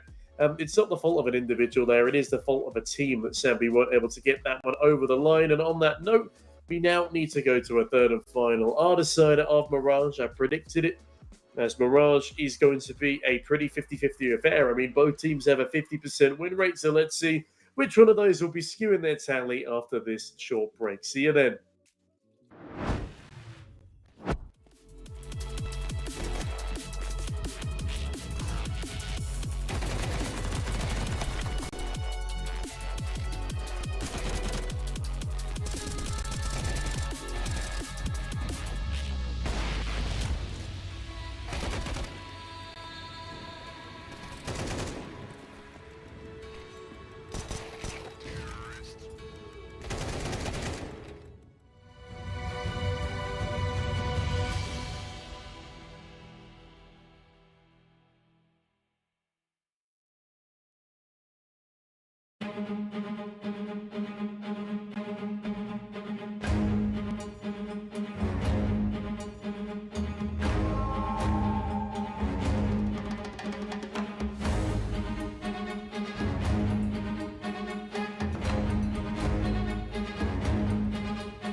very complicated job, but I love simple things so much.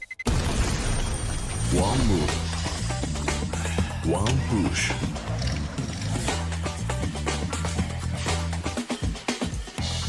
One touch.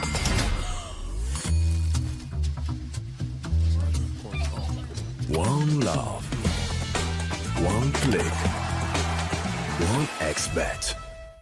Tired of boring case openings? Do you always get only cheap skins? The Hellcase website has tons of options to upgrade your inventory. It's up to you to participate in giveaways, events, or compete with other players in opening cases. Hellcase, your world of expensive skins. Watch the matches with bo3.gg, the official stats partner of CCT. Check out AI-powered predictions in live matches. Get access to live scoreboards packed with in-depth weapons and grenade statistics.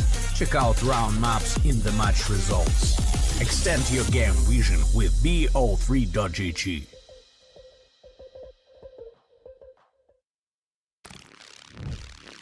Yo, what are you doing? Exhibit. What do you think? I'm a paperclip? It's Mr. X to the Z. You need to quit browsing like a lame and get Opera GX. Because with GX mods, you can pimp your motherfucking browser. All you gotta do is click here, select the mod, and boom! New look, new sounds, new everything. It's not easy being a legend. Oh, shit. Not again. Change the mod now. Download Opera GX.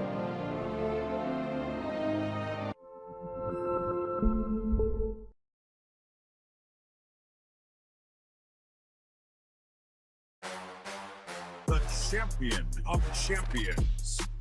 Welcome back, ladies and gents, to another episode of the CCT podcast. We've got a ton to talk about, man. There's just so much action. It feels like it's never ending. Hey guys, we have another interview for you today. Very special guest, Speedy. First, a funny thing, they also call me Grandpa in my team because I'm so old. And What are your general thoughts on what might come for the next couple of months of CS2?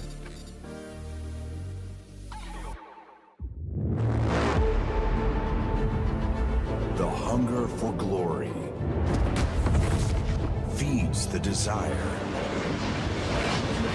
the courage to look for a challenge, to feed your ambitions.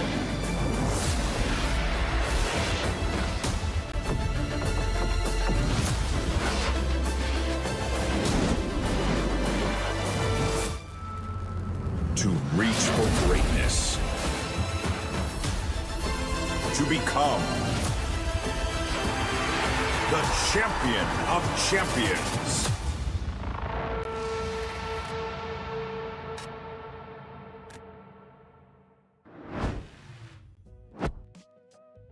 Hey, welcome back everyone. It's still Pomper versus Sampi, and we are heading now into our third and final map of this series. The map is Mirage, the perfect pugfest for what has been a wild and wacky series so far. Ancient, a dominant victory for Sampi. Pomper able to just pip Sampi to the post in that second map of Inferno. Why Sampi went for that buy round about 4 rounds before the end of the game, I do not know. It was criminal and it ruined their chances, and I was a very unhappy sneaky watching that all unfurl. But coming into Mirage, the slates have been wiped clean. Both of these two teams have a 50% win rate. Sampi have played it 18 times in the past 3 months. Pomper have played it 14 times. And I mean, looking at their ratings here, looking at their previous successes, Sampi, a very CT-sided team. They're on a 2-game win streak, able to beat out both 500 and Aurora Youngblood. So 2 decent tier 3 level teams at the moment. And on the flip side for Pomper, they are a very T-sided team. So whatever happens, we're going to have a massive clash of heads here. And the game is now live, so let's see what happens. Let the madness begin.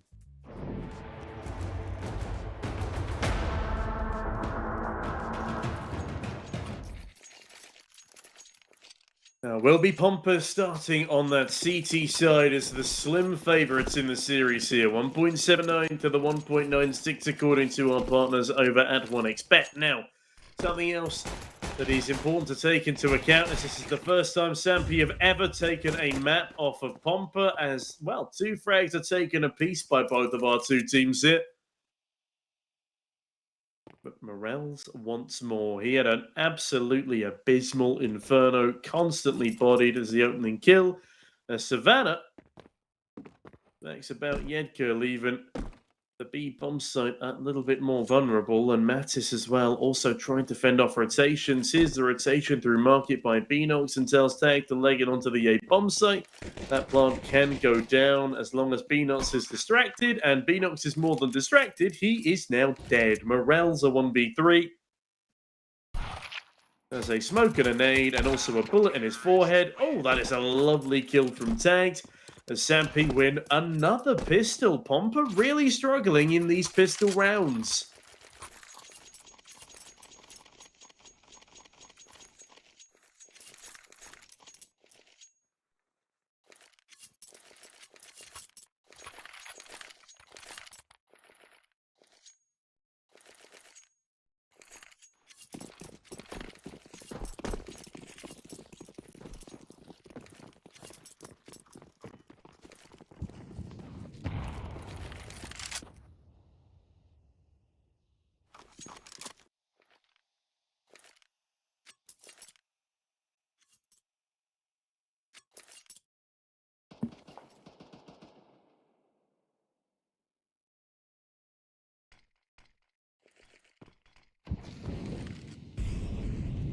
Smoke's blooming in towards the middle as Mattis takes presence in underpass. Pomper unwilling to go for that CT-sided force spine. You can understand why in today's economy. On looking to cause Fino some serious harm with that Zeus.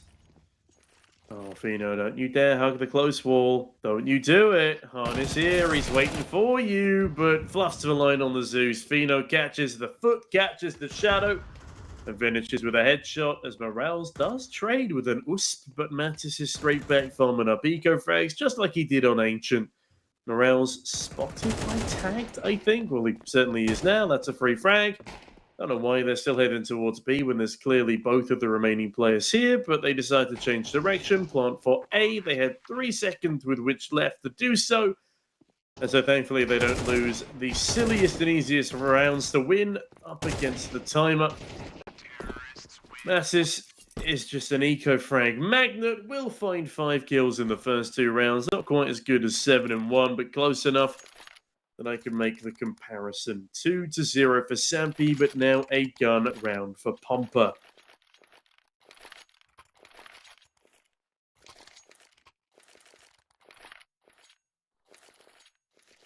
As I mentioned already, Sampi, a CT-sided team.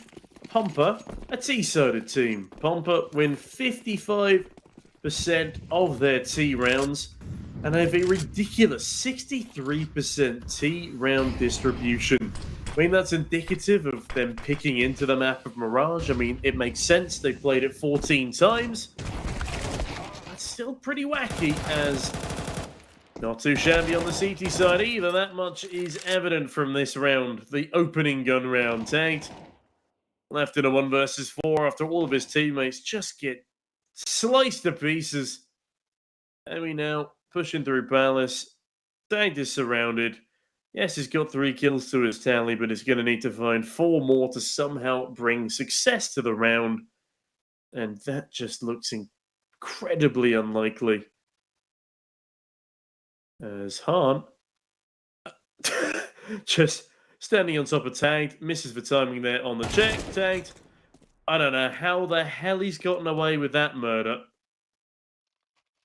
But it'll take you a whole round of Cluedo to figure out how the hell Tagged killed Han in sandwich with the AK.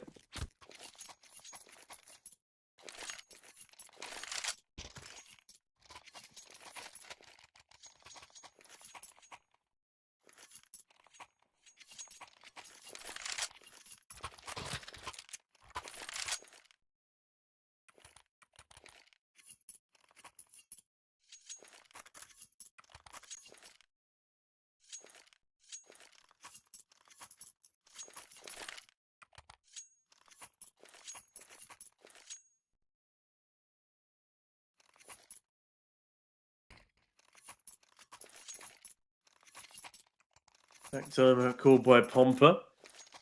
Wanting to make sure that Sampi are left to mull, to simmer in that round loss. It was a bad round loss. It was a bad round. Pummeled to death as they try and push out onto the A bomb site. Yeah, it just wasn't really working out for them. As now Pomper look to equalise the scoreline. Beanox, a fantastic top middle nade. Surprisingly little damage for the position that it lands in, as Beanox now down towards the underpass. Attempting to sit pretty. As tagged, smoked off. That's a little bit of damage. Showed of a nades raining in from the window. It was actually Hahn nading his own teammate there. As flashbangs also lying all over as 3 players stack up towards T-ramp. Savannah, he catches a glimpse of even one of these players. It could undo so much, but no, for now, 2 CTs just sitting comfortably in T-ramp, and that looks to be the exact right position as Sampi round the corner, and no info will be given over here by the likes of Savannah, who, if he tries to swing and help his teammates, will die to Emmy. Oh, this is so good from Pomper.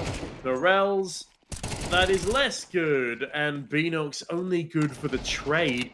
Ball flies on in, but as I said, Savannah will try and swing. Emmy will punish. Fillets over to the other side of the map, where Yedka now given a rather tall order. 3 kill onto tank, it doesn't even clear him. 30 seconds remain. Sampi look a little bit silly again.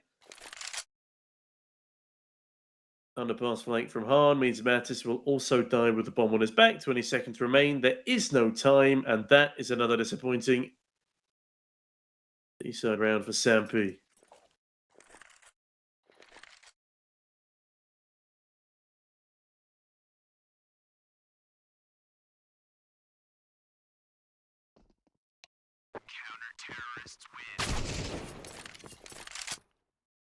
Nice headshot from Mattis onto Yedka, at least. He overextends slightly on that hunt. He will require a drop, possibly from Hahn. He wants to upgrade to that AWP. Morales is fine, he can fend for himself. There's the AWP not going to be brought out just yet. I can understand why. Sampi on a low buy, bring in 3 Tech 9s and 2 AKs. I don't like AWPing against pistols, especially Tech 9s, because if they run you down, even if you do land your first shot, there's 2 more of them around the corner, and if your teammates aren't in the right position, you're a dead man and give them a free key to the round, so to speak.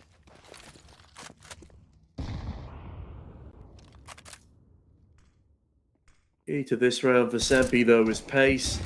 And pace they shall employ. Yedka unable to deal with the first 2 players, as Bino actually dispatches of Morales. Tagged round the corner, closes the gap, closes in on Yedka's forehead.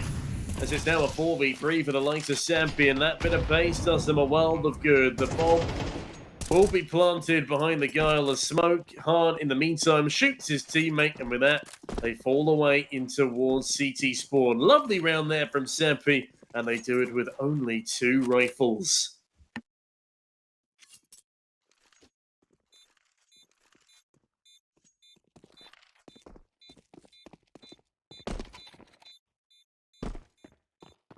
Yeah, Mirage has one of the more sane bomb radiuses, which is a little funny given the fact they are blowing up nuclear warheads.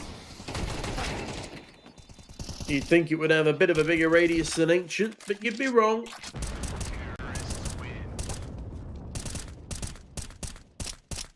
Sampi, in the meantime, do wrong onto the CT side. Pomper let 1 gun round slip by them, but just about have enough to invest into the next. Morales probably requiring a drop hit. Morales has been sorted for now. Pops against the head armor purchase, likely going to bring in Util. There we go, a full belt. Sampi. I want to say look like they're in the driving seat just yet, but that previous round was a pretty nice one. They're certainly not just passengers.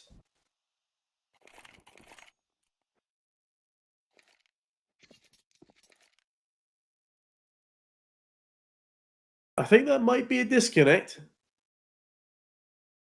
Yeah, that is a disconnect indeed. As Matis Molotov his entire team to death, it could be mildly entertaining. Can't say I've ever seen a two-man boost from this position before. As Matis practices his nade lineups on a palm tree outside of the map. Funnily enough, none of that util is very effective. As the floating name tag and stat track glitch in CS2 is a little spooky. The flying name tag, a terrifying prospect. The Chinese lettering even more so, because I just don't understand it.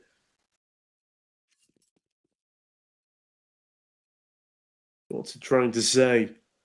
What are your secrets, Karambit Autotronic? That's enough of my rambling. We are going to throw to a short break with that Pheno disconnect. I'll be right back with you in just a couple of seconds.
Apologies for the further delays there, ladies and gents. We have rescued Pheno from the underworld. He is back in the server and hopefully will remain that way for the rest of the series. There's now Sampi. That's a really weird but very good nade onto the likes of Beanox. As Beanox still gets away with a kill onto the E-Live, who is no longer alive. Yes, I keep making that pun, and no, I'm not going to stop, as Morel stops Mattis getting the bomb plant tanked, and Pheno left in a 2 versus 3. Dancing around the back of the bomb site, they do still have a smoke ball to aid in their endeavors. They should plant that bomb sooner rather than later, but Pheno, that is a banging kill onto Morel. Smoke now over toward the connector. As Pheno does retrieve that drop C4, the smoke ball has faded though. They will need to go for a riskier plant and Yedka a risky swing, but it will pay dividends as Pheno is punished. Dang, the 1 versus 2, Yedka not needed as Han does it all. Pomper equalised the scoreline at 3-3, and Sampi, well, no cash off the back of not getting that bomb planted. A mistake perhaps, an oversight for Sampi.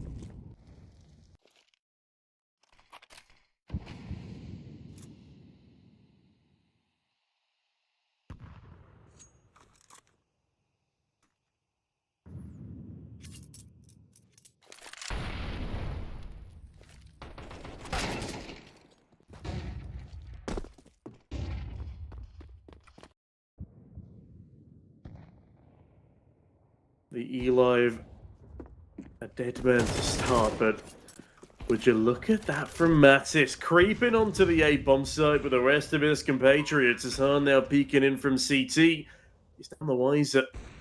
This hoodwinking until the digits are actually punched on in. Punches a shot out of his 50 cal barrel, but it's not going to land. That next one does. Mattis, a little bit of an overextension, and oh dear, Han has just doubled up. This is getting from bad to worse. Savannah swings wide. Han has just killed everybody. Tag left in a 1-on-4 with a deagle. Why do they commit so many players to a CT swing? It doesn't need to happen. Tagged, misses 3 deagle shots. Han has found another kill, because why the hell not? 4 to his name. That's because the bomb is defused. That means Pomper find 4. And there we have it.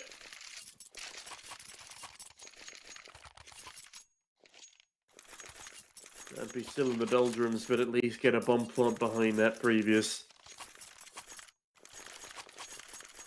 But Pomper now take the lead on the CT side. They're less favoured of the two.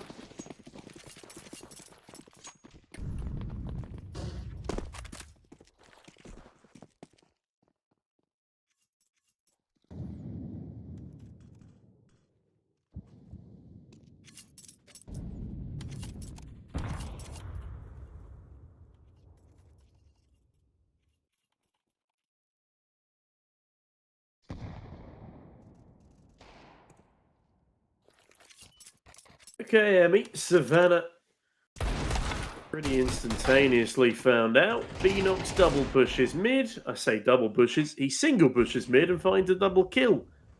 Even better. So that was a very quick end to the round. 5 on the board to Pomper, and all of those upgraded pistols finding very little success. A little bit of damage, but no actual economic damage. No converted kills. Pomper now leading by 2 rounds as Sampi have another buy round behind them. Can they get anything better done in this one? We shall have to see. As round number 9 gets underway. An important one as Sampi desperately need to stop the spiraling.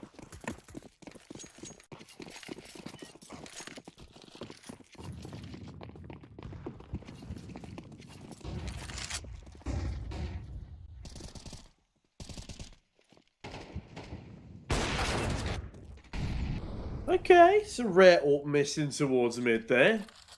Han just can't quite flick far enough to the right. Gets caught off guard. Fino also guarded.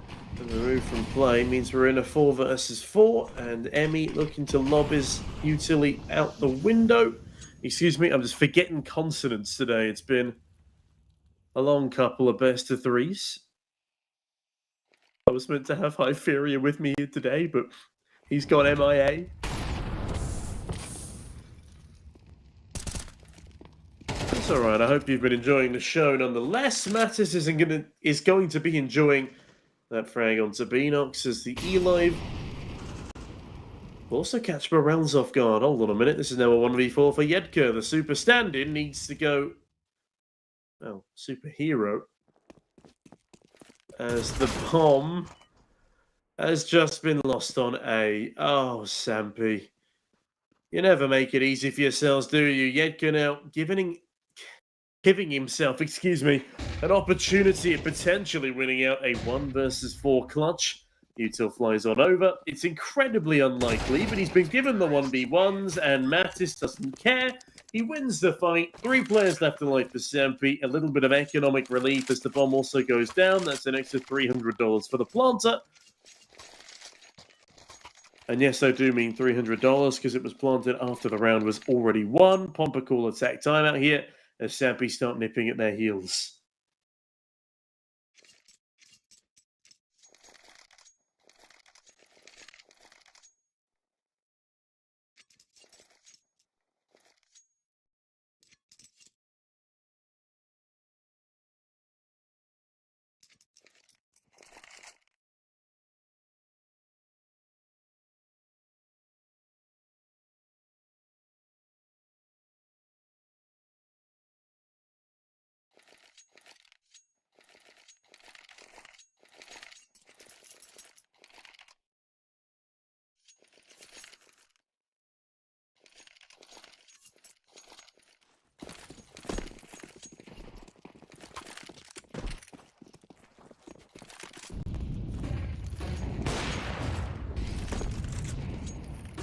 As we get back into the swing of things, an AWP shot rattled off, but no connection to be found.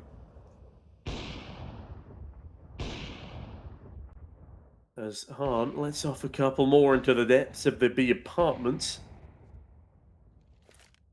A decoy also attempting to distract Sampi from the real issue. Where these pesky CTs are hiding.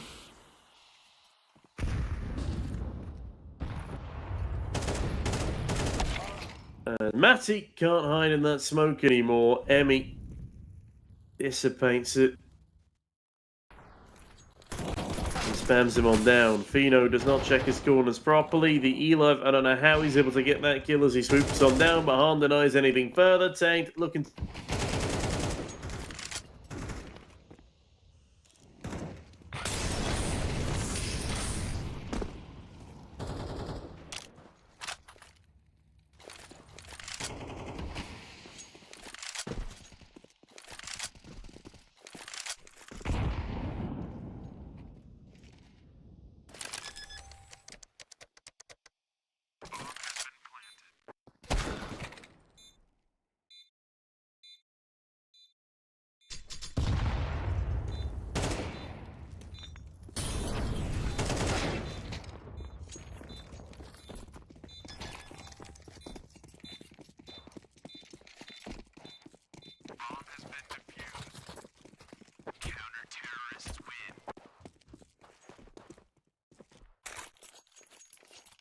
Oh, apologies for another missed round there. My internet really not playing ball today.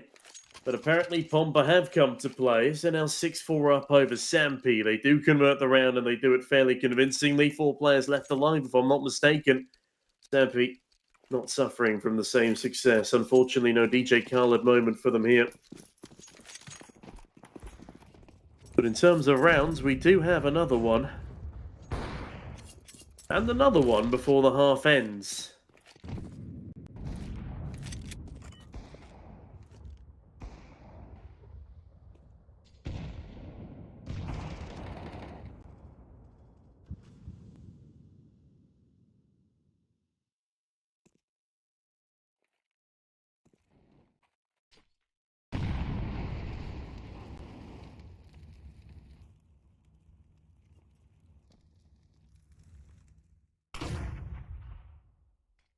Tagged, blinded in towards underpasses. His pistol will not be put to good use just yet. Oh my god!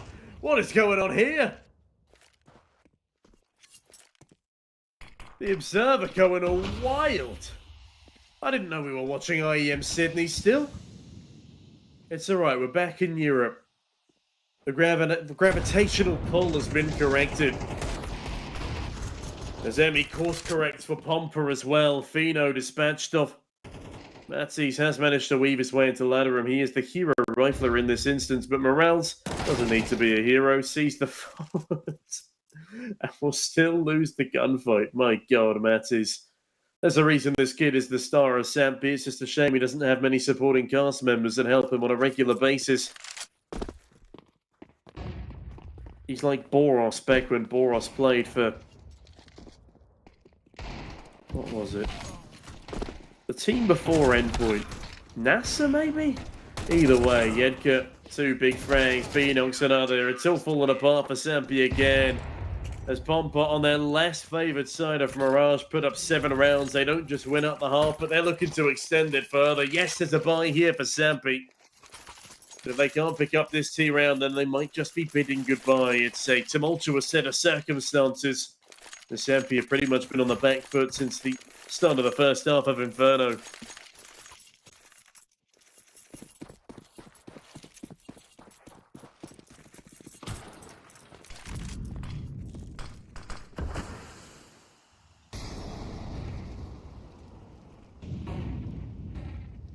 Peeking in towards the middle as a gap above the smoke. The Eli of unexpected.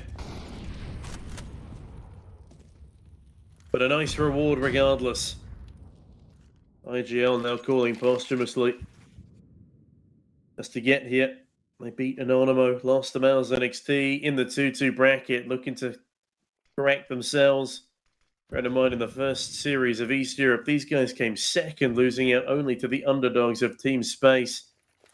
Pomper, a more established brand, more established players than the unknown entity of that Russian line. Yedka, perfect crossfire with Morales, finds another, continues to convert landed shots, not quite the kills, but in a 1v3. Savannah, easily deaded. And that's an 8-4 scoreline for Pomper at the end of the half. Excellently done, a little bit streaky, but they're the ones streaking it all together as Sampi just looking underwhelming.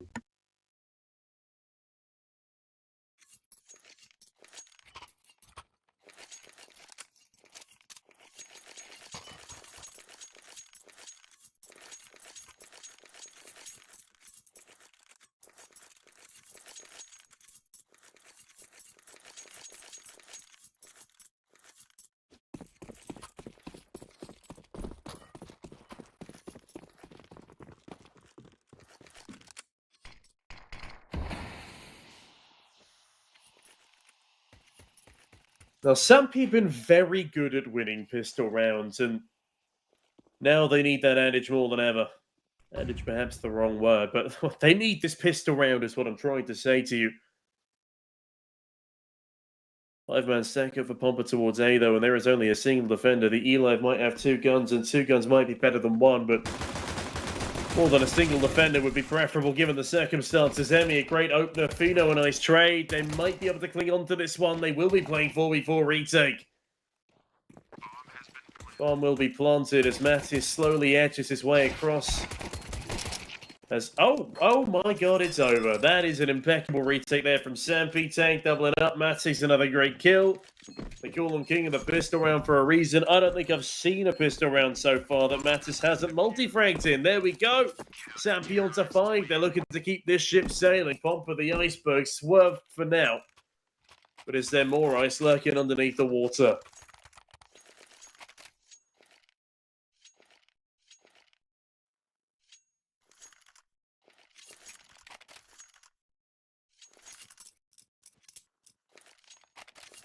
Pomper calling another tech time out here. Want to make sure that Sampi can't build up too much momentum.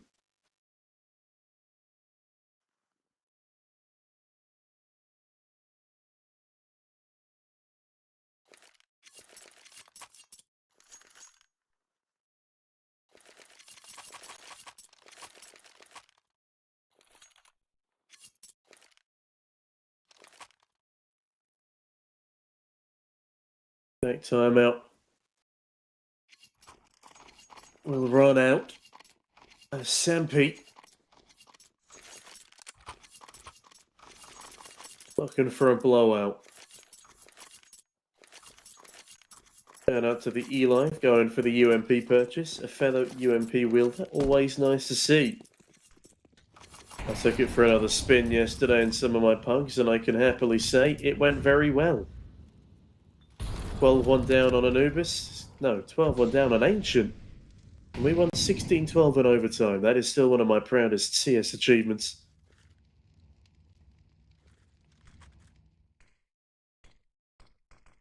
And because you guys are forced to listen to me, gives me an excuse to flex.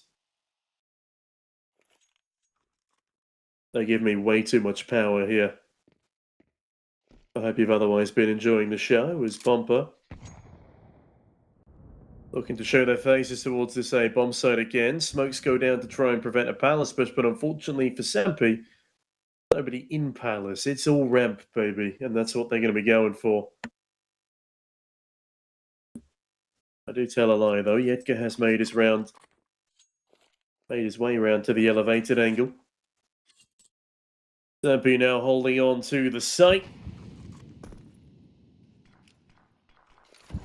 I'm going to get pincered slightly. Beanox needs to be such an important piece of the puzzle here, and we need to see clean entries. Beano caught in a Molotov, and the flash from Mattis is perfect.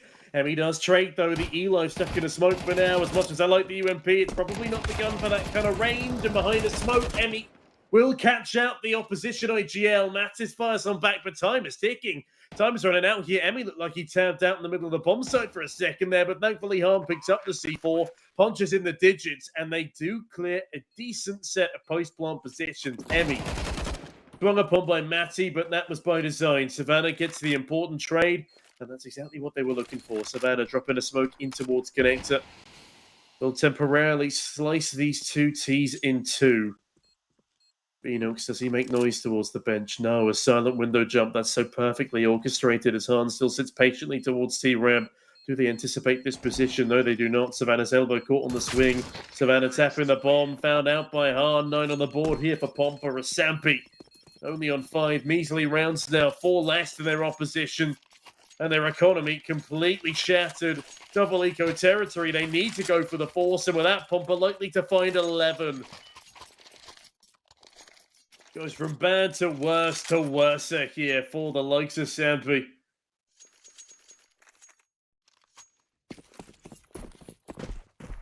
Bino needs to be a hero on the scout, and we've not really seen any hero players for Sampi so far, with the exception of perhaps Mattis. But it's too few and far between, and we can't rely on him to do everything for this Sampi lineup. I'm just trying to think of other Slovakian players that would be a good supplement to his caliber. And none immediately spring to mind. Unfortunately, 2018 Guardian's not about anymore. 2017, even better.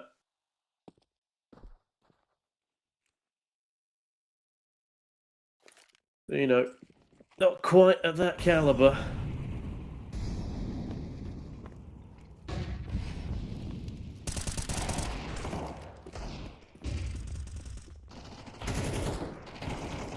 As Emmy starts proceedings again, but Mattis and Savannah actually find 3 kills between them. Morals are double uppers into the 2-on-2 we find ourselves.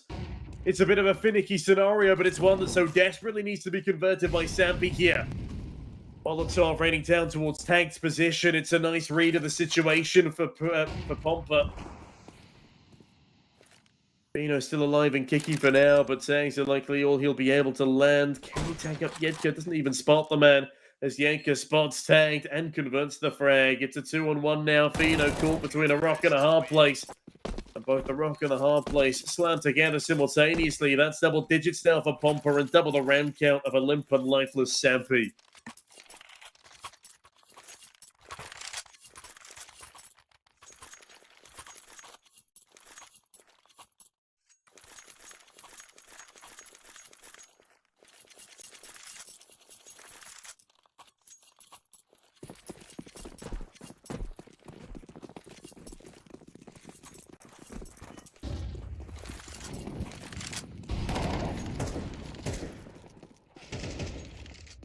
Fighting middle nets an opener for Beanox as Fino just not up to the task today. 5 and 14, he had such a good map 1. Map 2 a little more hit or miss. And I guess Pomper never miss, huh? Morales and Yedka will be denied the opportunity to make it a team ace. I don't care about any of that Ponzi stuff. Tagged now, 1v5 with a USB. If he wins this one, I'll walk away. I'll leave the desk and come back in an hour, see where we are. Not gonna happen. Tagged, praying that he gets a free Zeus frag. Very ambitious. Probably one of the least likely positions to get a Zeus kill from. Would have been much better playing balcony or something. Either way, perhaps I stand corrected, as Emmy could have gone down to it, but it's just too fast on the Mac 10. And bearing in mind, Emmy is the IGL, guys. He's 20 and 9. 20 and 9, over a 2KD as the IGL, farming up freebies on the Mac 10, and even putting up some pretty damn good numbers in the gun round. Sampi trail by 6 rounds. Pomper only need 2 more to convert this series and make themselves a spot in the final ever CCT playoffs. Yes, that is quite the sentence.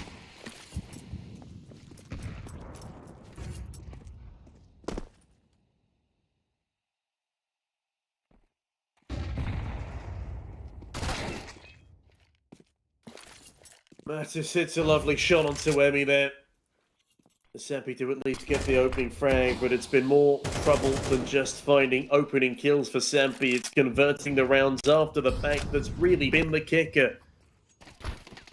Morale's top mid has been spotted. A nice connector swing there from Mattis. He's playing no holds barred CS right now, and he bars Morale's out of the round. Limping, battered and bruised. Morales having an equally bad time on Mirage as he did on Inferno. Well, a little bit better. He's not 6 in 20 at least, but that's hardly a consolation. Thankfully, his team have stepped up to the plate. Yedka, the super sub, doing plenty to assist in this endeavour. And there we go, a frag onto Fino. Fino now a 0.33 KD, getting absolutely bodied on the server as Beanox bodies the E-line out of it. Now the A-bomb side again, a vulnerability. They forgot to check under Palace. It causes a moment of panic, but it's fine. There's nobody there. The tag now needs to be the man to set things straight. But instead, head straight for the hills. What's going on here then? Mattis has been able to get his way into Palace. Slowly creeping up through the back lines. Does he anticipate Han's position? And will he be able to win that fight? We'll have to wait and see. As Mattis spots nobody, but goes down the ladder, practically landing on top of Han here. Yedka lobs in an 8. He's ahead of the molly. Swung upon by 2. Almost a sprayed up, but oh no! There's no more time. Tag almost dies to the Molotov for crying out loud. That's going to be 12 on the board for Pomper. Oh no, Tagged even dies to the bomb. I feel like they've expanded the bomb radius on Mirage as well, but it doesn't even matter. There's nothing left in the tank for Sampi. 7 rounds down as Pomper continue their flawless record against the likes of Sampi. There's no way they come back into this, surely. Yes, they slightly favour the CT side, but Pomper favour the T in droves, and look at how well they're playing right now. 5 AKs, full util, everything they could possibly want to muster here. As Sampi drizzle their way in with 2 SMGs, a FAMAS, a severe lack of utility, a lack of confidence, momentum, frags, everything. This has got Pomper written all over it. I was anticipating an overtime, a bit of a closer contest, but Pomper happy to get things done as cleanly as they're doing, and now look at them convolge onto the B-bomb site. Mattis able to get a kill, but he ends with 20 frags, over double anybody else on his team, quadruple the frags of Fino, the next highest rated fragger on the team. Emmy goes blow for blow with Tank us into the 3v3 we find ourselves. No upgraded rifles remaining on the Sampi side. This is a tragedy. They are destitute. They are lacking around money, weaponry, and now likely lacking the opportunity to even convert a 6th, even get halfway there. They're no longer living on a prayer, they're living on fumes. The Eli swung upon by Emmy, a 2 versus 3 for Savannah and Fino. Fino spotted now by 2 players, does land a nice headshot onto Morales. Maybe this round has a bit of life left in it. Yet, but no, it's all coming crumbling down as Pomper win 13-5. And dispatch yet again as Sampi keeping up their flawless record. That is 4 wins now to Pomper and 0 for Sampi. At least they win their first ever map against the Polish side, but it's hardly a consolation. In the last ever CCT, in CCT East Europe Series 4, Sampi eliminated in the main Swiss after coming second in the first of the East Europe iteration. That is a tragic way to be leaving us for Pomper. Congratulations again to them for making it to that playoffs bracket. We've only got 1 game left now in the main Swiss before we get back into playoffs bracket action. Up next will be the likes of Ecstatic versus Aurora Youngblood. As Aurora Youngblood, often a surprise team. Ecstatic surprising that they're here in the first place. But my, oh my, congrats again to Pomper. They do it with a stand-in and they do it in style. Otherwise, that's all from me for today. Thank you so much for tuning in. I do hope you enjoyed the spectacle. My name's been Sneaky Beaky. Thank you again to CCT for having me as we come to the end of our time here. On that note, hope you all have a wonderful rest of your day. I will not be taking you through the next matchup, but I'm sure whoever will is going to be delivering you an incredible time. In fact, it's Zola, so I hope you enjoy the company of Zola in this next matchup. For now, good night, have a wonderful rest of your evenings, and that's me done for the day.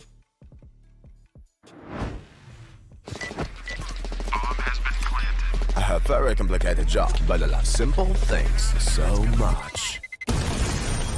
One move. One push.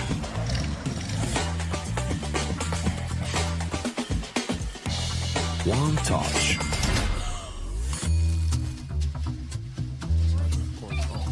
One love. One click. One XBet. You look into your inventory and there's only... It's time to forget about this garbage. Here you will find everything to play with really cool skins. Open top cases. Upgrade dropped skins and turn your junk into a cool gun using the contract system. Every day, thousands of people upgrade their inventory with us. Hellcase.com. Look at yourself in a new way. Watch the matches with BO3.GG, the official stats partner of CCT. Check out AI-powered predictions in live matches. Get access to live scoreboards packed with in-depth weapons and grenade statistics. Check out round maps in the match results. Extend your game vision with BO3.GG.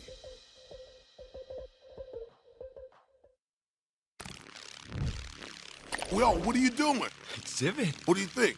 I'm a paperclip? It's Mr. X to the Z. You need to quit browsing like a lame and get Opera GX. Because with GX mods, you can pimp your motherfucking browser. All you gotta do is click here, select the mod, and boom! New look, new sounds, new everything. It's not easy being a legend. Oh, shit. Not again. Change the mod now. Download Opera GX.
very complicated job, but I love simple things so much. One move. One push.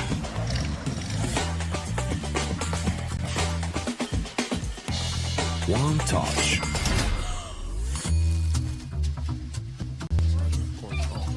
One love. One click.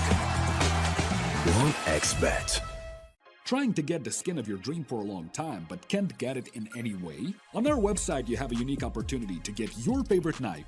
Users on our site can hand out skins themselves, and participants need to fulfill some simple conditions. For example, watch a video or buy a case on our website. After that, you automatically become a member of the distribution. Go to the user giveaways tab and do what you like. Hellcase.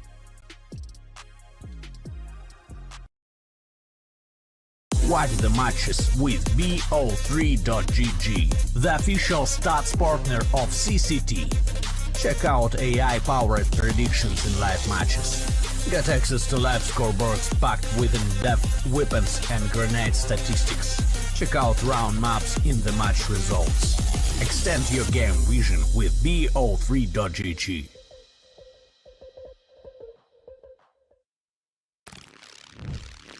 Yo, what are you doing? Exhibit. What do you think? I'm a paperclip? It's Mr. X to the Z. You need to quit browsing like a lame and get Opera GX. Because with GX mods, you can pimp your motherfucking browser. All you gotta do is click here, select the mod, and boom! New look, new sounds, new everything. It's not easy being a legend. Oh, shit. Not again. Change the mod now. Download Opera GX.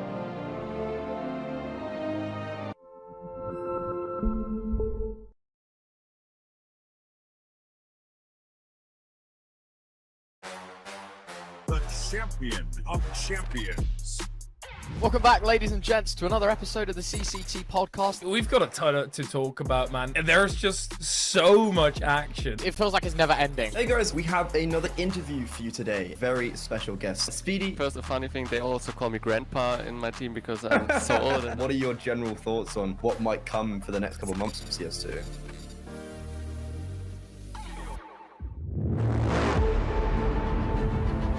The hunger for glory feeds the desire, the courage to look for a challenge, to feed your ambitions.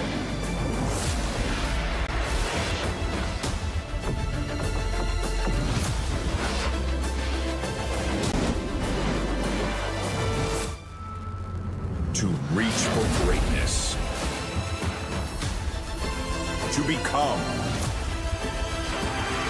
the champion of champions.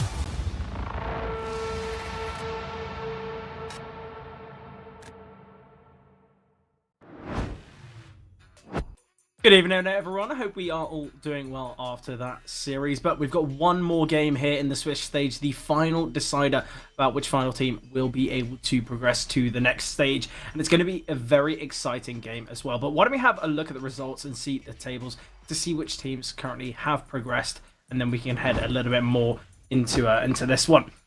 But Sampi unsuccessful in that one. Pomper victorious. As you can see on your screen, though, Aurora Youngblood and Ecstatic, they are the final two sides to determine which one will progress. I'm very excited to see how this one goes. I feel like both of these teams, they've had a real strong fight to get themselves to this position now, but it's all about which side can go the final distance, can get over that last hurdle and get themselves into the playoffs. But we've spoken about the teams. Let's have a look at the rosters to see which individuals are going to be performing here today. So for Ecstatic, we've got Patty, Nodios, Queenix, Kragan, and Salazar. Strong looking side, and I feel like everyone on this side can have their moments, can really step up when called upon. And that's exactly what we saw in their most recent game here against PGE Tour. It was a dominant 2-0, the final game being a 13-2 on a map like Inferno as well. So safe to assume that Ecstatic are going to be coming into this one with confidence. I'd have to pick out Nodios and Queenix. I feel like these two individuals really step up when they're needed, and I feel like today is the day for the stars to shine bright. But on the side for Aurora Youngblood, certainly no slouches. We've got Blixie, Easy, Malinov, Shigeo, and Blue White. I feel like maybe Aurora coming into this potentially as the, I guess you could say, the underdog. I feel like Ecstatic, we've seen a little bit more from them. And I feel like as well, they are, I guess, on paper, the better side. But there's always going to be upsets. There's always going to be kind of teams just absolutely dominating and performing on the day. And not to say that Aurora are unable to do so, is they've got some individuals that really can step up. And I'm looking at Easy, I'm looking at Blixie, the two first players there. I feel like they really, really can kind of outshine everyone on the server. And I feel like both of them need to step up.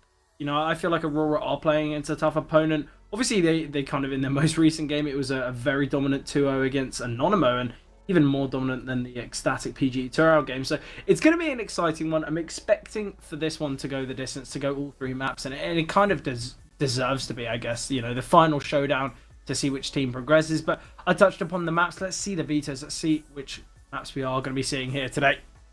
Ecstatic removing Mirage and Nuke on the Swift removal as well. So seems as though we're kicking things off on Inferno. Vertigo selected by Aurora. And if we do get to that third map, Ancient will be the decider here. And something quite interesting. Obviously, Ecstatic besting PGE Tour on Vertigo recently. You have to assume that Vertigo could be a bit of a coin flip. Not to say that Aurora aren't going to show dominance on it, but I feel like, you know, I said Inferno, Ecstatic winning 13-2 against a strong side. It just goes to show that Inferno clearly a map that they're ready to take, and realistically they should be taking it, as it's not Aurora's strongest. But I feel like we could see Ecstatic take Vertigo here. You know, I said it could go the distance, it could go all 3, but I was kind of thinking before we saw the vetoes that Vertigo is going to be the map that whichever team picks it, they're in a bit of a rough spot, because they kind of let the floodgates open for that 2-0 opportunity. Ancient also going to be an interesting one as well, as both sides having a similar win percentage on it, both around 40% in the last 3 months. So I feel like Ancient will be a very interesting third map decider. But both of these teams so far, in the last 4 games they've had here in the Swiss system, all of them have been 2-0s. So whether we're going to see one here today is the question. But I guess the answer should unfold fairly shortly. But I think what we will do is jump to a short little break before the game unfolds.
Here we have it, heading into the action here on map number 1, selected by Ecstatic. Their most recent game being a very dominant 13-2 scoreline. Whether we'll see it here today, though, is the question. I feel like Inferno, Mirage, these type of maps are one in which that you can never really count out your opponent on. I feel like there is a slight risk picking it. And let's see if Aurora can show up here on map number 1, or if it is going to go the way of the selectors. If Ecstatic can take it. But Aurora going to be starting here on the CT side. Shigeo be the one to take that initial contact. Pressing through now. Util being lined up here for the side of Ecstatic. Shigeo needing to find one. Oh, okay. They're giving away the game plan here. Attempting to drop the smoke, but missed throwing it. Util coming through now. Kragan going to be operating as the entry here. Flash is coming over. Ooh. Could be seeing Blixie falling here. Trapped towards Dark. Shigeo finding one quick trade. Queenix eliminates Shigeo. Kragan finding Blixie, but Malanov tapping through the smoke will secure Salazar. As the dust settles, brought to a 3-on-3 hit. Kragan pushing through, finding a nice headshot onto Easy. Flashbang to fall as well, but not blinding. Blue-White will find one as well in the commotion. 2-on-2 now. Julie's in hands for both sides. Kragan spots him out. 35 seconds on the clock, and Queenix with a nice elimination onto Malanov. Aware that the CT is now open. Blue-White attempting to find one is successful. Queenix now just needs to tap away. Gets the ding and secures the kill. Queenix finding 3 on the pistol, and Ecstatic, they find the opening round here on the T side.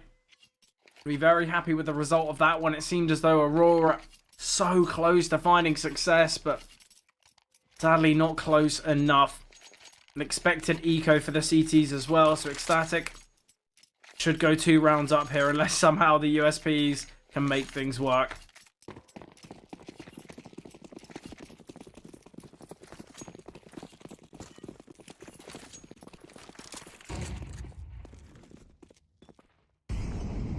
Bit of a stack here towards A from Aurora, and certainly the right call. Nodios could get a little bit caught out as he initially looked to try and open the A-bomb site, but has just backed away now. Ecstatic understanding that the eco is in play here, so just waiting for any aggression to come through, but nothing yet from Aurora. Sort of a bit of a stack here towards bracket. Shigeo looking for something here towards middle. Has been spotted. Oh, lovely double from Nodio. Spotted out another. Third secured. Salazar by his side to eliminate the likes of Blue, White, and Malanov. All that remains here now. 1 versus 5.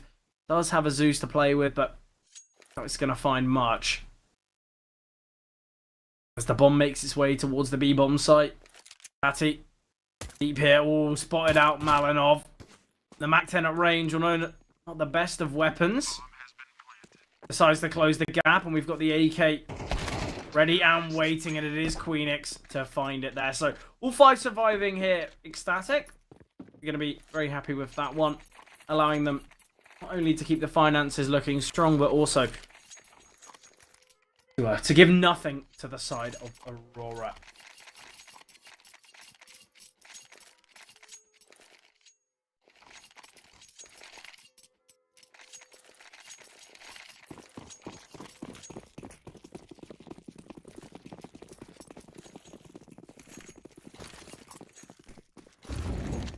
Early util here towards Banana from both sides.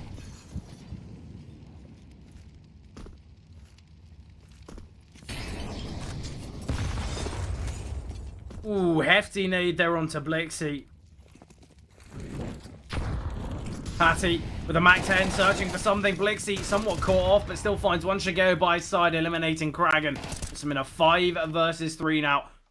An attempt now from Ecstatic to bring the numbers back level. Nodios will get 1. Salazar getting the trade as well. So on to a 3 versus 2 in favor of Aurora. But Queenix could eliminate 1 here. Blue-White very much ready for it, though. And Easy can just wait for the tap. Try and eliminate. He has given up his position, though. On to go down. Easy to try and attempt to deny, but Salazar dodging the flash. Easy just needs to bide his time. Takes the fight early, but gets some damage off. 1 versus 3 for Salazar. Can't find anything. And Aurora put their first round on the board, keeping 3 players alive as well. So Finance is going to be strong enough for an investment in the next. Round number 4 going to be so key, though, for Aurora. Was a bit of a bonus from Ecstatic in the last. We had a couple Galils, we had the Mac 10 in play, but now it's going to be AKs all around for the T's. And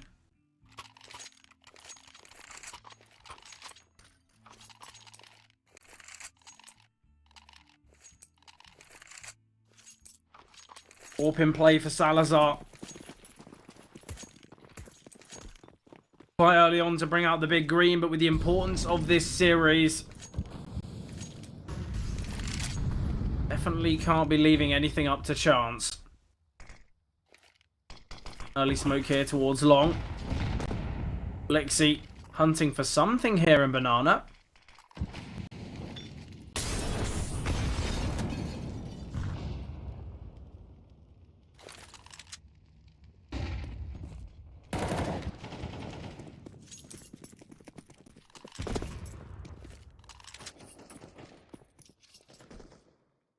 Blue-white eliminated by Nodios. Easy with an important trade, and Easy can't double down as Queenix will eliminate. That's the A-bomb site somewhat open here. Malinov with a lot of work to do and finding one, giving them their advantage back.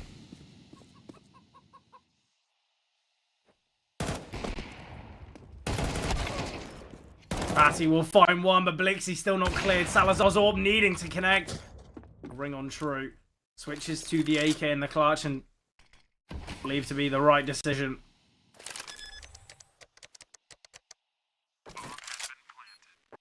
Looking to fade through the smoke. All about timing. Oh, though Shigeo gets it. The spray with the MP9 not good enough, and Salazar will eliminate. Another clutch going the way of Ecstatic as they put their 3rd on the board.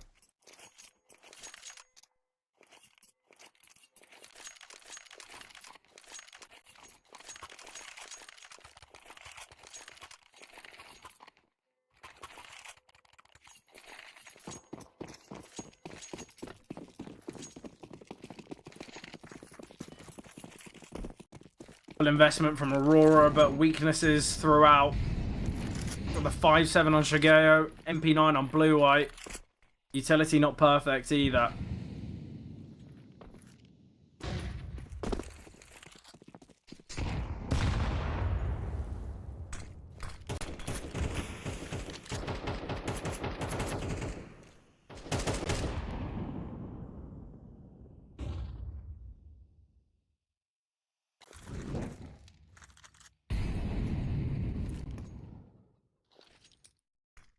Still quite passive so far.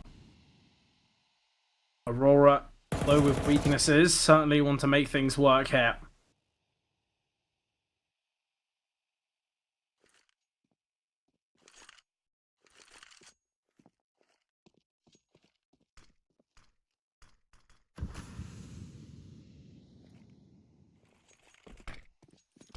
Flash to come through here. Misthrown as the boiler player is not blinded. And Aurora have retreated from brackets now, giving it up, and quite rightly.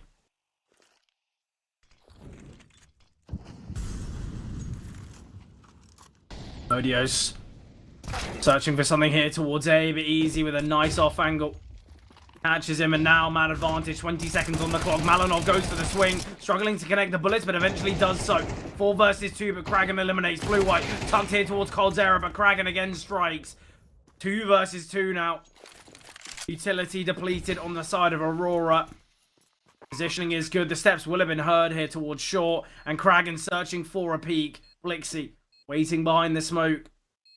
Can't get himself into the action as of yet. Salazar with the AWP in hand. It's all about timing. Oh, Salazar, lovely shot. Kragan secures his 3rd, and Ecstatic extend the lead here on the T side. Absolutely brilliant performance from them so far. 2 versus 4 into a 2 versus 0.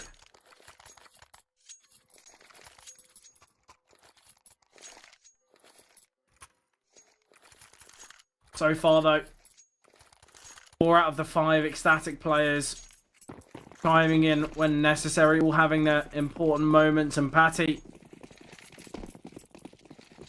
Not even really needed yet.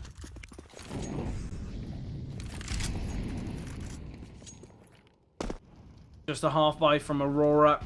Not really expecting much.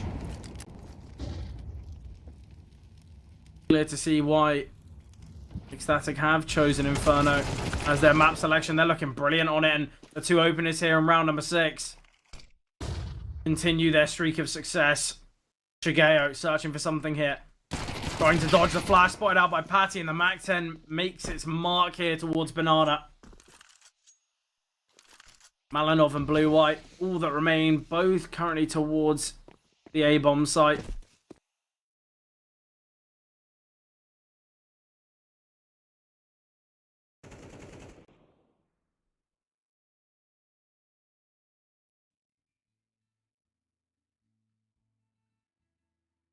Blue-White still searching here towards CT.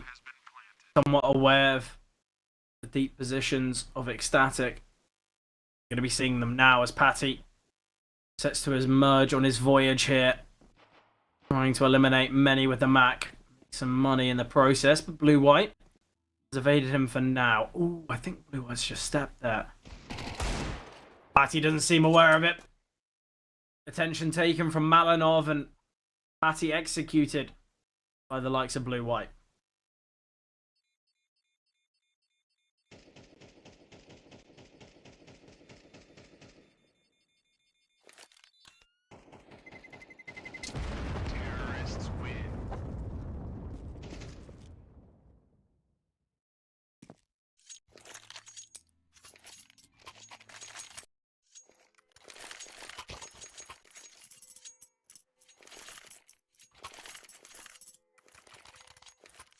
And already you can see at the top of your screen the 1xBet odds changing quite frantically in favor of Ecstatic.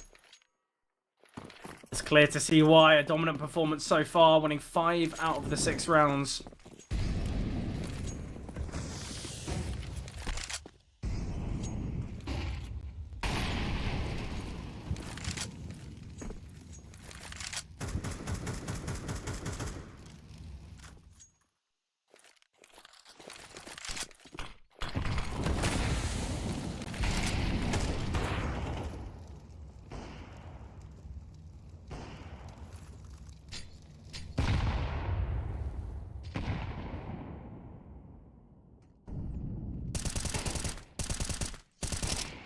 Lexi finding Kragan. Gives Aurora slight advantage they've been searching for.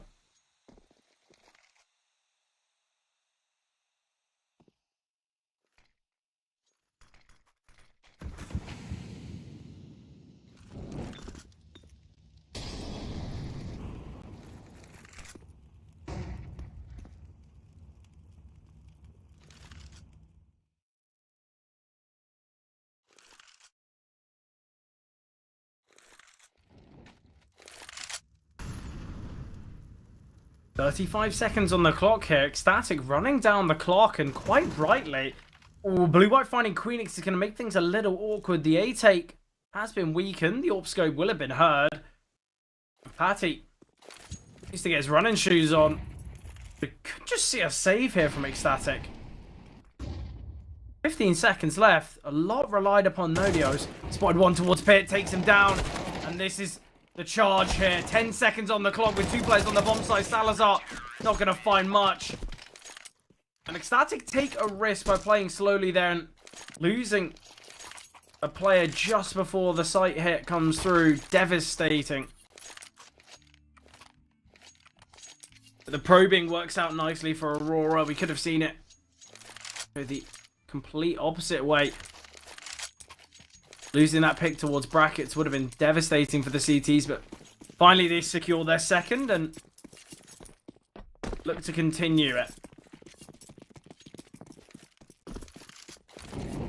Bit of a Tech 9 in play on Kragan. Easy with the AWP in hand. Currently playing towards short. We'll just send off the initial Molotov. Ooh, Nodios, great opener. Ecstatic have the one up here in round number 8. Easy, not falling back for now. to make his mark in this round, and definitely the right call. An opener needs to be found from Aurora, otherwise it's going to be a bit of a struggle.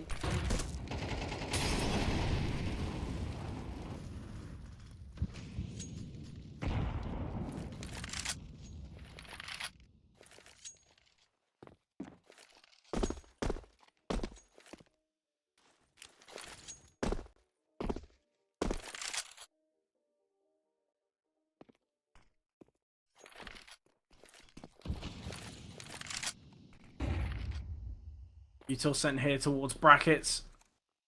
Keep the CTs towards A, and it's a perfect call. Blixie, no utility as this lone defender.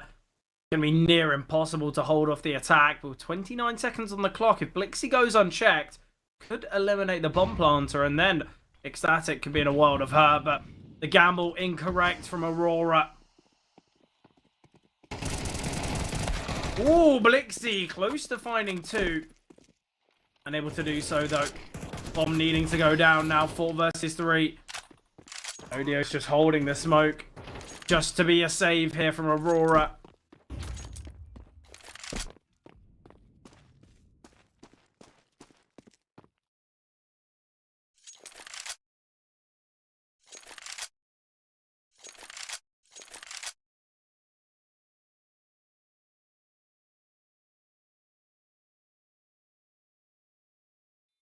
Ecstatic. 6 rounds found now on the T side. A convincing start. Sometimes you'll see teams a little slow to start the series and obviously come into their own towards the later portion, but with Ecstatic having a lot of success so far, not only does it set them up to take Inferno, but it also gives them the confidence to potentially find things on Verti.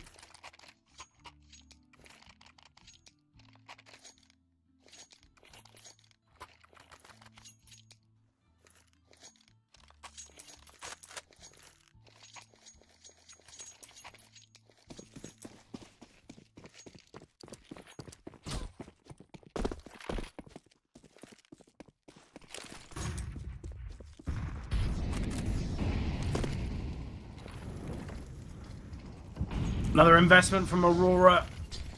Faces the replay is saved. Misnade there onto Blixie.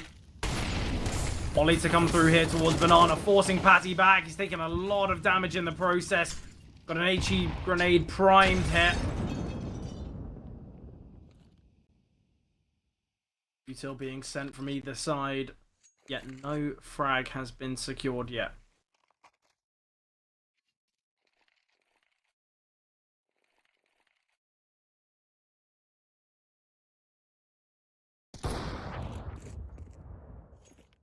Easy. Getting on the score sheet, finding Kragan. Key player to eliminate early on. Kragan has been the one generally to find these openers. Gonna be this B-pop now. Shigeo needs to be very cautious.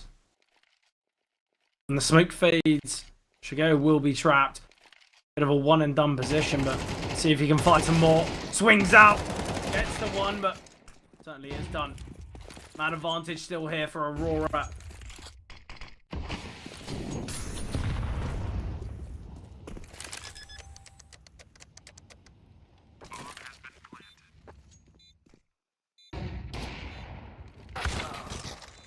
Ooh, nice find from Blue-White.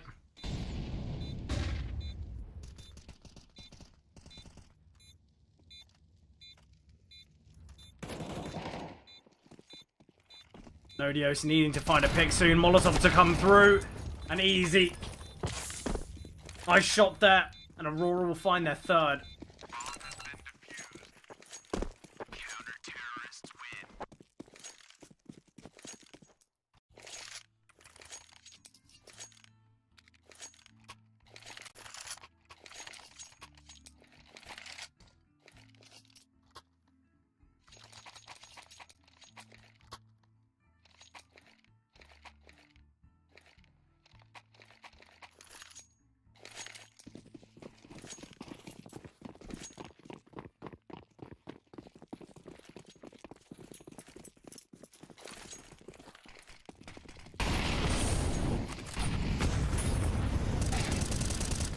Nice opener from Shigeo. Once again, it's Kragan to fall early.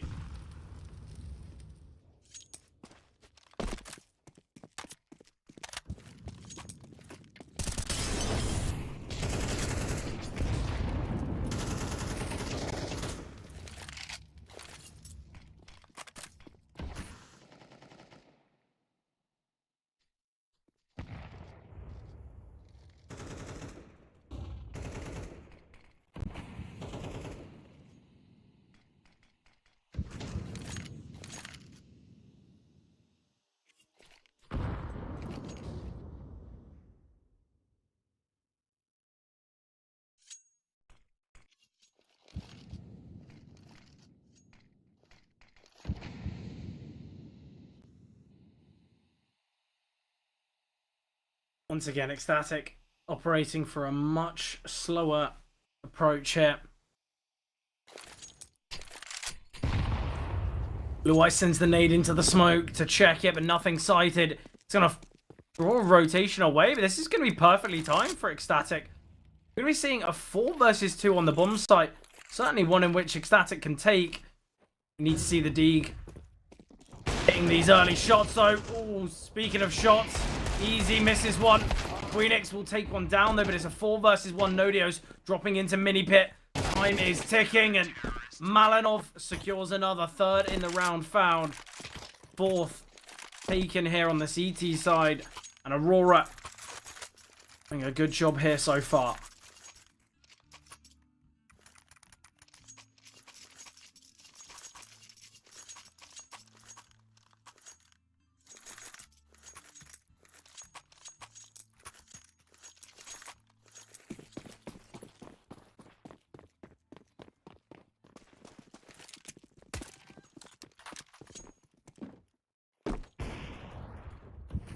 Interesting investment here. Nodios potentially brought out a little too much. Opening kill going the way of Easy. Once again, it's Kragan falling as his opening pick. It's devastating. I believe that's 4 rounds in a row, at least 3.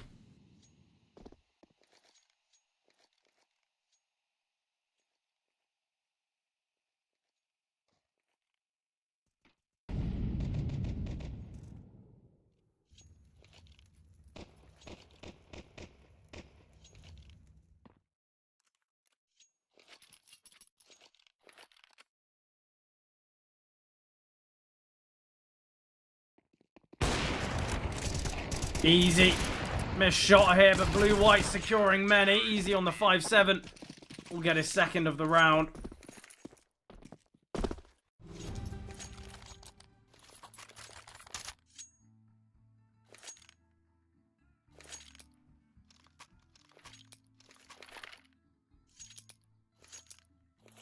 Final round of the half here. Ecstatic. They've been sat on 6 for quite some time. Haven't been able to take the half yet, though, and Aurora look to continue their streak of success.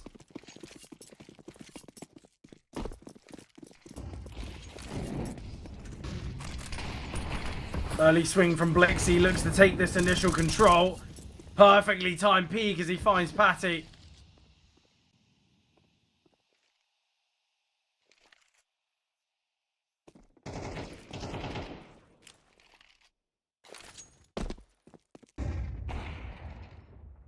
Easy eliminating Nodios to 3 versus 5 here. Aurora set up for their 6th.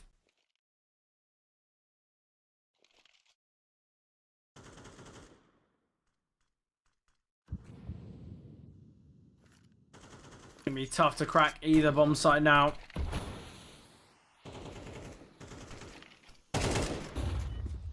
Blue-White. Quick shot into Salazar Queenix. Eliminating Shigeo, but instant trade from Easy.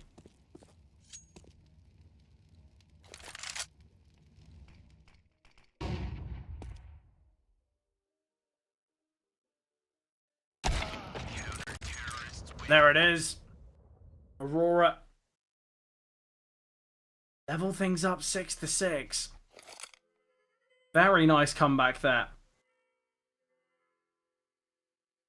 Static going to be left head in hands. Realistically, destined to find, you know, maybe 8-9 rounds there on the T side, but things slowed up very quickly.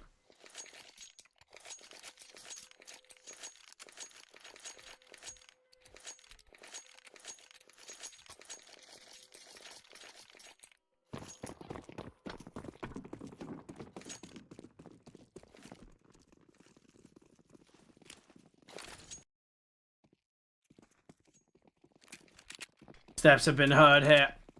Static very much ready for Aurora's pistol. And here it is, the Julies. Close here in Boiler.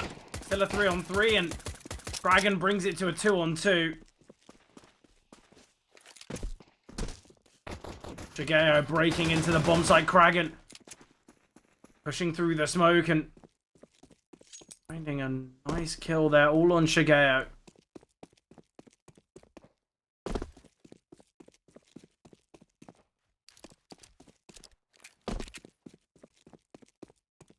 The bomb site currently open here. Again, not going to be wise to that yet, though. Gambling the bomb plant, and quite rightly, these scenarios you've got to take a bit of a risk, and it seems though Ecstatic are the one to take it as they've decided to split here. Shigeo's given some isolated fights. That's been spotted though. Molotov to be dropped.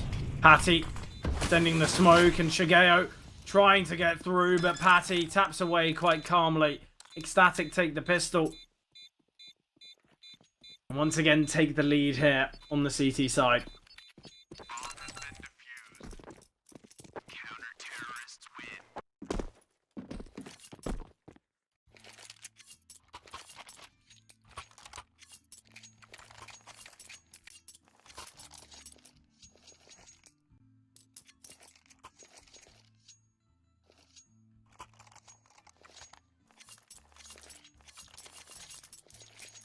Force fight to come through here from Aurora. 2 MAC-10s. The Scout for easy. And a Galil and an AK on both Malinov and Blixie. Certainly strong enough weapons to make things work.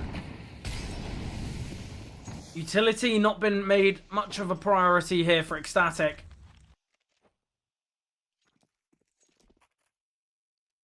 Right. For an early jiggle here in middle. Goes boosted up. Only just playing anti-flash. Contact needed to be made. Salazar. Currently tucked in cubby. Nodios and Queenix slowly making their way back towards the bomb site. The A play soon to be made for Aurora. Utility not perfect. Just the 2 flashes on easy. Nodios hungry and hunting. Steps have been heard here.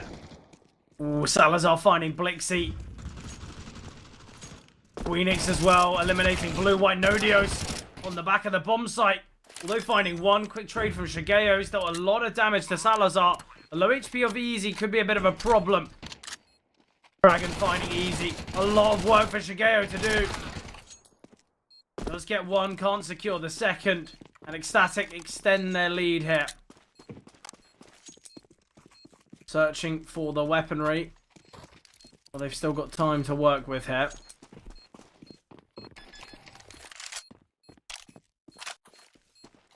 Aurora just going to have to half buy in this one.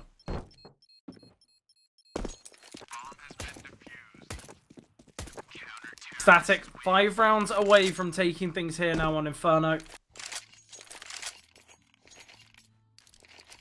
It's an unfortunate round from Aurora. The openers just made things a little too tough for them. Losing out on success. Not the nicest of fashions.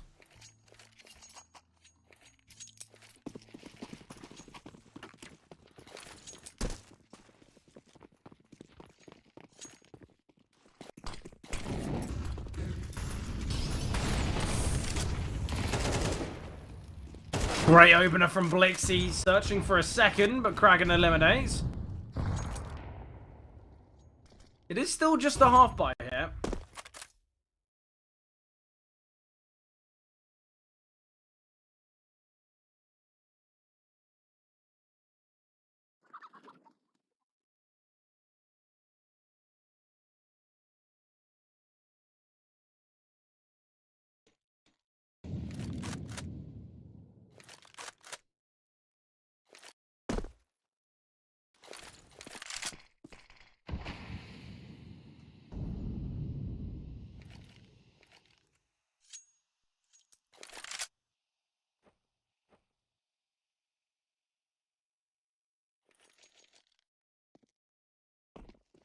Still a 4-on-4 here. Time ticking away once again. Seems as though a little bit more a passive approach has been made to the T side.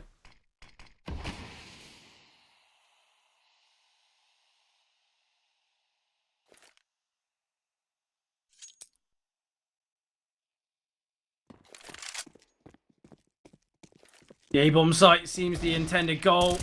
Queenix performing very nicely here. 4 kills found in quick succession.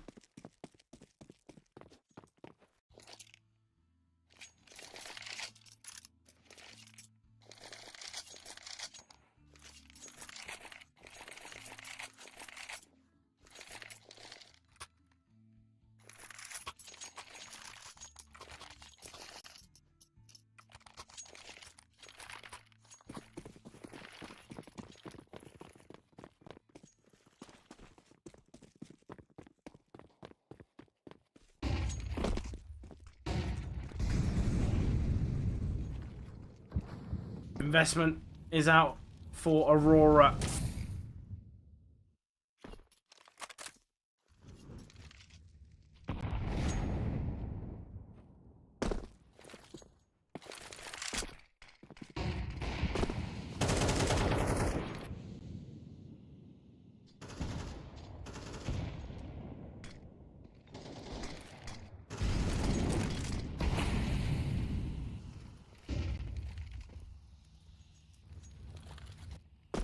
Already 45 seconds of play and no kill and found.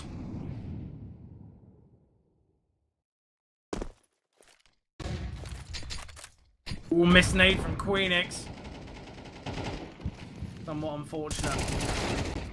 Ooh, the swing is nice there towards long. Nodios lucky to find one. Malinov waiting in apartments. He's been spotted. Not found yet. Queenix trapped in pit. Nice shot from Salazar, needed, but Shigeo and Malinov easy, all finding kills. Just leaves Kragan.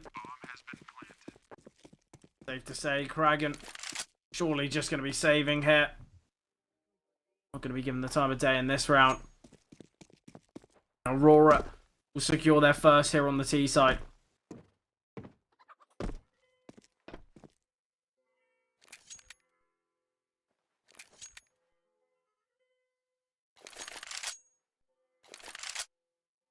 Already, though, been a strong game for both sides. With this being Ecstatic's map selection. Certainly want to find success. Otherwise, Rituo could go the way of Aurora. With the openers there, it was just seems as though it went from a kind of a 4 versus 4 instantly to a 3-on-1. It seems as though Aurora just so well positioned and everything just went their way. Like, it's a risky run when you kind of opt for those kind of 3 1v1s, but all 3 of the kills go in the way of Aurora. Definitely something they're going to want to try and repeat. If they're able to do so, though, is the question.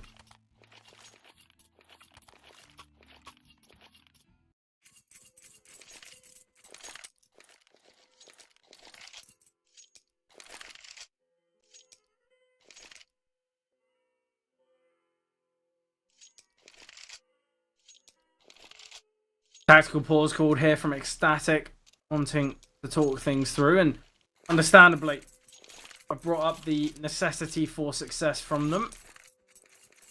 Something both the in-game leader and coach will be reminding them of. It's Vertigo. Gonna be a tough one for them, and getting map 1 definitely what they want to be finding.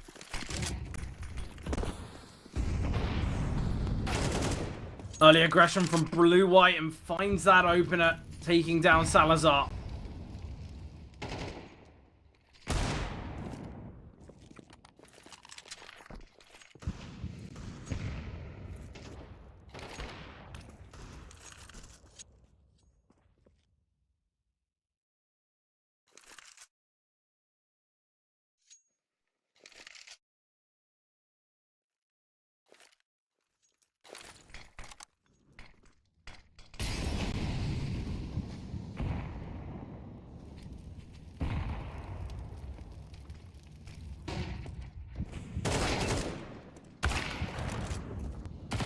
Onto a 3-on-3 here.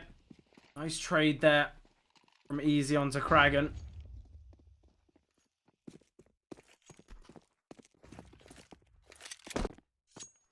As though it's a late B take from Aurora.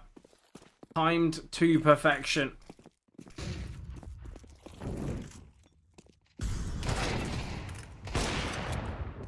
Nodios finds one. Easy eliminates Patty. Easy already finding 2 kills so far. Wanting to find the third, but Nodios out range with that MP9. Dealing even more damage onto Malinov. 20 seconds remaining here. And Malinov, bit of a guessing game as to whether he does stick the plant. He has done so. Wrong decision.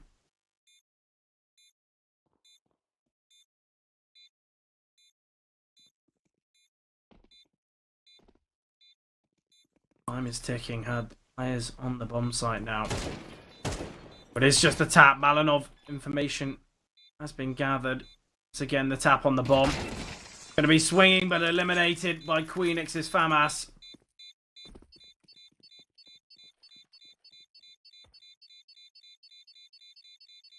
That's double digits found now for Ecstatic. Just 3 away from taking Inferno. And then we head to Vertigo.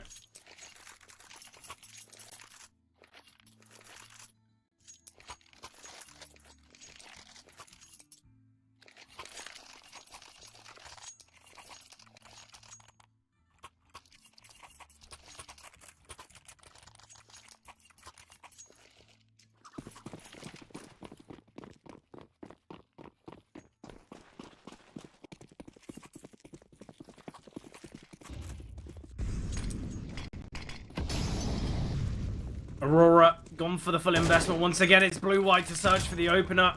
Not quick enough to secure the kill, though.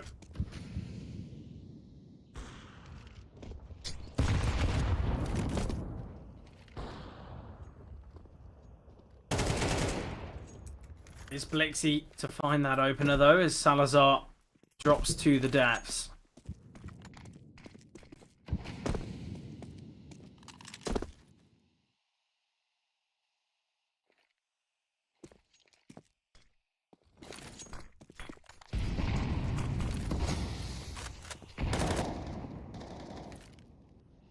Minute on the clock. Aurora still have time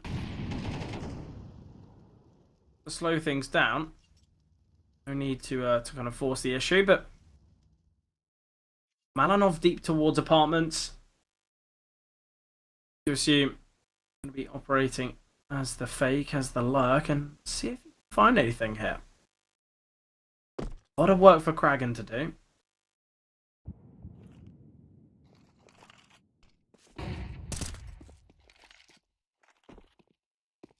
But it's going to be this A play, in fact. Patty. Oh, they go into the stack. It's devastating. All it takes is one smoke from Kragan. Aurora forced their way back towards A and couldn't have gone worse for them. Malinov. All that's left here.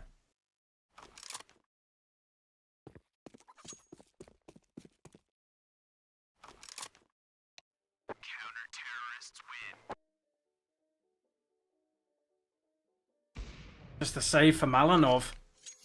11th found from Ecstatic. Just a poor call there from Aurora.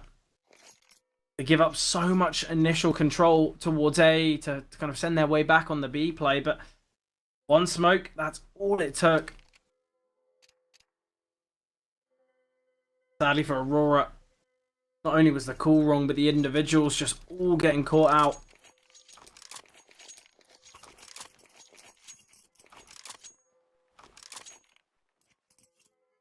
Now it's Aurora's time to talk tactics.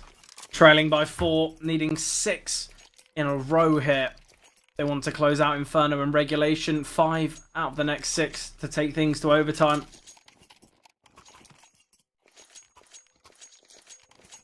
Malinov going to be fighting with weaker weapons in the next. Bit of a half bite around this save Galil, and Ecstatic destined to find 12 here unless the 3 Tech 9s and Malinov's Galil can make things work.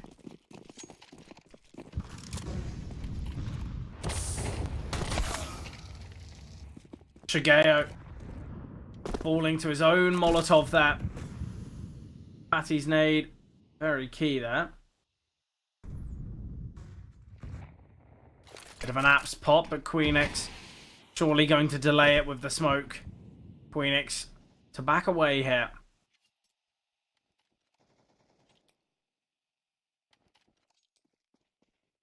There it is, Aurora retreat from apartments.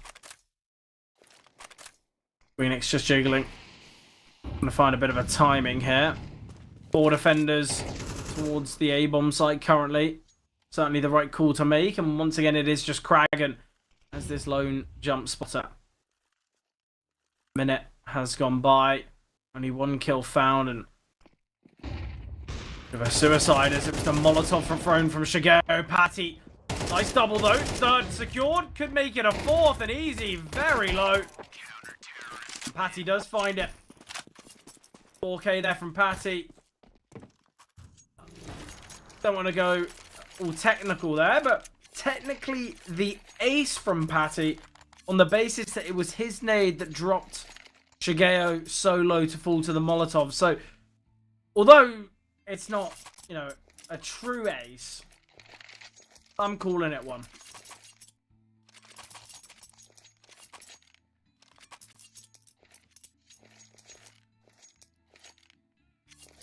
But now, Ecstatic with 5 opportunities to close out map 1.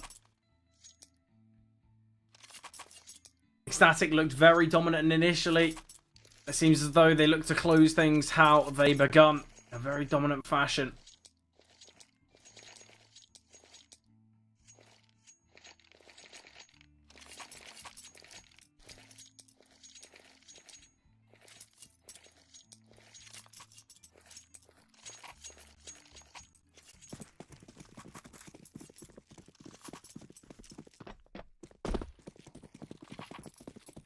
Aurora needing 5 in a row just to go to overtime, but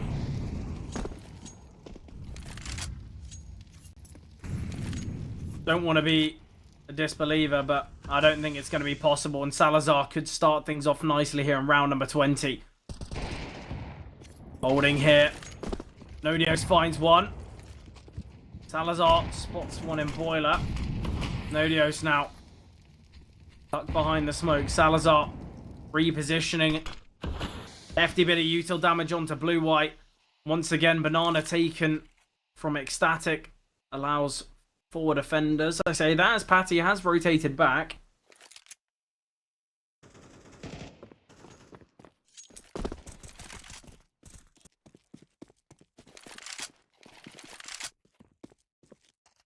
.50 seconds on the clock. Aurora operating with a bit of a split attack. Currently we've got 2 towards Banana, 2 towards Brackets, yet no bomb. Still towards Ramp. Flash coming over. Shigeo blinded. Lovely team play there. 2-man advantage now for Ecstatic. Time ticking away. And still no bomb. This is going to be a real problem. We've got the AWP of Salazar posted up here towards long. Blue-white needs to be so clinical. But it's Salazar to find 1. Spotted out the second as well. 5 versus 2. 16 seconds on the clock. Important opener. Gives them a chance to get the bombs down. But there's only 10 seconds remaining. And Salazar finds 1. Bomb carrier eliminated. Ecstatic. 13-7 result here on Inferno. Very dominant here from them. Going to be giving them a lot of confidence as they head to Vertigo. But map 1 going the way of Ecstatic. Aurora really need to show signs of success on their selection. Otherwise, we could be seeing a clean 2-0. As mentioned, Vertigo chosen by Aurora Youngblood. They really need to find it. Otherwise, not only will they be losing out on that map, they'll lose the series, and there's no second chances here. This is the final game, the final series of the Swiss stage to see which team does progress. So Aurora, they've got some time to think now and time to kind of decide what approach they are going to be taking in map number 2. But as mentioned, we are going to be jumping to a short little break beforehand.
Very complicated job, but I love simple things so much. One move. One push.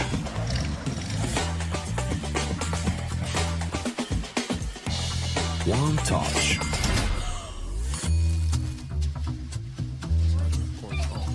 One love. One click. One XBet. Are you sick of just opening cases? Join the events. At each event, you can find special cases from which tokens fall. Tokens are your ticket into a world of unique awards. For tokens, you can buy a skin, premium, or special balance. Try your luck in the skin generator. Also, you can leave your tokens at the token vault.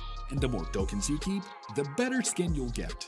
Add variety to opening cases with Hellcase.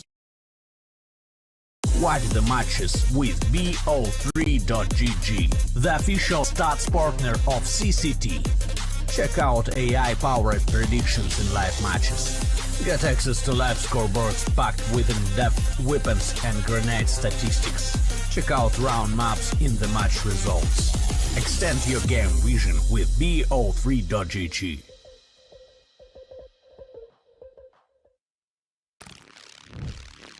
Yo, what are you doing? Exhibit. What do you think? I'm a paperclip? It's Mr. X to the Z. You need to quit browsing like a lame and get Opera GX. Because with GX mods, you can pimp your motherfucking browser. All you gotta do is click here, select the mod, and boom! New look, new sounds, new everything. It's not easy being a legend. Oh, shit. Not again. Change the mod now. Download Opera GX.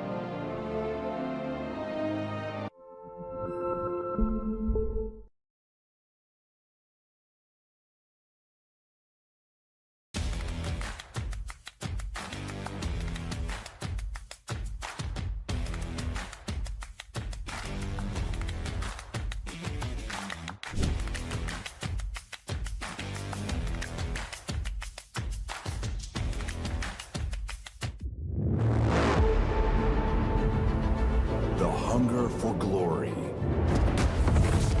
feeds the desire, the courage to look for a challenge, to feed your ambitions.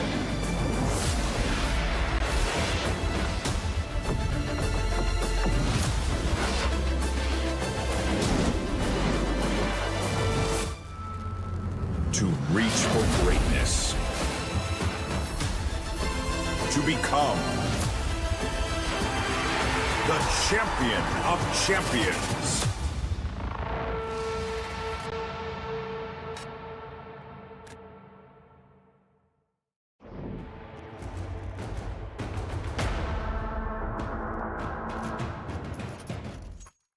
Welcome back, everyone. Second map soon to be underway, selected by Aurora. Ecstatic. Just need to secure one more to close out the series, but I'm sure Aurora are going to want to be taking things here. As you can see in the 1xbet odds, Ecstatic heavily favoured here. Not too sure if that is updated or not, because Aurora seem very dangerous on Vertigo. And let's see if the pistol round can go their way. Easy. Surging for the opener. Will get one. Struggling to secure a second. Blixie coming up from Gap. Great double. Can't find the third. It is Patty to eliminate. 2-on-2 here. Julie's in devastation. Patty finds his second. Malinov, all that remains, attempting to maneuver his way back, and just does that. The Julie's creeping closer. Tap of the bomb once again. Malinov needing to connect the quick shot. Does get one. And Patty gets himself off the bomb, but still silenced. Malinov forced to swing, and Malinov secures it. Pistol goes the way of Aurora. And Ecstatic, devastated by the result of that one. A simple 2 versus 1.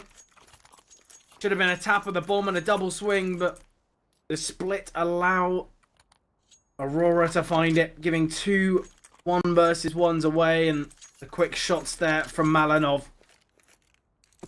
USPs in play for Ecstatic. Aurora got a couple Mac 10s to work with. Let's see if the moneymakers can work out well here in round number 2.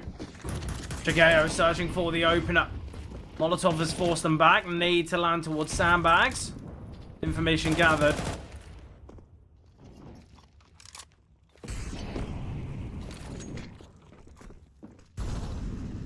Stack here towards the A-bomb site from Ecstatic.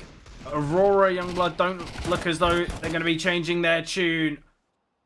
Bomb, in fact, makes its way back towards the B-bomb site. Malinov on a long flank, doubles down, and now the crunch onto the A-bomb site, and Easy makes it look so easy as he secures the final 2. So Aurora, 2 rounds up on the T side. Investment to come through from Ecstatic. A bit of a bonus for the T's as finances are looking strong so far.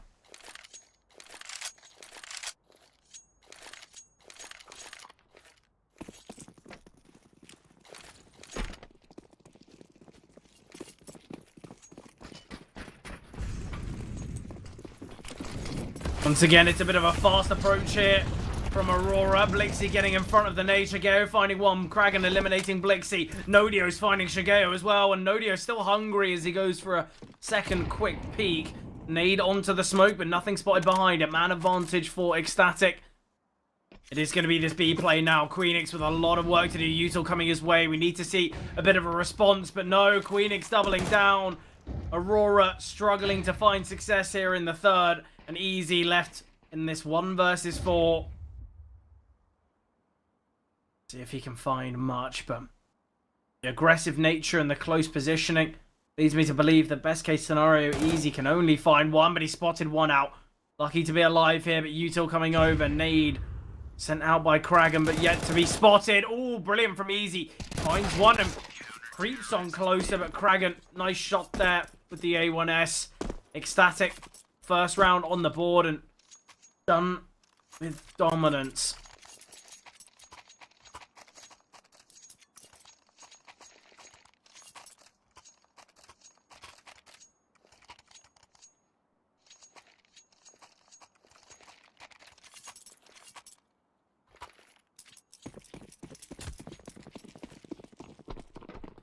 Investment has come out here for Aurora. Not the most of comfortable ones, as Utility not looking perfect, and a similar statement to be made about the weaponry, as we do have 2 Galils in play.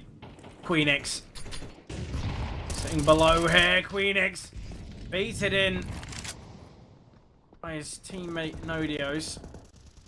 Shigeo dropped a very low HP as well. Queenix secures his second hit. Blixie finding Kragan. We've got a low HP Patty in play as well.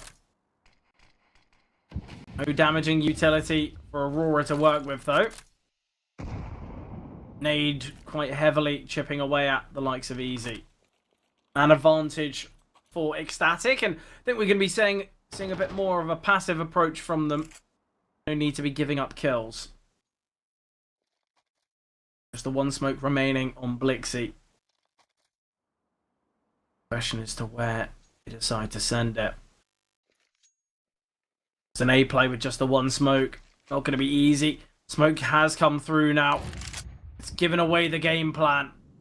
I think sometimes in these scenarios, when you're less on numbers and utility not perfect, just go in contact, but have given things away. Rotating away from the A-bomb site, in fact. Side. Close here. Bomb to come through. Molotov forcing him out, but a 4-on-2 now, and still possible for Aurora. Easy towards sandbags.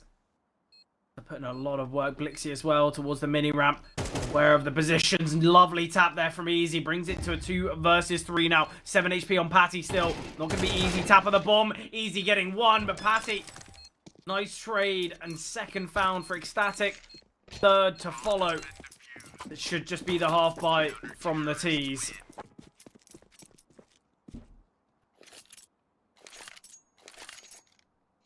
Ever since the 4 buys have been out here for Ecstatic, they have looked brilliant.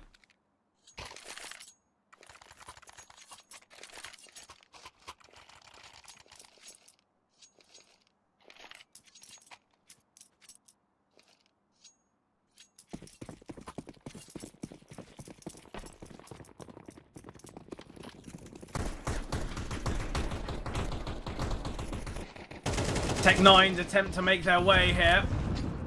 Dragon falling back. Salazar's nade eliminating, and already we're looking at a 5 versus 3 now. More utility to come towards ramp. Flashbang to pop 4 players into the open now. Easy. Picked down there from the Molotov. I've got a Deagle and play on Malanov. Dragon finding one. Salazar stealing away the last. But another simple round for Ecstatic on the full buys. All 5 surviving that, keeping the finances as strong as possible.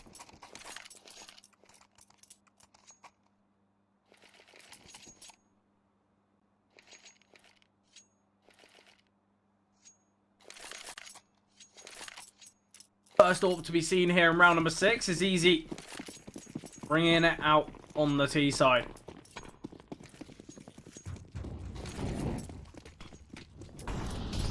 Volley to come through here from both sides. Easy currently towards ramp. Posted up here on the angle. Patty. Good attempt to push through. Oh, it's a bit of a battle through the smoke in which Easy comes out of it successful.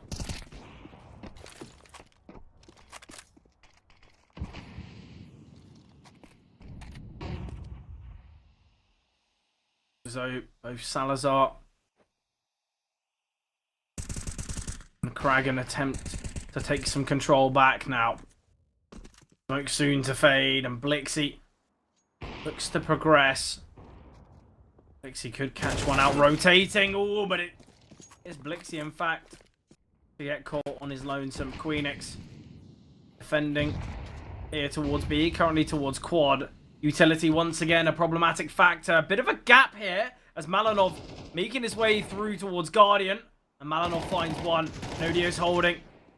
This could be perfect. Queenix tucked towards quad B. Peaks a little too early, and it's all on Kragan now. 1 versus 3.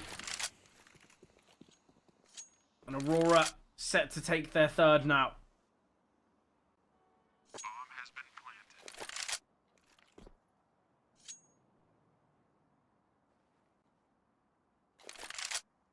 There's no damaging utility.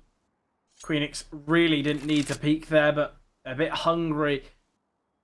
Eventually a little bit hesitant that Nodios didn't sell enough of a fake. Blue-white attempting to exit here towards T-spawn. Steps are going to be heard here, and Kragan needs to be very cautious. Got out 1, takes him down, repositioning now. What's out the AWP of Easy? Finances for the T's aren't perfect, and with blue-white going down, there's going to be limitations here for Aurora. Should be a strong buy for Ecstatic, as Dragon keeping the weapon in the next can drop over to Nodios, and the rest can invest quite comfortably.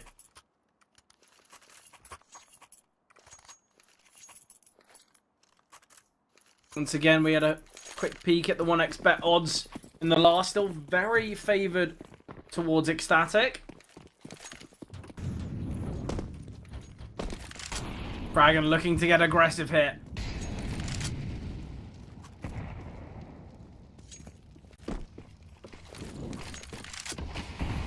Timing on the nade is perfect. Blixie been chipped away at quite heavily here. Ooh, Easy finding Kragan behind the smoke once again. 2nd kill in 2 rounds, where Easy's found a hot shot through the smoke.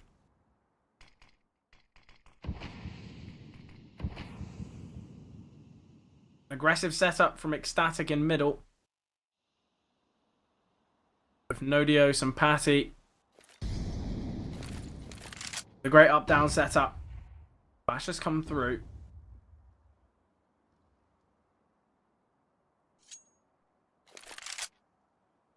Nodios looks to take some control here. Gets the instant dink onto Malanov. 45 seconds remaining now. Flash to come over. Nodios has delayed it. Attempt to pop his way out onto the bomb site. Catches off blue-white. completely blinded. Great double from Nodios. It is going to be this A play, but Patty catches off Malanov towards middle. There's no defenders here towards A currently, but both in elevator as they look to progress out now. 4 versus 2. Molotov on the bomb site. Blixie searching for something on the edge of the smoke, and Blixie given a gap now. Blixie. Half HP here, the nade dunking down on easy. The bomb, in fact, hasn't gone down. Blixie with 6 seconds remaining, surely to fall, and Queenix will eliminate. Ecstatic once again take the lead here.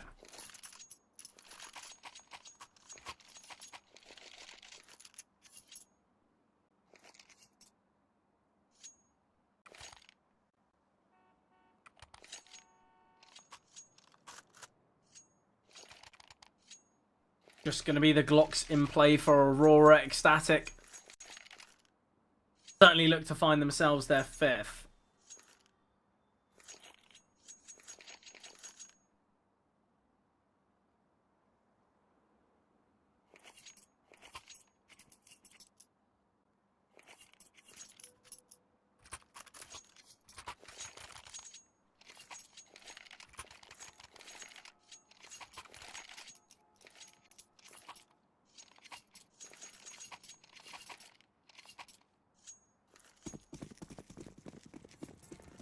Time to talk tactics have come to an end. And it is just the Glocks in play for Aurora. Looks as though showing a lot of presence here towards A and potentially looking for a gap to work with in middle as many players climbing up each rung of the ladder.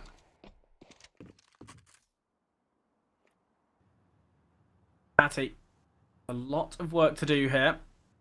We have quite a lot of defensive utility, and once contact's made, I'm expecting to see that nade. Crossing over now, Patty spots out 1, 3 swinging, Molly to come through, Nodios by his side, and they push through the flames into the darkness as Patty, Nodios, and Kragan do a good job there to deny. Another round without casualties for Ecstatic, finances on the rise. This is the deciding match here. Both teams currently 2-2. Final game of the Swiss system here for the East Europe Series 4. Once again, another round where Aurora don't have perfection in their investment. Utility being a slight problem.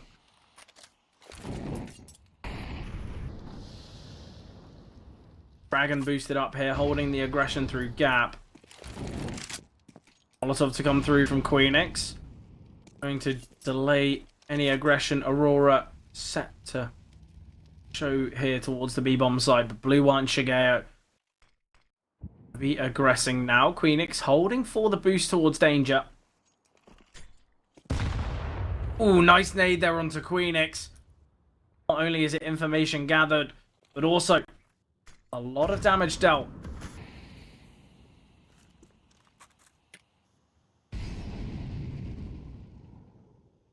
Aurora still with a minute on the clock to decide bomb site they want to be heading toward. Free smoke here from Queenix. Going to delay even further. Oh, Kragan had a bit of a freebie onto Easy, but the AWP securing. They're going to be aware of Nodios as well. We need to see a strong rotation. Nodios having to find the kill, but Blixie eliminates. AWP of Salazar finding Easy onto a 4 versus 3 now. Brilliant from Patty to find one as well. 25 seconds on the clock now. Ecstatic can play things slow, but looks as though Salazar in heaven wants to take some pot shots. Bomb goes down now. No utility remaining for either side. Oh, Patty spots him evading. The Blixie has made his way back. Salazar finding one. Man advantage now for Ecstatic. And still the smokes in play, but soon to fade. Blixie and Blue White with a lot of work to do. Tap on the bomb here. Blixie swinging and securing. Blue White finding a bit of time to work with, but the AWP of Salazar surely can't find anything. Just going to have to be falling back and saving the AWP. Brilliant here from Aurora. Fourth found. That's a 2 versus 3. But Ecstatic didn't look to isolate those gunfights. You know, with the tap of the bomb, I kind of expected all 3 to be posted up on one angle, but decided against it. And when you give the likes of Blue White and Blixie of that individual time for the 1v1s, they're very strong individuals. Can't really be giving up 1v1s to them, and Aurora going to be happy with the result of that, but they need to continue this success because Ecstatic still in the driver's seat for now.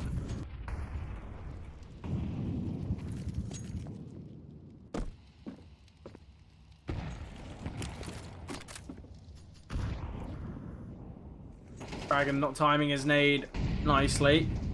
Ecstatic as well had the perfect read in the last. The boost up for Kragan should have yielded 1, but the missed shots, unfortunate. Shigeo slowly losing his health. Smoke in hand now. He looks to show some presence here towards B.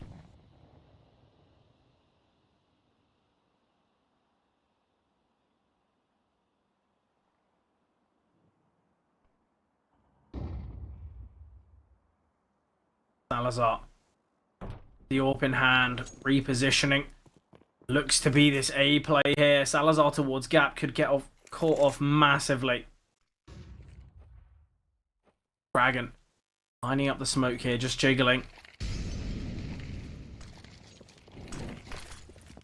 Aware. The close position, flash to come through. Kragan taken down. The orb of Salazar. Key to show success. Denying the chance for the plant yet.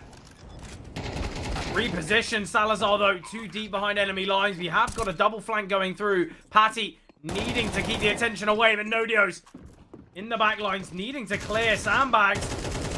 But here it is, sandbags. Finding one, Patty bring it to a one-on-one, but Blixie deep through the smoke there, does eliminate. Another round for Aurora, finances for Ecstatic. Finally hit a poor patch, and 6 should be found for Aurora. Salazar did such a good job to find a pick. Draws a lot of attention away, but we saw a flank coming through from ramp. Clearly not communicated, because Salazar could have just stayed posted up on the angle there towards Gap. Didn't need to push down. They couldn't have even crossed to him, but the communication from Ecstatic not perfect. It is in fact the force from Ecstatic. They want to secure 7. High risk, high reward is a loss in round 11 should give 7 for the likes of Aurora. Nice opener as Blue Light finds 1. Kragan finding Shigeo though is a key kill. Salazar does have the AWP in play now. A luxury that Easy isn't working with here.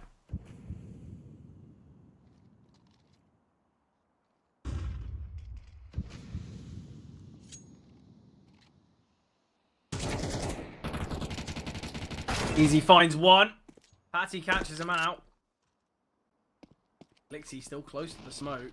Heard the steps. Malinov creating pressure and presence, but Kragan picks up the AWP and is having impact here. Patty could find Blixie on this late lurk. All about timing, and Patty does. Oh, unfortunate. Blue-white now 1 versus 2. Facing off against the AWP, but oh, the pre-fire is brilliant. Bomb to go down here. Patty going to attempt to deny, but Blue-white on the Mac 10 takes him down as well. What a clutch there from Blue-white. 3rd kill in the round. 1 versus 2 there.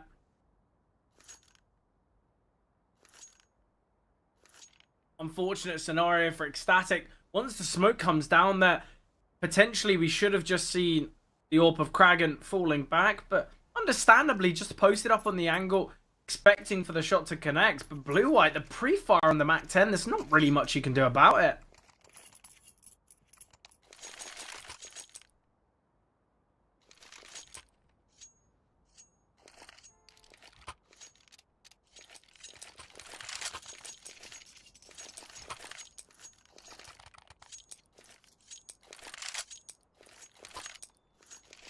As though we do have some slight technical issues at the moment.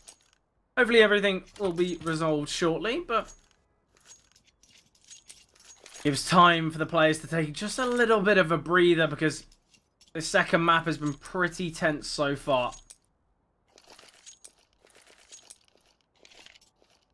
As the timer ticks down, seems as though we are heading into the action now.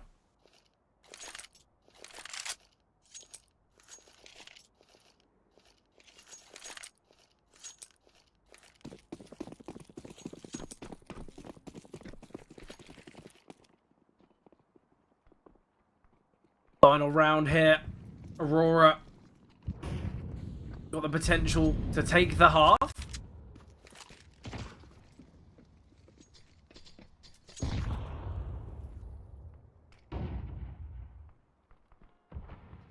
Nodios boosted up here, needing to find success. Oh, Nodios gets a double. I think Blixie just assumed he got the trade.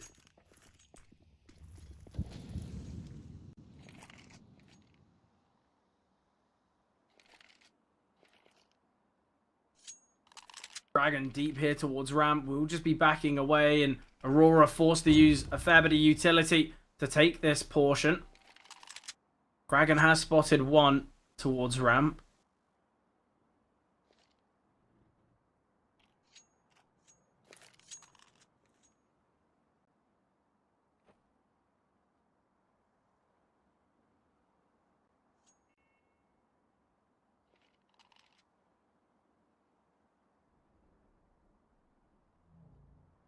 White. A little bit worried about a flank. Kragan needs to be so cautious. The AWP of Easy currently holding. There's the double nade. Somehow Nodios is still alive. Kragan as well. Nice molly on the bomb there. Gonna delay. Oh, we got a second one. Oh, Salazar missed the molly, in fact. It's unfortunate. An attempt to deny the bomb plant. Hasn't gone through. Makes it a 3 versus 4. Still a possible round for Aurora now. Shigeo quite close to the action here. Easy on the AWP, but blue-white Shigeo. 4v3 gone 3v0. Lovely shots there from Aurora.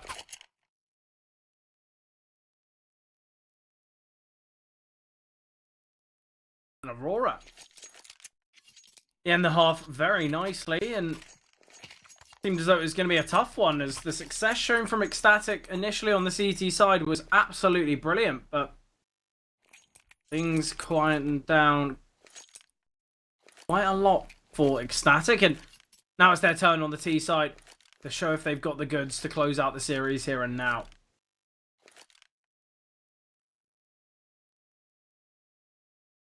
Ecstatic calling a pause here, to ensure utilize anything and everything, give them a chance to close things out. If it heads to Ancient, it's a bit of a coin flip.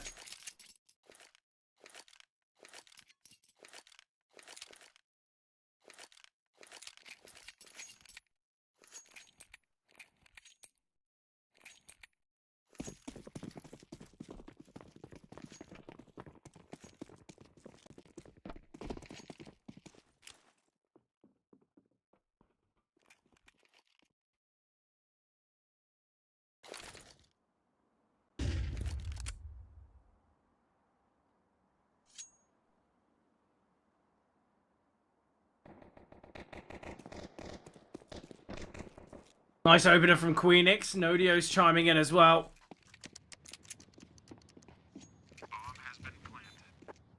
Nodios.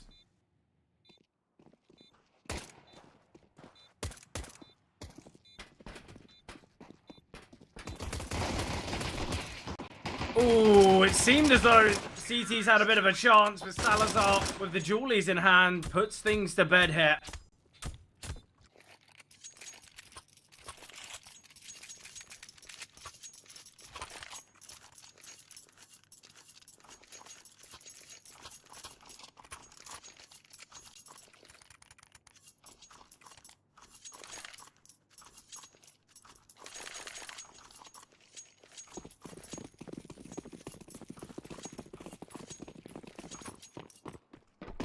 An important pistol round there for Ecstatic to win.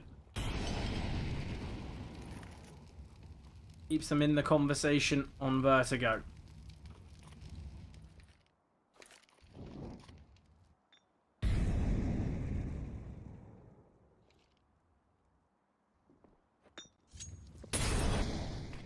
Just the eco from Aurora. Should be onto a 7-7 scoreline here. Do you have a Zeus in play on easy? Let's see if he can make this work. Tempting. I had the idea behind it, but not going to work out so nicely. And the fact that Ecstatic have invested in 5 rifles here is going to be really key for their success in the next, because it's not as though they're going to be having 2-3 MAC-10s to work with. You understand the MAC-10's in play to make that money, but I feel like it's best optimized when against a force. And with the fact that a lot of the teams seeming to be taking that eco on the second round after losing a pistol on the CT side, it's a real rarity that you do see the force. So I feel like the might of the MAC-10s no longer hold that similar level of success they used to. And it's quite understandable to see why Ecstatic have just brought out the rifles.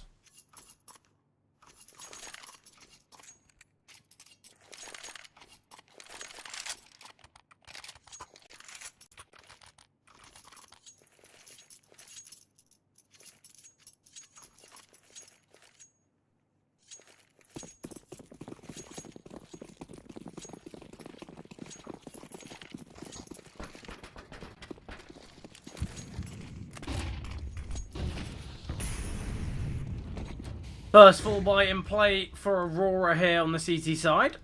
See what they have to offer. Ooh, Blixie caught off completely there towards Gap. Nice flash from Salazar. Shigeo will get one back though. Key kill. Salazar still chiming in here though. Not only does he assist on the first kill with the flashbang, but he secures the second as well. Odios, he's got himself in a deep position here, but spots out Blue White and a little too hell-bent on finding him, so Malinov catches him off. Still 2 defenders here towards the B-bomb site. Queenix ready for Blue White's position. Timing is as worst as it can get. Patty will get the trade, so now a 2-on-2. Malinov finding Salazar though, and easy eliminating Patty. Such an important round here for Aurora to win. Not only does it put them back in the lead, but it shuts down the streak of success for Ecstatic.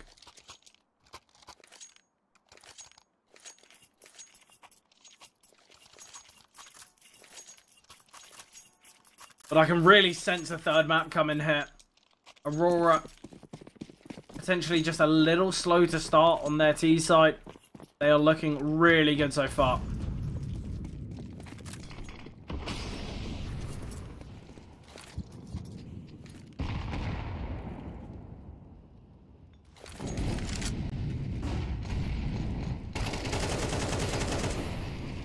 Blixie gets one. Salazar eliminating easy towards sandbags.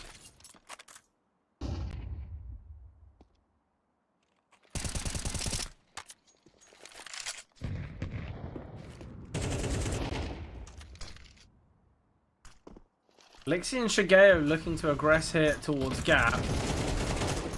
Ooh, Shigeo finds one.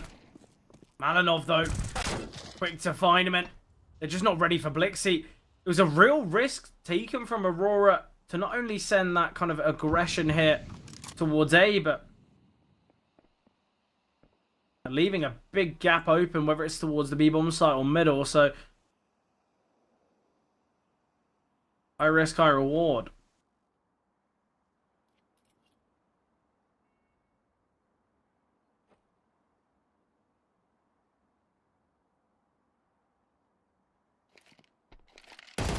Queenix, little late to spot Malinov there, and Aurora find their 9th.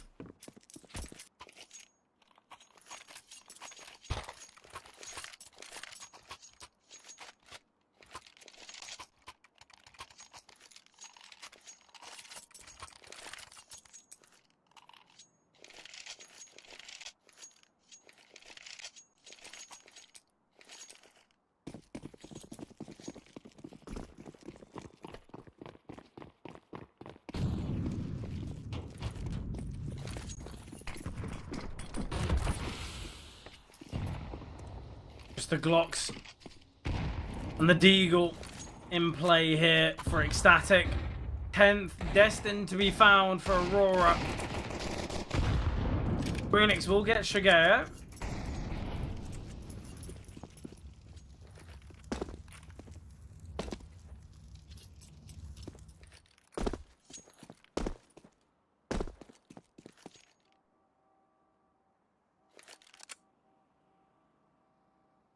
I've got Nodio's boosted up here.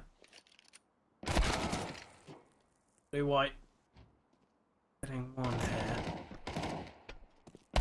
Nodio's decided to take the plunge and jumped on up, but the timing was perfect for blue white, and blue white went on a masterclass here towards B.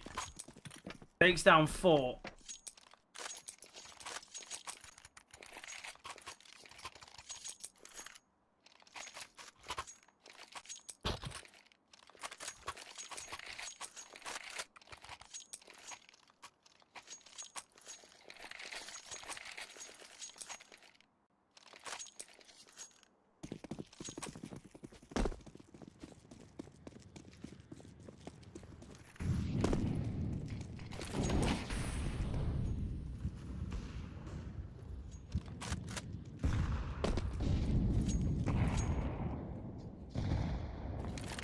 Once again, the investment in play for Ecstatic. Nice opener from Patty. The double nades onto Blixie. He's been caught out towards sandbags quite a lot here now. Patty finds another.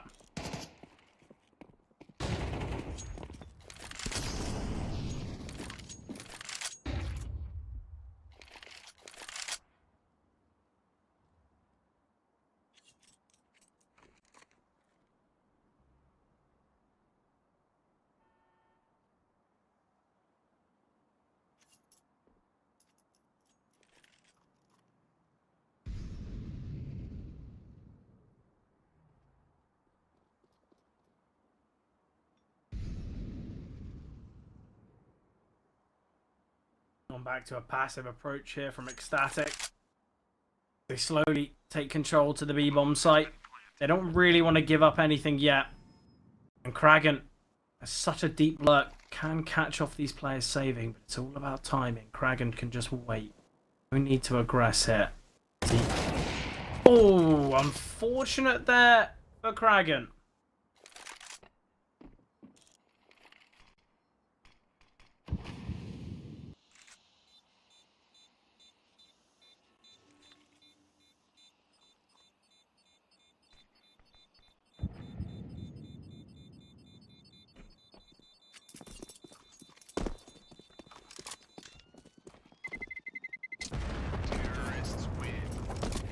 Ecstatic show success once again here on their T side.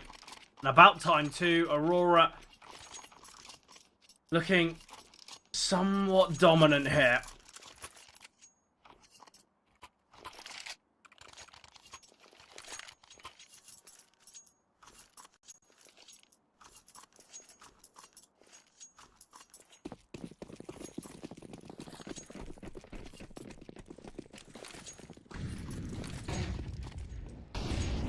Oh, we got the run boost in play. Nodio's deep within the action here towards B. Takes a risk, yet to find a kill though.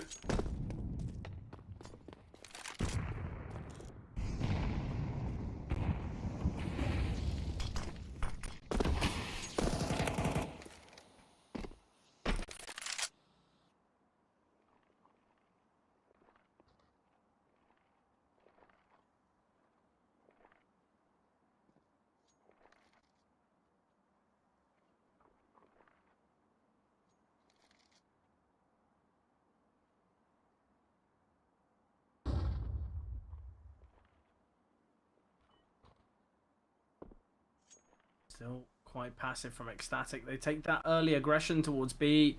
Don't find that success. Nodio's waiting for blue-white's aggression though, and it gives a nice pick to Ecstatic. They've got 50 seconds to work with here, so they don't really need to force themselves onto the A-bomb site as of yet, but I'm looking to run away from them. Queenix, nice pick here. Shigeo finding the trade, though, very key.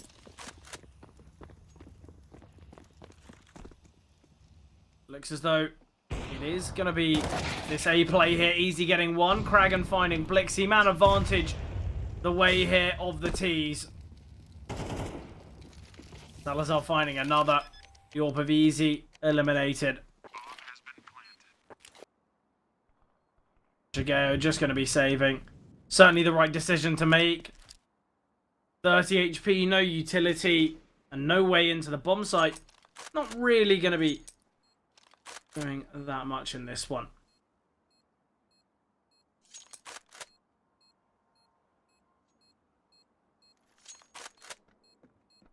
Could be seeing a 10-10 scoreline here as well. As looks as though just going to be Shigeo saved M4 into the next. Could see a bit of a hunt though. Nodios is low HP and looks as though will be the only person to potentially make that contact. But Shigeo also not too healthy either.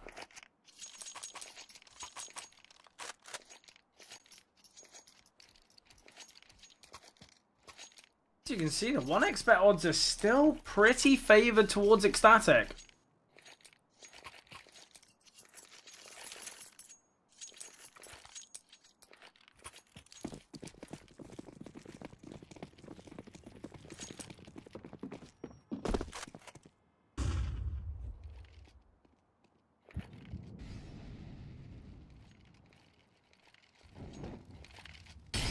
Molotov to come through here towards danger.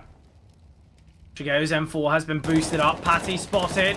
Oh, Shigeo struggling so heavily. Util dropped down onto both Blue White and Shigeo. Patty's Molotov will connect. Nodios getting the trade here. Malinov, Deagle in hand, burning in the flames, attempting to connect the shots, but unsuccessful here. Final two players towards top ramp. Kragan could be giving up an AK. Kragan does get one. Aware of the second as well. Easy does eliminate, but a heavy hunt to come. Easy. Wow, in the open. Ecstatic level things up 10-10 here now.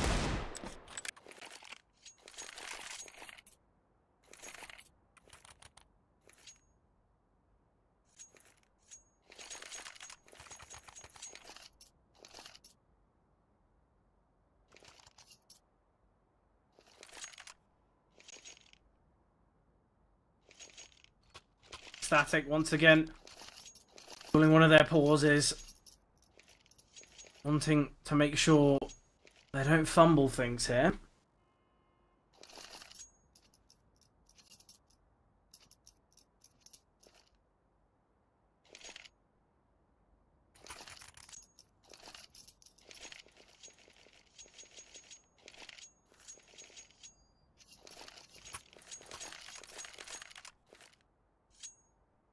Time for talking's over though.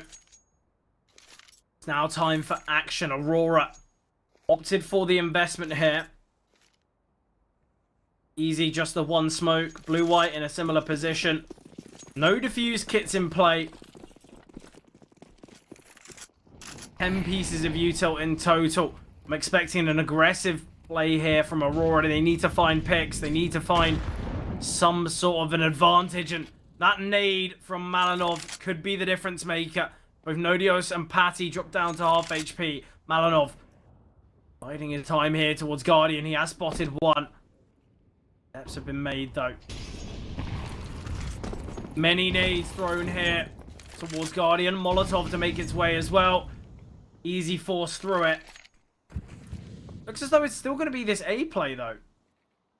Blixie's taken a fair bit of damage himself.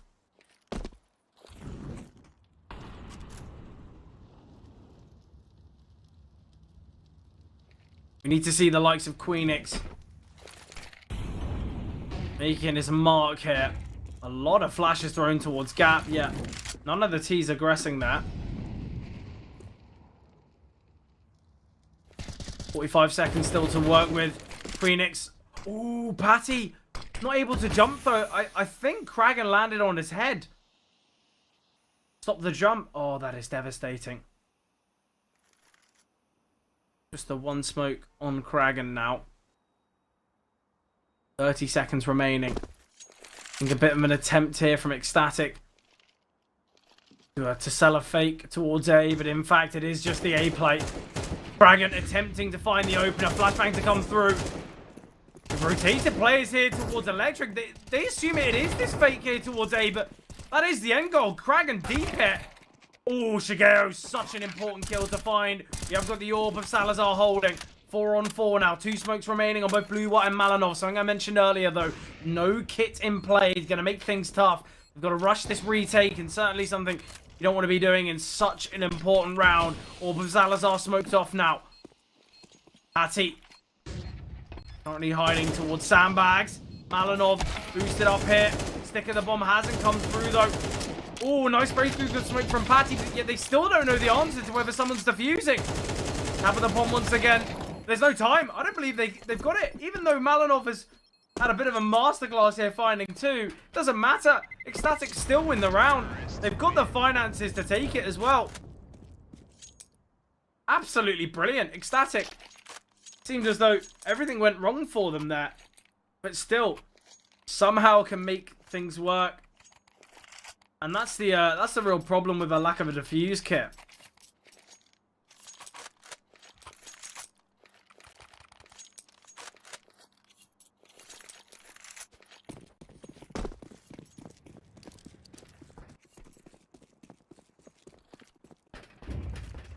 Once again, another all or nothing round here for Aurora. Nodio's finding the opener. This could be the beginning of the end for Aurora. The full investment.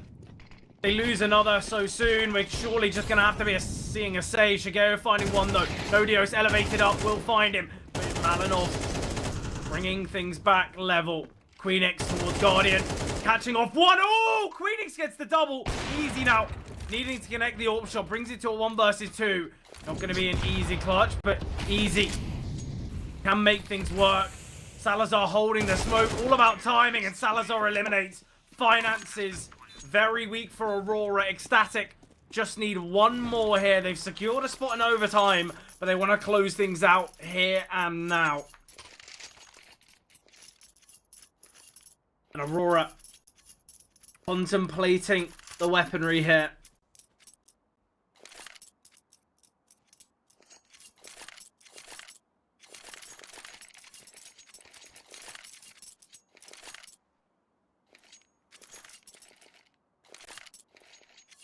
Interesting approach so far. Aurora costed from round success based on the fact they didn't have a defuse kit. They're going for that same risk here. Utility, a big problem. Yes, they've got the 5 M4s in play. But minimal utility is going to be a big problem. And a similar statement is the lack of defuse kits. Surely Aurora aren't going to make the same mistake as they made before. Someone should just take a downgrade to a FAMAS. Maybe even bring out an MP9. Let's see what Aurora can do here now. Util sent here towards Gap. Hefty nade onto Blixie. And he's chipped away and eliminated. Patty's nade once again as the opener. Patty had a bit of a tough time on Inferno, but really stepped up on Verti. Easy playing behind the smoke, attempting the spam, and there it is. Great way to bring things back level. And Easy securing his second. Man advantage now. Peeking for a little too long, though, as Salazar's AWP can find him. Waiting for the smoke to fade, but will just be backing away. Blue was Molotov finding Queenix. Man advantage for the CTs. Aurora. They head into the final portion of the round with the advantage. Could it all go away so quickly as Salazar's AWP eliminate with a lot of speed. Malinov just forced back here. Smoke to come through. Nodios needs to be ready for this. We've got a molly in play as well. Flash coming over. Nodios not spotted anything yet. Salazar's AWP going to be getting very deep here. And that's the risk you run, and it's all on Nodios. 37 seconds on the clock. Only able to find one. Finances still not looking perfect for Aurora. They've got weaponry to work with now.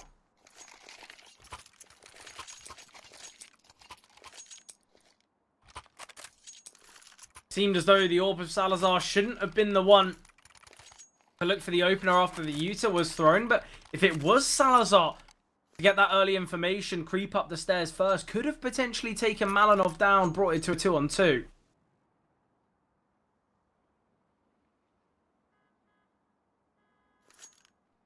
All comes down to this though, round 24, Aurora needing to take things to overtime.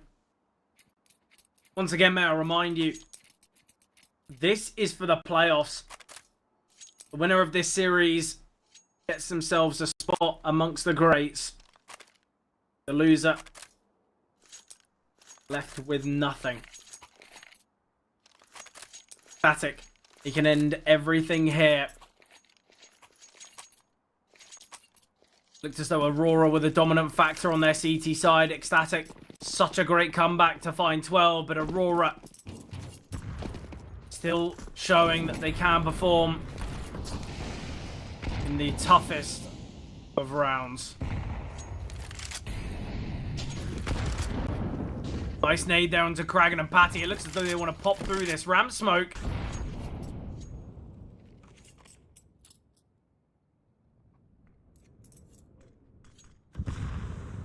Cool and quiet here on Vertigo.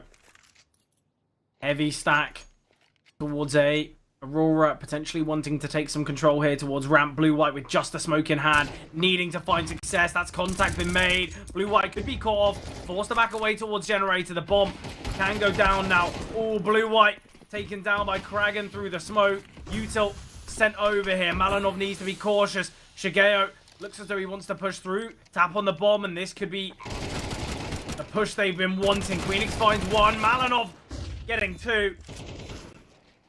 Great trade from Patty, but Blixie brings it back to a 2-on-2. Queenix flashed in, finds Blixie all on the AWP of Easy.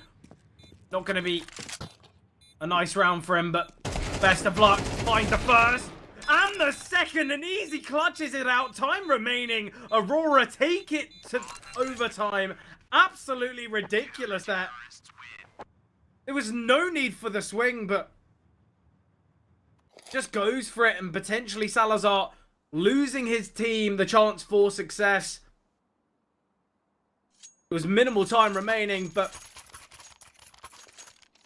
Salazar wanted to end things, and understandably, it was a perfect flick from Easy. But overtime, Ecstatic just need to forget about the last couple rounds. Focus on OT because they looked very nice towards the final portion. Oh, they are so ready for the run boost. Easy misses the shot, but Nodio's still eliminated. Nodios as well, although falling, Easy is going to be devastated with that one. Just holding for the run boost, it's a fairly simple shot, especially for the ability of the likes of Easy. Needs to come through. Salazar finding Shigeo. Hefty bit of util. Patty getting one. Malinov behind the smoke. Patty looks to go through, but unnecessarily loses his life there. And 4 versus 2 into a 2 versus 2 within a blink of an eye. Salazar with the AWP. Holding the cross. Nice flick there. Queenix below. Blue-White stepping. And Queenix eliminates. Ecstatic take the lead once again here in overtime.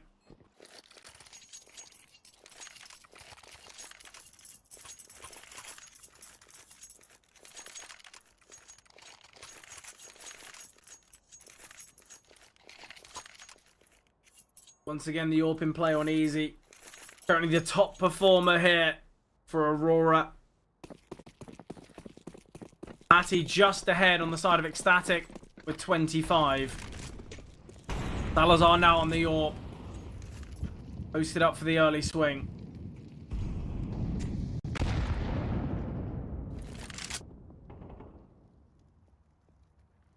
Odios searching for something here towards middle.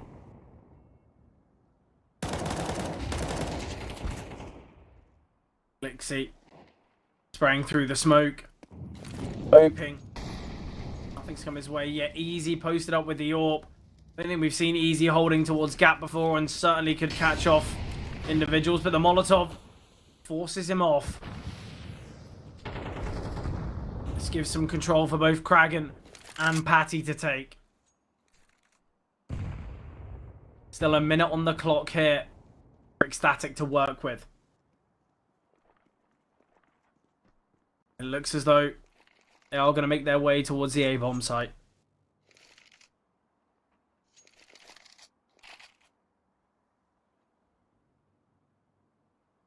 Utility limited on both sides here. 2 smokes, 4 flashes for Aurora. 4 smokes, 2 flashes here for Ecstatic. Easy. Boosted up here with the AWP. Oh, Kragan could catch the timing. Patty finds one. Oh, Easy has been eliminated, and Patty takes down Shigeo as well. It's a 2 versus 4 now. It looks as though they want to go for this. Malinov on the edge of the smoke, but Nodios eliminates. 14 destined to be found as Blue-White just going to be saving with Blixie and Easy. Not in the strongest financial position.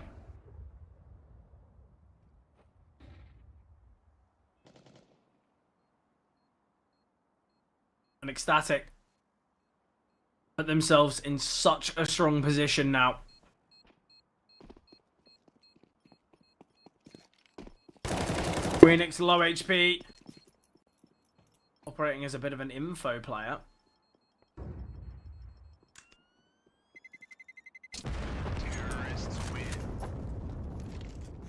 Blue-White has evaded danger. Blue-White might have to drop over 2 weapons here. Could be seeing an M4 and a FAMAS investment. In fact, brings out the AWP for Easy. It's a big call to make. Easy seemingly having a lot of success on the AWP. But a lot of pressure here in the final round of their CT side.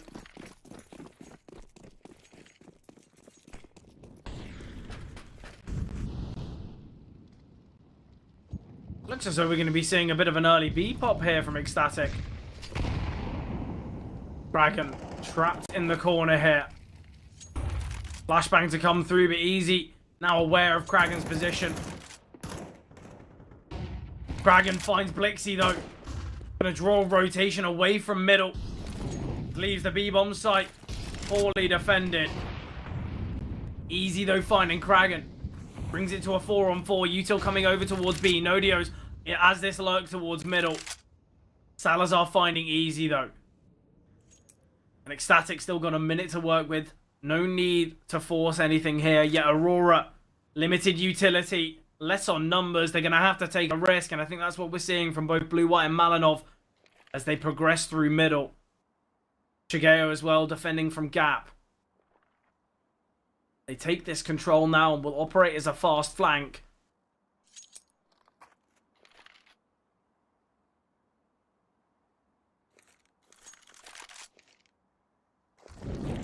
Four versus 3 now. Shigeo. So much work to do here. Needs to keep himself alive. Queenix. Just holding. All about timing here for Queenix. Talk about timing. Queenix gets it onto Shigeo. 4 versus 2 now. A lot of control can be taken. Blue-White sat behind the smoke. Malinov gonna be in the back lines.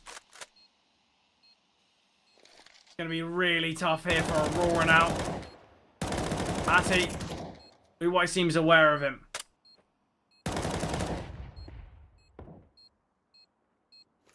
Patty's been able to cross back. Bomb halfway tick now.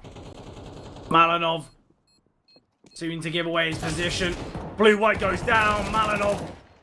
1 versus 4. Got 1v3, but time ticking away.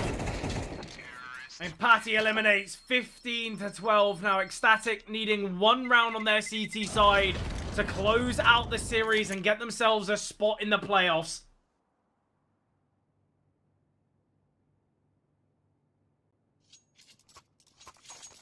Aurora need to take a page out of Ecstatic's book. The T side looking brilliant there. All it takes is 1 mistake from the T's and Ecstatic are victorious.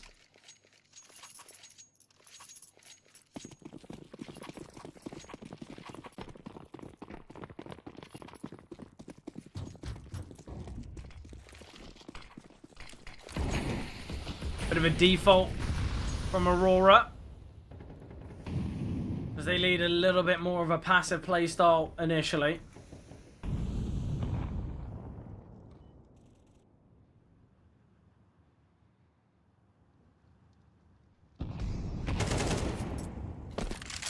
Blixie set to sell a bit of a fake here towards A.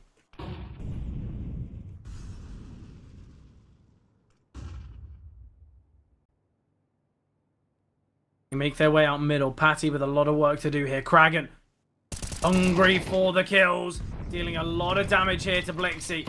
Smoke coming through, nade as well. Blixie lucky to be alive. Dodges death there from the shrapnel. 50 seconds on the clock here for Aurora. Just a jump spot here from Kragan. Nice setup towards B. Kragan going to get this information early on. Spots out one. Going to be aware there's at least two, because he's boosted on the big box. 35 seconds remaining now. Aurora needing success here. Flashbang to come through. Kragan still with a fair bit of util to work with. Patty as well. Smoke has landed. 20 seconds now. Blixie needs to be the one entering the bomb site first. Low HP. We need to see a trade. Oh, the bomb looks as though it wants to make its way back towards B, but only 16 seconds remaining. We've got a fast flank. Surely it's over. 12 seconds. The bomb's going to struggle to be planted. Nodios finds another, and the attempt on the plant is over. And I think so is the round, and the kills going the way of Ecstatic. They end it with 5 survivors there. 16-12. What a game it was. But Ecstatic are victorious 2-0 here, taking their opponent's map pick 16-12. It goes the distance, it goes to overtime, but a player potentially a little bit in the dark on Inferno steps right into the limelight. Patty was absolutely amazing there, just brilliant. Nearly, having multi-kills in most rounds there. Patty putting up a very strong performance. And it seemed as though on Ecstatic's D side, Patty was usually one to find the openers with the HE grenades. It seemed as though it wasn't just the gunplay that was so successful. The utility as well was just absolutely brilliant. But Aurora Youngblood, they do sadly find themselves 2-3. They will not be progressing to the playoffs, whereas Ecstatic, they are the final team to make it here into the East Europe Series 4 playoffs. But that's it. That's the Swiss system over. We're going to be heading into the playoffs shortly, and I cannot wait to see the action unfold. So if you guys are enjoying the East Europe Series 4, make sure you guys do stay tuned on both the Twitch and the Twitter, so you guys can find out the potential head-to-head matches and about when the schedule is going to be set. But that's been it from us tonight. Hope you guys all enjoyed, and hope to see you soon for plenty more CS2 action.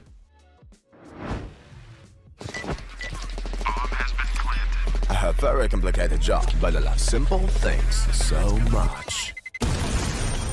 One move, one push.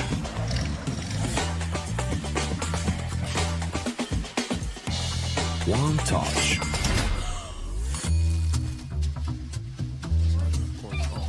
One love. One click. One XBet. You look into your inventory and there's only... It's time to forget about this garbage. Here you will find everything to play with really cool skins. Open top cases. Upgrade dropped skins and turn your junk into a cool gun using the contract system. Every day, thousands of people upgrade their inventory with us. Hellcase.com. Look at yourself in a new way. Watch the matches with BO3.GG, the official stats partner of CCT. Check out AI-powered predictions in live matches. Get access to live scoreboards packed with in-depth weapons and grenade statistics. Check out round maps in the match results. Extend your game vision with BO3.GG.